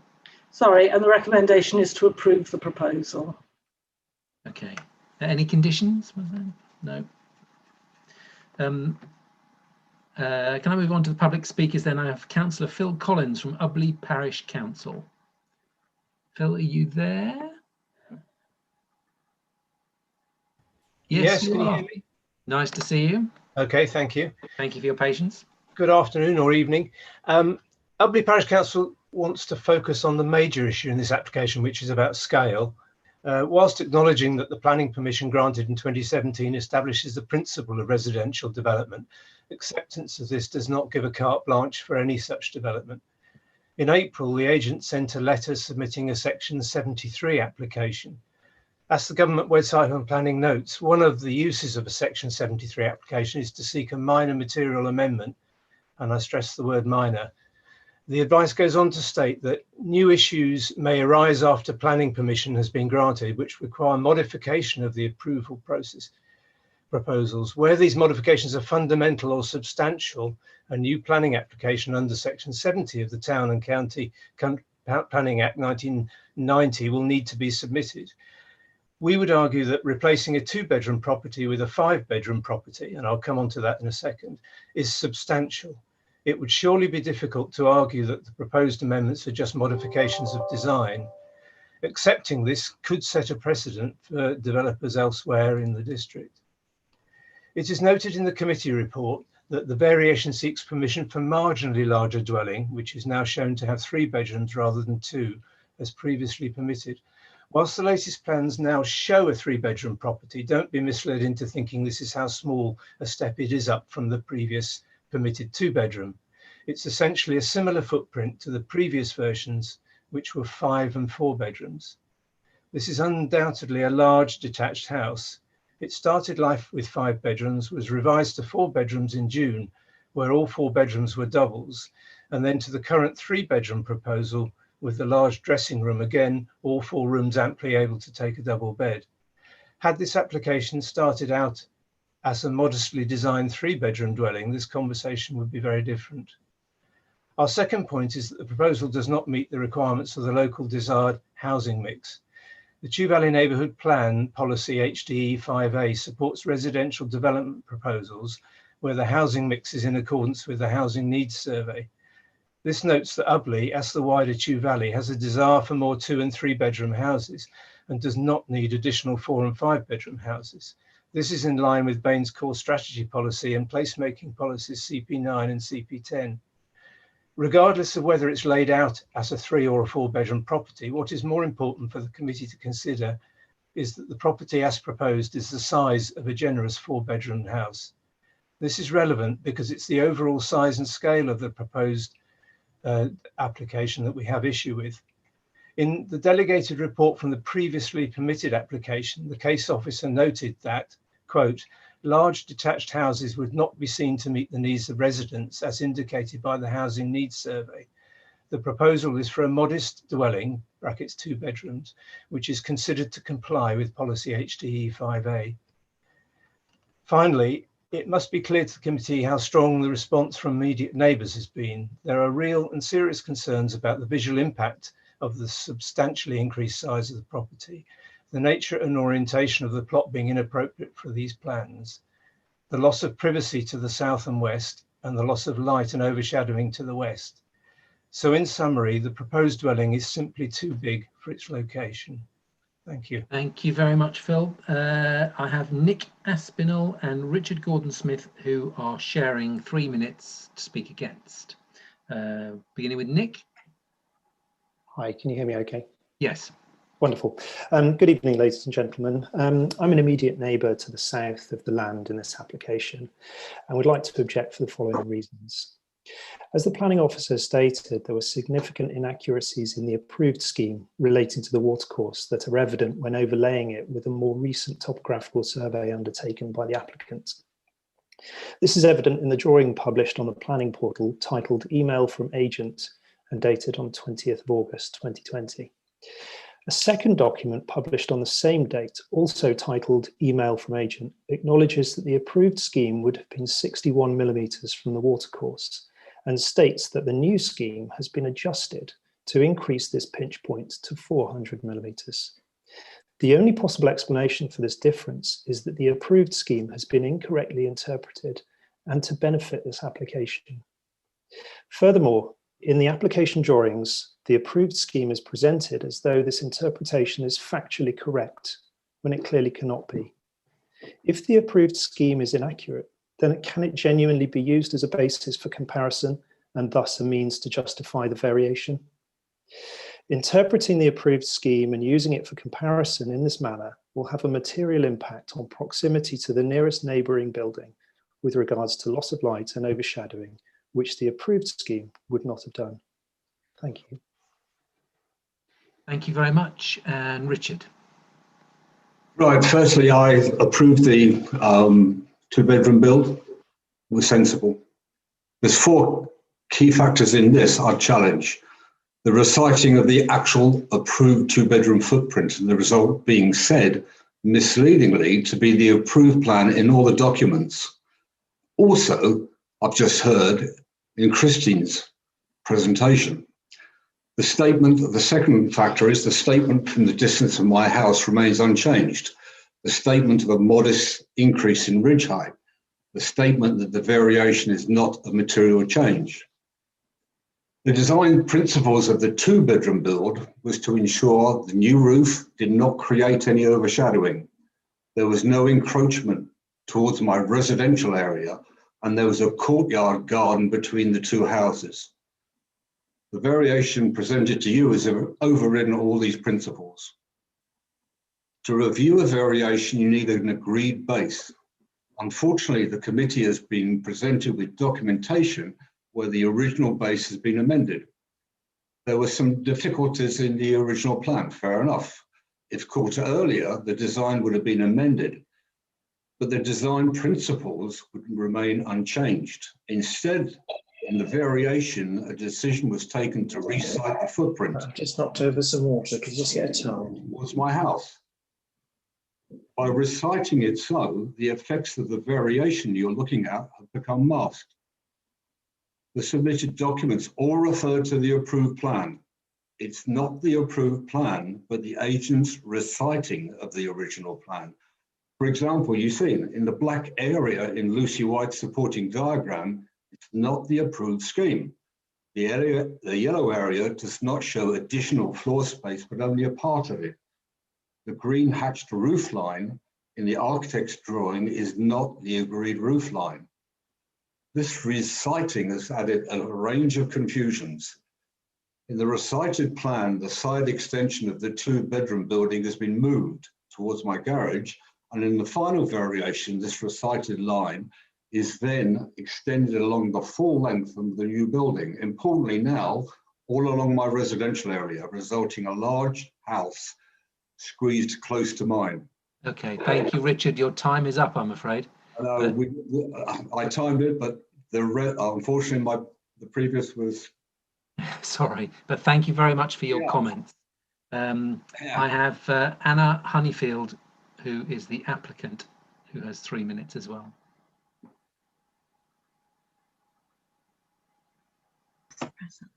Hello, can you hear me? Yes, we can, Anna, thank you. Yeah, okay, great. Good evening, everybody.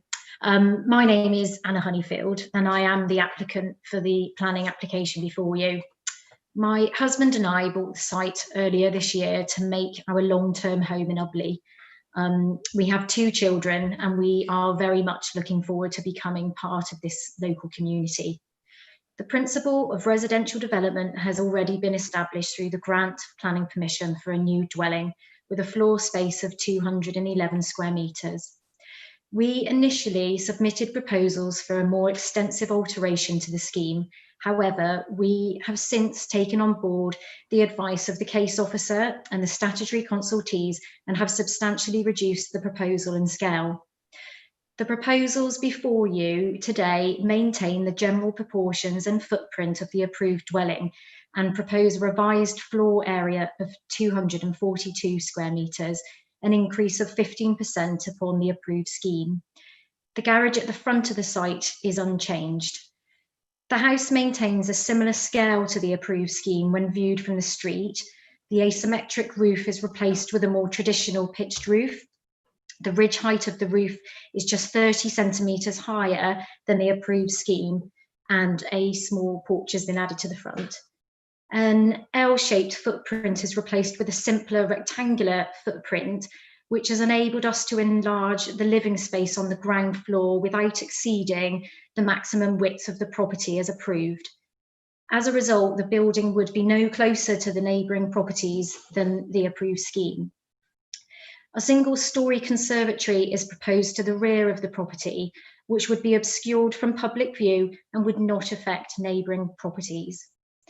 Through these modest changes, we can achieve a much more efficient use of the land to provide space for a 3-bedroom property, which is the minimum we need as a family to make this our home. The enlargement of the property would represent just 6% increase in the volume of the approved scheme when viewed from the street in Ubley. And we also felt that the overall appearance was improved from the roadside with the symmetrical roof design. As amended, there are no objections on technical grounds to the planning application. The Highway Authority, the Ecology Officer, the Arboriculturalist and the Flooding and Drainage team are all satisfied with the approvals. The proposals continue to meet the aspirations of the Chew Valley Neighbouring Plan to provide more 2- and 3-bedroom homes within the local area. The proposed scale and design of the property is appropriate to the character of the area and therefore accords the adopted core strategy and placemaking plan. For these reasons, we welcome the recommendation of the case officer to approve the revisions, and we hope members can also support our scheme. Thank you so much for your time this evening. Thank you, Anna. I have Councillor Vic Pritchard as the local ward councillor. Vic, are you there?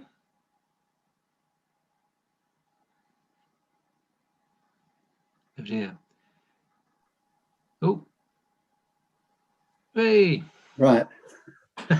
Okay, fine. So thank you for allowing this application to be considered by your committee, which is an interesting but extremely long meeting that you're having. Now, you will appreciate that as the ward councillor, I would be familiar with this site, but it wasn't until I visited that I got a true understanding of the complexity and the frustrations in trying to determine what was being asked for here. And ideally, I would at this moment, I would call for a site visit for the committee to get a true understanding of what's been intended. But with the effects of COVID, I don't know, and I once I close making my representation to you, you'll debate it, and if you're not going to have a site visit, then I need to give you a little bit more information. And what's misleading is that you would easily assume that these are only minor variations to what was previously been approved. The problem is that all of these variations come from a revised plan of the actual footprint of what was given consent. That footprint has moved across to the west side to be more immediate to the house there. That has a major adverse impact on that house there, and all of the considerations have been on this revised footprint. So it's misleading in itself, and it isn't given a true evaluation of what's been intended. You've heard good, strong representations from those speakers opposed to the application. And because of the time of the day and the length of your meeting, I won't repeat them. There's no need because you've got them on record. So I would encourage you to refuse this application, and I'll close there. Thank you. Thank you very much, Councillor Pritchard. So we move on to questions to the officer. Hang on, next item. Councillor Rigby. Thank you, Chair. It's quite a simple question in some ways. I am confused what would trigger, at what point would this trigger something from not being a variation to actually being a new application? So could you maybe give me some comfort about how that would work, please? Shall I answer that? Is that so? Okay. So thank you, Councillor. Hang on a sec. Councillor Jackson, you got your hand up. Did you? I wanted to move a site visit, Chair. Okay, can we do that after questions to the officer then, please? And I've got to go in 10 minutes. Okay, we'll be quick. Sarah, did you want to come back on the notion of why this was accepted as a variation, and what are the criteria? Yeah, I can answer that. So basically, a section 73 application can be registered when the application doesn't represent a fundamental alteration to the original proposal. Now, what represents a fundamental alteration to the original proposal is not set out in black and white. I mean, there's lots and lots of case law, and so it's a matter of professional judgment as to whether that is whether it does or doesn't. And so in this case, obviously the application's been considered and registered as valid as a variation, and that's, in officers' views, perfectly acceptable to do in this case. We do regard it to be a variation, and we don't regard it to be a fundamental alteration to the original proposal. Case law does sometimes talk about things in descriptions. So, for example, the original description didn't refer didn't tie it down to being anything different than a dwelling, which is what this is. And like I said, it's a matter of professional judgment. Councillor Rigby, does that answer your question? Yes, but sort of raises others as well, unfortunately. I get it was a really good answer to the question, but I'd hoped you'd be able to say, no, there's this trigger point and it didn't meet it and it's a percentage and it's really clear. No, thank you for the answer anyway, Sarah. Councillor Craig. Thank you.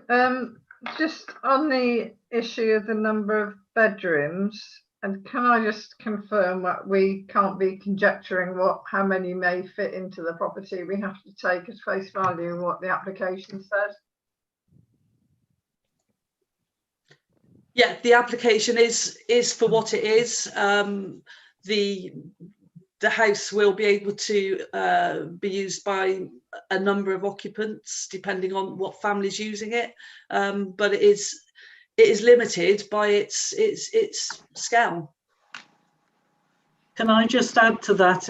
In the committee report, I did make reference to the fact that the original scheme did have quite a lot of storage space in it because of the unusual roof design. There was quite a lot of space within it. So it's not as simple as saying because the number of bedrooms have gone up, it has to have increased in so much size. There was a certain envelope of building, which they only chose to put 2 bedrooms in previously. Councillor Hodge? I just want to be clear on 2 points. As a committee, are we allowed to say this is a question that we don't agree with that it's the premise that is a variation? And the second question is to do with the floor surface areas. Actually, sorry, related to the first about it not being a variation. In the original application, which was quite controversial initially anyway, that in the application you get a conservation officer's opinion about what is acceptable in terms of size of building.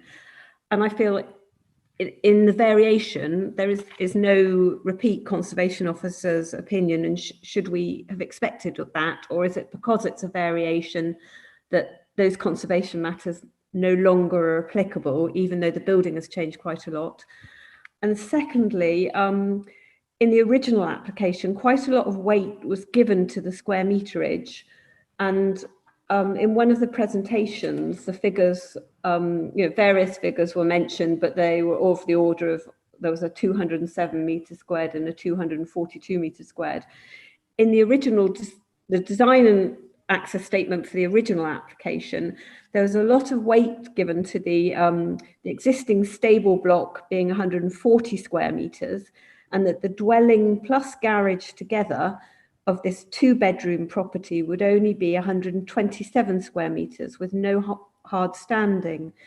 So those areas were very important in the original 2-bedroom property that was given permission. And now we're talking about much greater area figures, and I'd just like clarification on those. So it's first of all variation. Because it's a variation, you get no conservation opinion. And secondly, what areas are we now talking about, square meterage? I'm just going to see how people feel. Councillor Jackson has to go and has proposed a site visit. Do we want our questions answered now, or would people like to vote on a site visit and have our questions answered next time? Any interest? Nobody. Councillor Hughes? Yeah, so I'd like to understand the answer to Lucy's question about the variation. Yeah, me too. So, Councillor Jackson, do you mind waiting, or we might lose you? But Simon, do you want to go on the this thing? It's such a big change from the. You got the issue about whether or not the original is the right original, and it's such a big change from what was very, very carefully negotiated the first time round. What if the committee, so the question I think is, what if the committee thinks that it shouldn't have been accepted as a variation? Well, I think that's a very difficult question. I mean, Sarah summarised the law very well. It can be a Section 73 variation unless it's a fundamental alteration. And there's also case law from the Court of Appeal, which effectively says that if the description of the development remains the same, then it's likely to be able to be a Section 73 application. So that applies in this case. And as Sarah says, it is a judgment as to when we reach a point where it is a fundamental alteration. I think the difficulty here is that it has been accepted as a valid Section 73 application, and it's being presented to the committee on that basis. So it's difficult to advise what the committee can do now that it's here in front of you to be determined. I mean, I think my advice would be that I haven't looked at the application in as much detail as the case officer, but I certainly haven't seen anything in the presentation that causes me to think it's a fundamental alteration. It's obviously not my planning judgment, but from a legal point of view, I haven't seen anything that causes me any concern in that regard. And of course, the description of the development is the same, which accords with what the Court of Appeal have said. So, I mean, my advice would be to the committee to determine this on its planning merits, rather than concerning yourselves with whether it should be a Section 73 application. But I mean, I think if you really had some concerns about it, probably the only thing I could suggest would be to defer it for some further advice. Councillor McPhee, did you want to come in on that? Yes, I mean, I'm okay for a site visit, but I mean, basically, we've had at least 2 people now have said that what we're looking at is not the original accepted plan. So if we had a site visit in which that was cleared up, and Councillor Hodge has talked about some floor areas which seem very different to the ones we're being quoted now. So I'm quite happy to go for a site visit if all of those things are explained to me at the time. So would you like to make that a proposal? Yeah, you proposed that. Councillor Jackson, you were originally going to propose it. Are you happy to second that? Yeah. So we have a motion for a site visit, but we also want further information on the issue. We want a response to the accusation that we're not working off the right original plan. And what else? Well, to understand the 3, we've basically got the original one, then we've got the one we're working on. Yeah. Let's understand the difference. Yeah. Okay. Does that cover everything for everybody? Yep. Please, let's go to a vote. I should have left. Okay. Right. So we're going in reverse order. So in favour of the site visit or against the site visit plus additional information, Councillor Rigby. I think Councillor Hodge is desperately trying to indicate. Sorry, Lucy, did you want to add one? It was just, if we have a site visit, I think it should be a live site visit. Will we be allowed to visit the site? It's in the open air, in a lane. Yeah, we can yes, we can always request that officers try and arrange for a live site visit, and they will do their best to do so, but if they can't manage it safely, it will obviously be virtual. Councillor Rigby on the motion. For. Councillor McCabe, for. Councillor McPhee. For. Councillor Jackson. For. Councillor Hughes. For. Councillor Hounsell. I lost connection for a couple of minutes, so I won't vote. You missed out. Okay, thank you for that. Councillor Hodge. For. Councillor Davis. Abstain. Abstain. Councillor Craig. For. Councillor Clark. For. Okay, so that's unanimous in favour of a site, not unanimous, but majority in favour of a site visit. What's the actual maths, Marie? Actually, 8 in favour, 1 abstention and 1 not voting because they lost connection.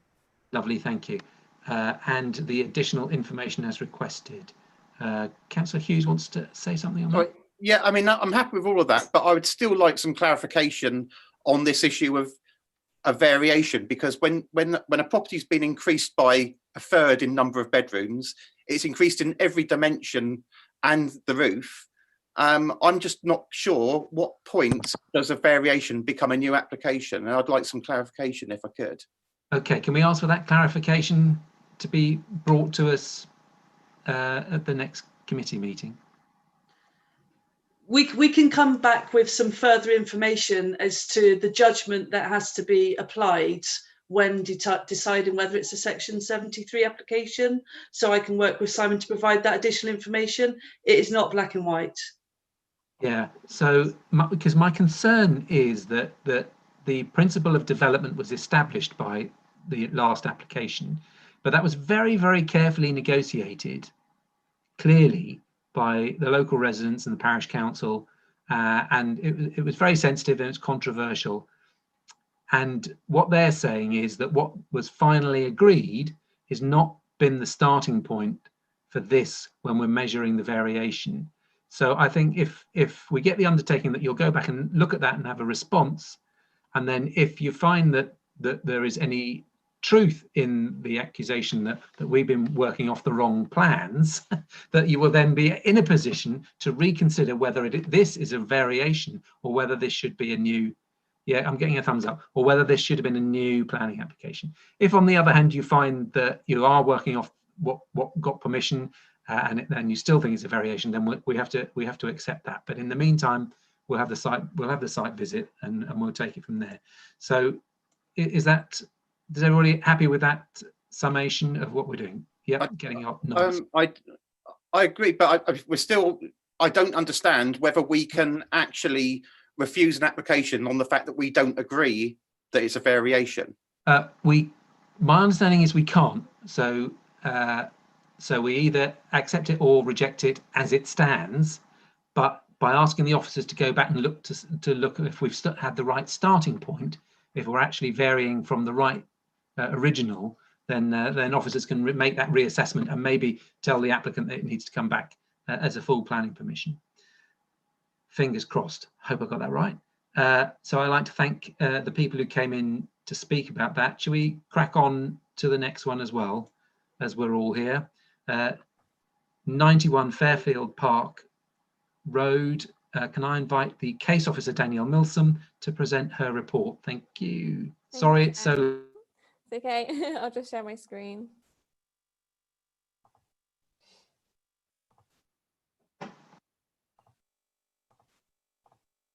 Okay, can everyone see that okay? Yes. Perfect. Okay, so this is a householder application for the creation of 2 off-street parking spaces at 91 Fairfield Park Road. The site is located within Fairfield Park, which falls within the Bath World Heritage Site. So this is the site location plan, on the left indicated with the red outline and on the right aerial imagery indicated with the red pinpoint. The dwelling is detached and its frontage faces northeast. So this is the existing elevations. You can see that the dwelling is raised from ground level with a raised front garden area. And this is the retaining wall that is currently present. This retaining wall measures 1.2 meters in height currently. This is the existing floor plan where you can see the setback of the dwelling number 91 and the front garden area. So this is the proposed front elevation. So you can see that they are carving out half of the front garden, the right-hand side, and they are removing approximately 6 meters of this front boundary wall. And you can also see the electric car charging point there as well. So this is the proposed floor plan. You can see the space for the 2 parking areas. This whole space measures approximately 35 meters squared. And you can see the new steps that are proposed in the left-hand side of the garden as well. So this is some photos of the site. So the parking spaces is proposed in front of this single-story element of the dwelling. So this section here. And you can see that this is the retaining wall that is to be removed. This hedge will go as well. So these more site photos further away from the site. So on the left, we are further down Fairfield Park Road, looking towards the site here. This is further north from the site, looking down towards the site. And this is the front of the site with the retaining wall here that is to be removed. So officer recommendation is to refuse this application for the reasons stated in the officer report. Thank you very much. I have 2 speakers. First of all, Martin Blake. Are you there, Martin? Well done for hanging on in this long. I can hear you. And now I can see you. Good evening, Chair, and good evening, members. Thank you for listening to our statement. The applicant has lived at the property for 40 years, and in that time, they've lovingly cared for and enhanced the house, including 2 very sensitively previously designed extensions. And they're keen to continue to care for and enhance the house in that vein. The motive for the application has been driven by the fact that the applicants are now both in their 70s and are finding it an increased need to have parking close to their home in order to go about their daily lives.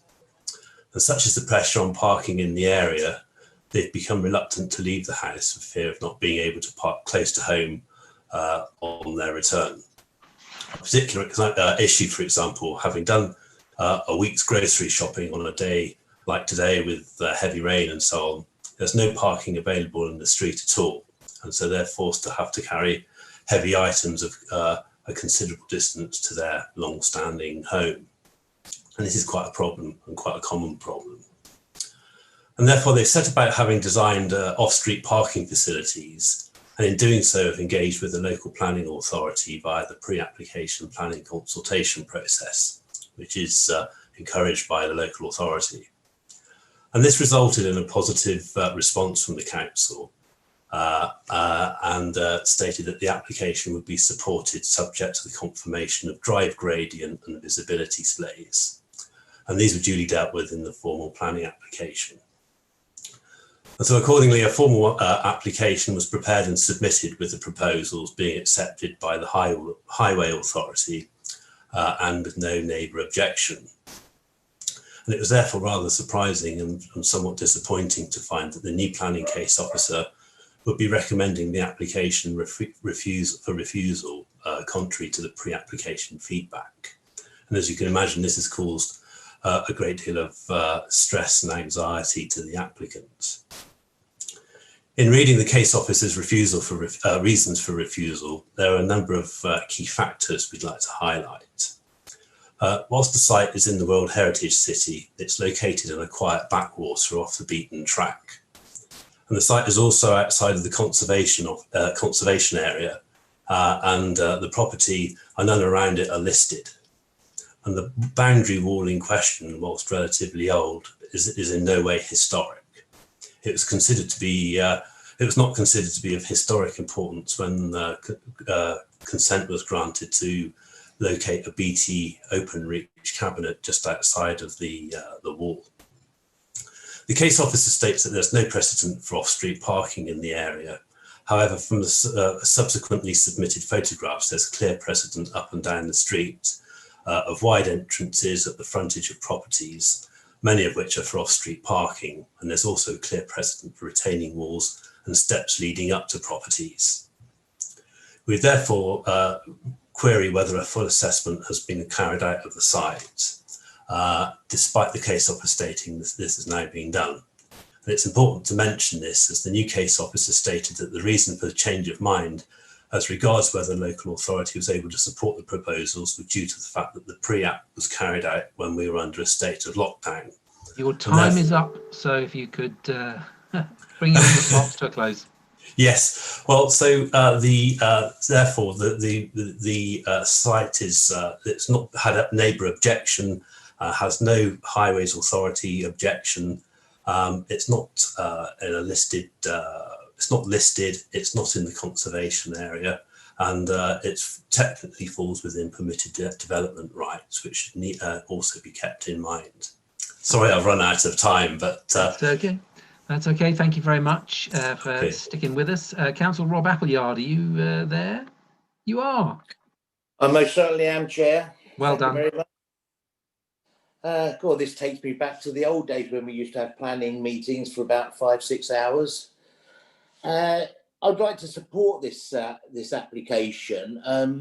As a ward councillor, especially in the area around Larkhall, there are growing requests for people to do off-street parking for a number of reasons, and also, and it's something I don't know if the agent mentioned, the installation of electric vehicle charging points.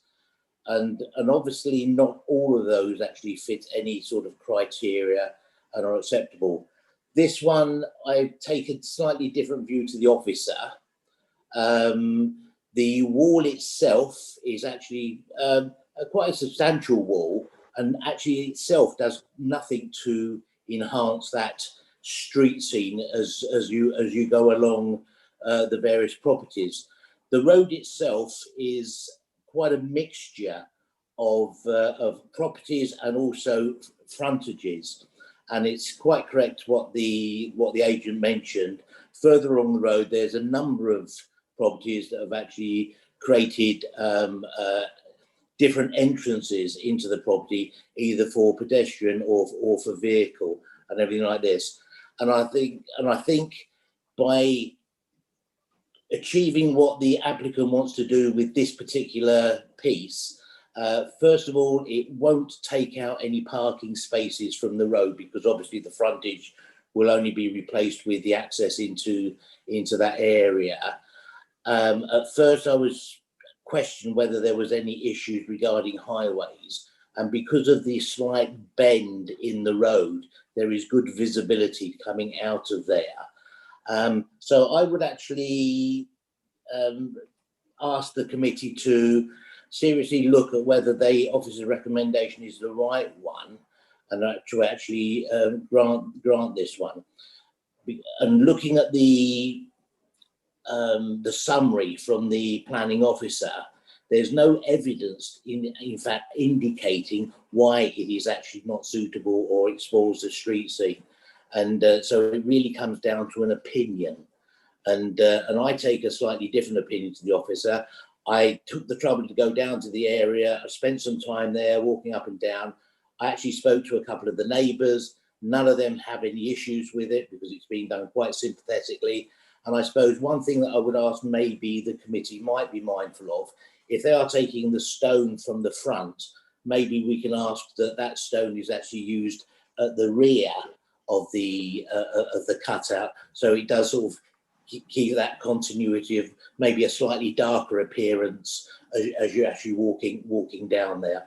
I won't take up any more of your time, Chair, and thank you to the committee for asking, but I do support this application, and I've had no reasons to actually take on any comments from residents that are negative to this. Thank you very much, Councillor Appleyard. And now we go to questions for the officer, and I have Councillor Clark.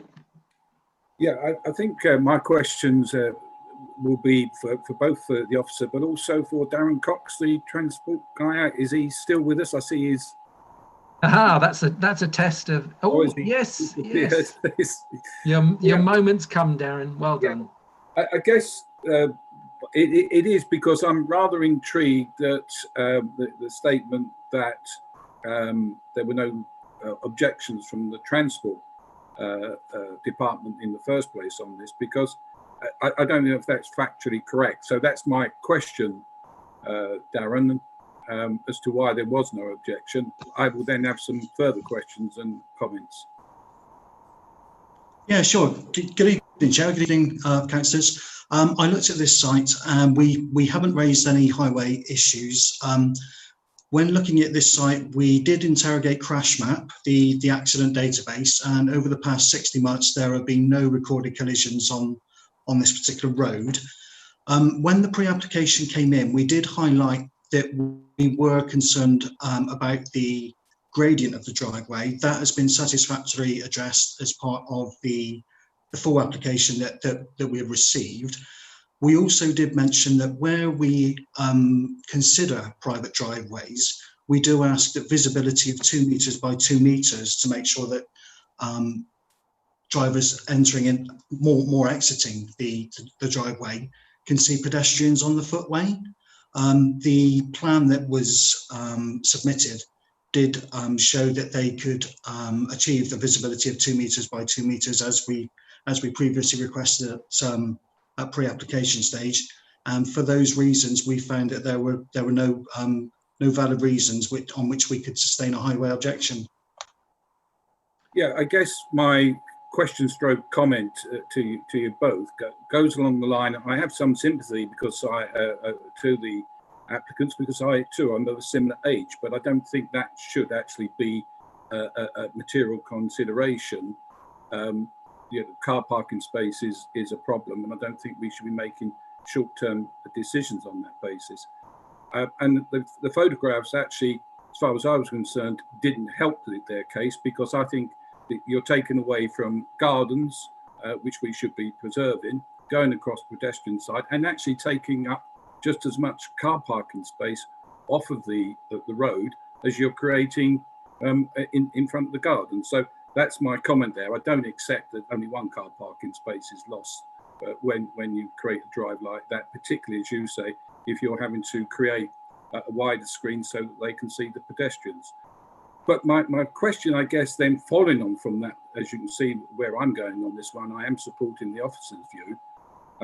But is there anything in the highways that could allow these two individuals to have a reserved parking space on the road, which would satisfy, if you like, my objections, in as much that encroaching upon gardens and not really creating any more car parking space, but also satisfy their needs to have which I understand, to ideally have a car parking space outside their home.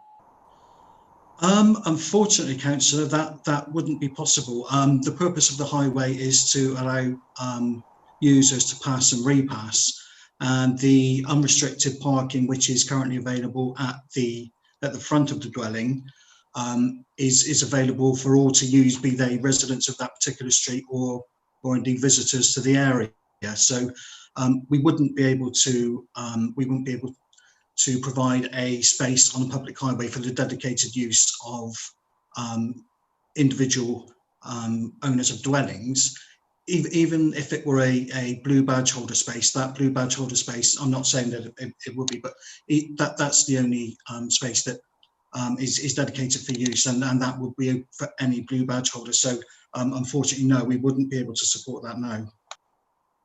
Okay, thank you. I think that's my questions, and I think you've answered those which I might have directed towards the officer as well. Thank you. Thank you, Councillor Hodge. Yes, I'd like to ask Danielle to go back to some of the images she showed earlier, because I've been to this location. It's on the edge of my ward. It's a really lovely location, actually, and you don't get the sense of it from the pictures, because the on the right-hand side of the road there are not houses, and you see over the whole of the Chalcombe Valley. So it's a kind of villagey setting, or a city edge setting, and really, when I also get the impression that there is quite a bit of off-street parking. When I was there weren't many cars parked. But my question to Danielle is, in her officer's report, she's elaborated quite a lot about what she felt the impact would be on the area, the visual impact, and the character and appearance of the area. And you have to imagine, and I wondered if she could go into a bit more detail on that, why she has arrived at this decision when she got a chance to visit the house and location. Yeah, so when I went to site, it was clear that the front garden, and mainly due to the fact that it is raised, and that front boundary wall really adds a significant positive aspect to the street scene. The site is unique within its setting and does add a positive contribution to the character and appearance of the site. So removing half of that front garden, in my opinion, is harmful. It would be different to the neighbouring property. So the neighbouring dwellings to the right, to the north, they only have access for pedestrians, so their access is only as wide as pedestrians. There are no car parking spaces within that block of terraces or semi-detached dwellings. So that is my opinion of why harm is caused. Lovely. Thank you very much. Councillor Craig. Thank you. Could the officer just clarify what would be allowed under permitted development, please? So in normal circumstances, in outside of a conservation area, you can create hard standing, so car parking spaces. However, in this instance, due to the amount of engineering works required to facilitate the works, it is considered an engineering operation in its own right, so therefore it does require permission, which was mentioned in the pre-app, and that is why this application is in. Thank you. Councillor Hughes. Yeah, so can I ask a question to Darren, if that's okay? You can. Okay, I'm just trying to understand. So if this were permitted, then firstly, would you have to put double yellows down? Because you're going to put a drop curb in, you'd have to put double yellows in to reserve that section of road for that property? Looking at the photos, I think the curb's already dropped though, isn't it? I don't know.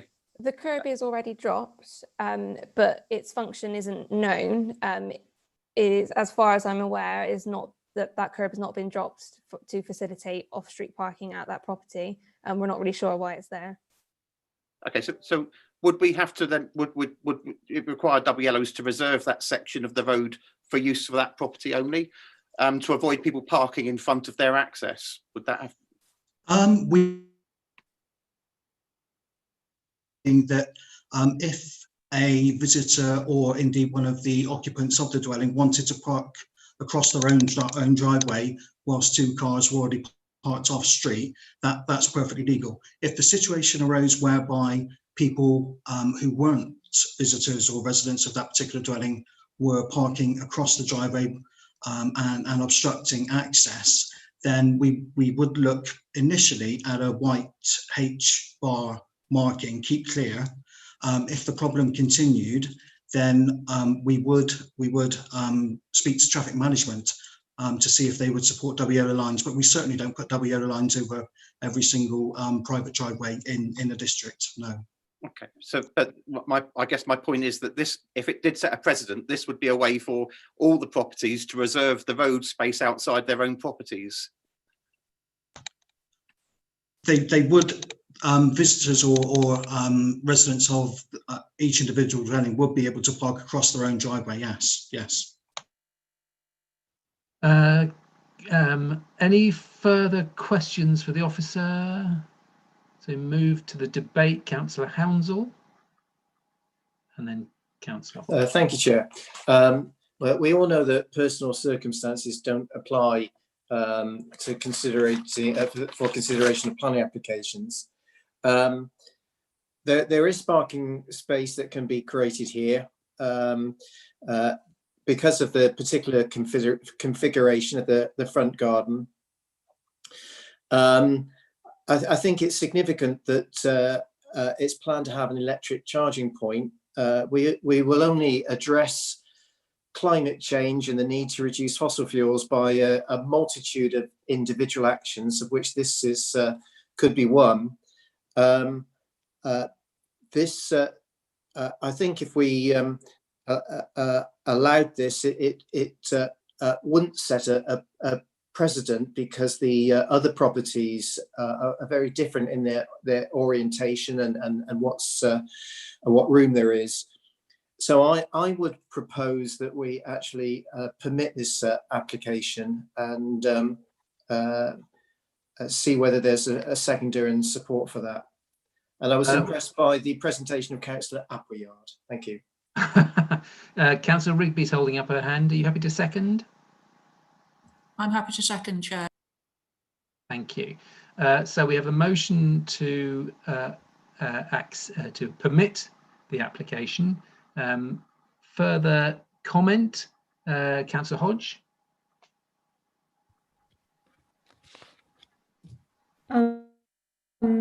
No, I don't support that move, but I haven't got further comment to make. No, I don't. Okay, Councillor McPhee. I support what Councillor Headley said. Very much so. Exactly so.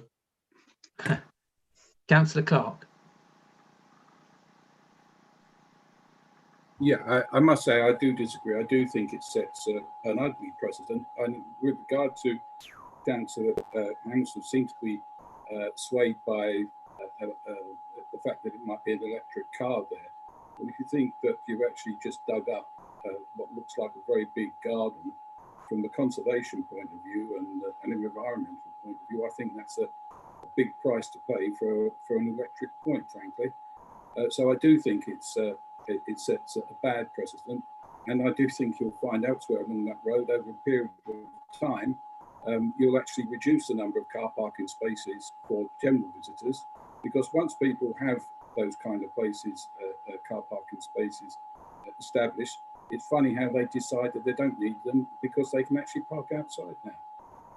So I won't be supporting this motion now. Councillor Hodge, did you want to come back with something? I just want to say, just agree with those points, and it's difficult without visiting the site to be clear that this is a prominent house in this location. Seems to be the main Victorian house, and again, I think taking the problem that Councillor Hughes has mentioned of taking spaces that then other people can't use, and that being perpetuated could have quite a negative impact in that setting. So yeah, I wouldn't be surprised. I find it odd that if you've got a low front garden, you can have a carport through permitted development, but if you have a high front garden, we're going to object because you've got to do some engineering to create a retaining wall. I think Duncan's right. You know, combating the climate emergency is a lot of small actions. If we were to, I think, delegate to permit, I'd certainly want to ensure that the charging points put in, and I'd certainly want to ensure that the stone was reused. Any further comments? Okay, so we have a motion on the table. Duncan, were you happy to delegate to permit? I think we have to delegate to permit. Yeah, that's fine. With the requirement that the charging points are definitely included, and Councillor Appleyard's suggestion that the stone is reused in the retaining wall. Okay, so that's the first vote. Councillor Clark. Against. Councillor Craig. For. Councillor Davis. For. Councillor Hodge. Against. Councillor Hounsell. For. Councillor Hughes. Against. Councillor Jackson has had to leave. Councillor McPhee. For. Councillor McCabe. For. Councillor Rigby. For. So I think that's 6-3 in favour of delegate to permit. Is that correct, Marie? Yeah, that's right, 6-3. And so that's carried. Although I'd like to say to the officer, I think, you know, you're right that it will have a harmful impact on the character and appearance. But But why have we voted? Sorry. But I think the gain in terms of helping someone switch to an electric vehicle in this instance is right. But I just say I think you know, I felt that you had to come to the decision you did have. Councillor Rigby has had to go, so thank you to everybody on that item. On the policy development, the delegation scheme, we asked for it to go, I think we agreed it would go to full council. That, I understand, has been delayed and will now probably go to full council in January. Quarterly performance report. Any questions or comments on the performance report? Otherwise, we are asked to note the report. Appeals report. Do we have any questions or comments on the appeals report? Otherwise, you're just asked to note it. The next meeting will take place on Wednesday, the 18th of November, and will be a virtual meeting. Site visit Monday, the 9th of November. As requested, please consider making that a real live site visit. if you can arrange it safely. So at 19:38, I formally close the meeting. Thank you all very much for a long afternoon. See you soon.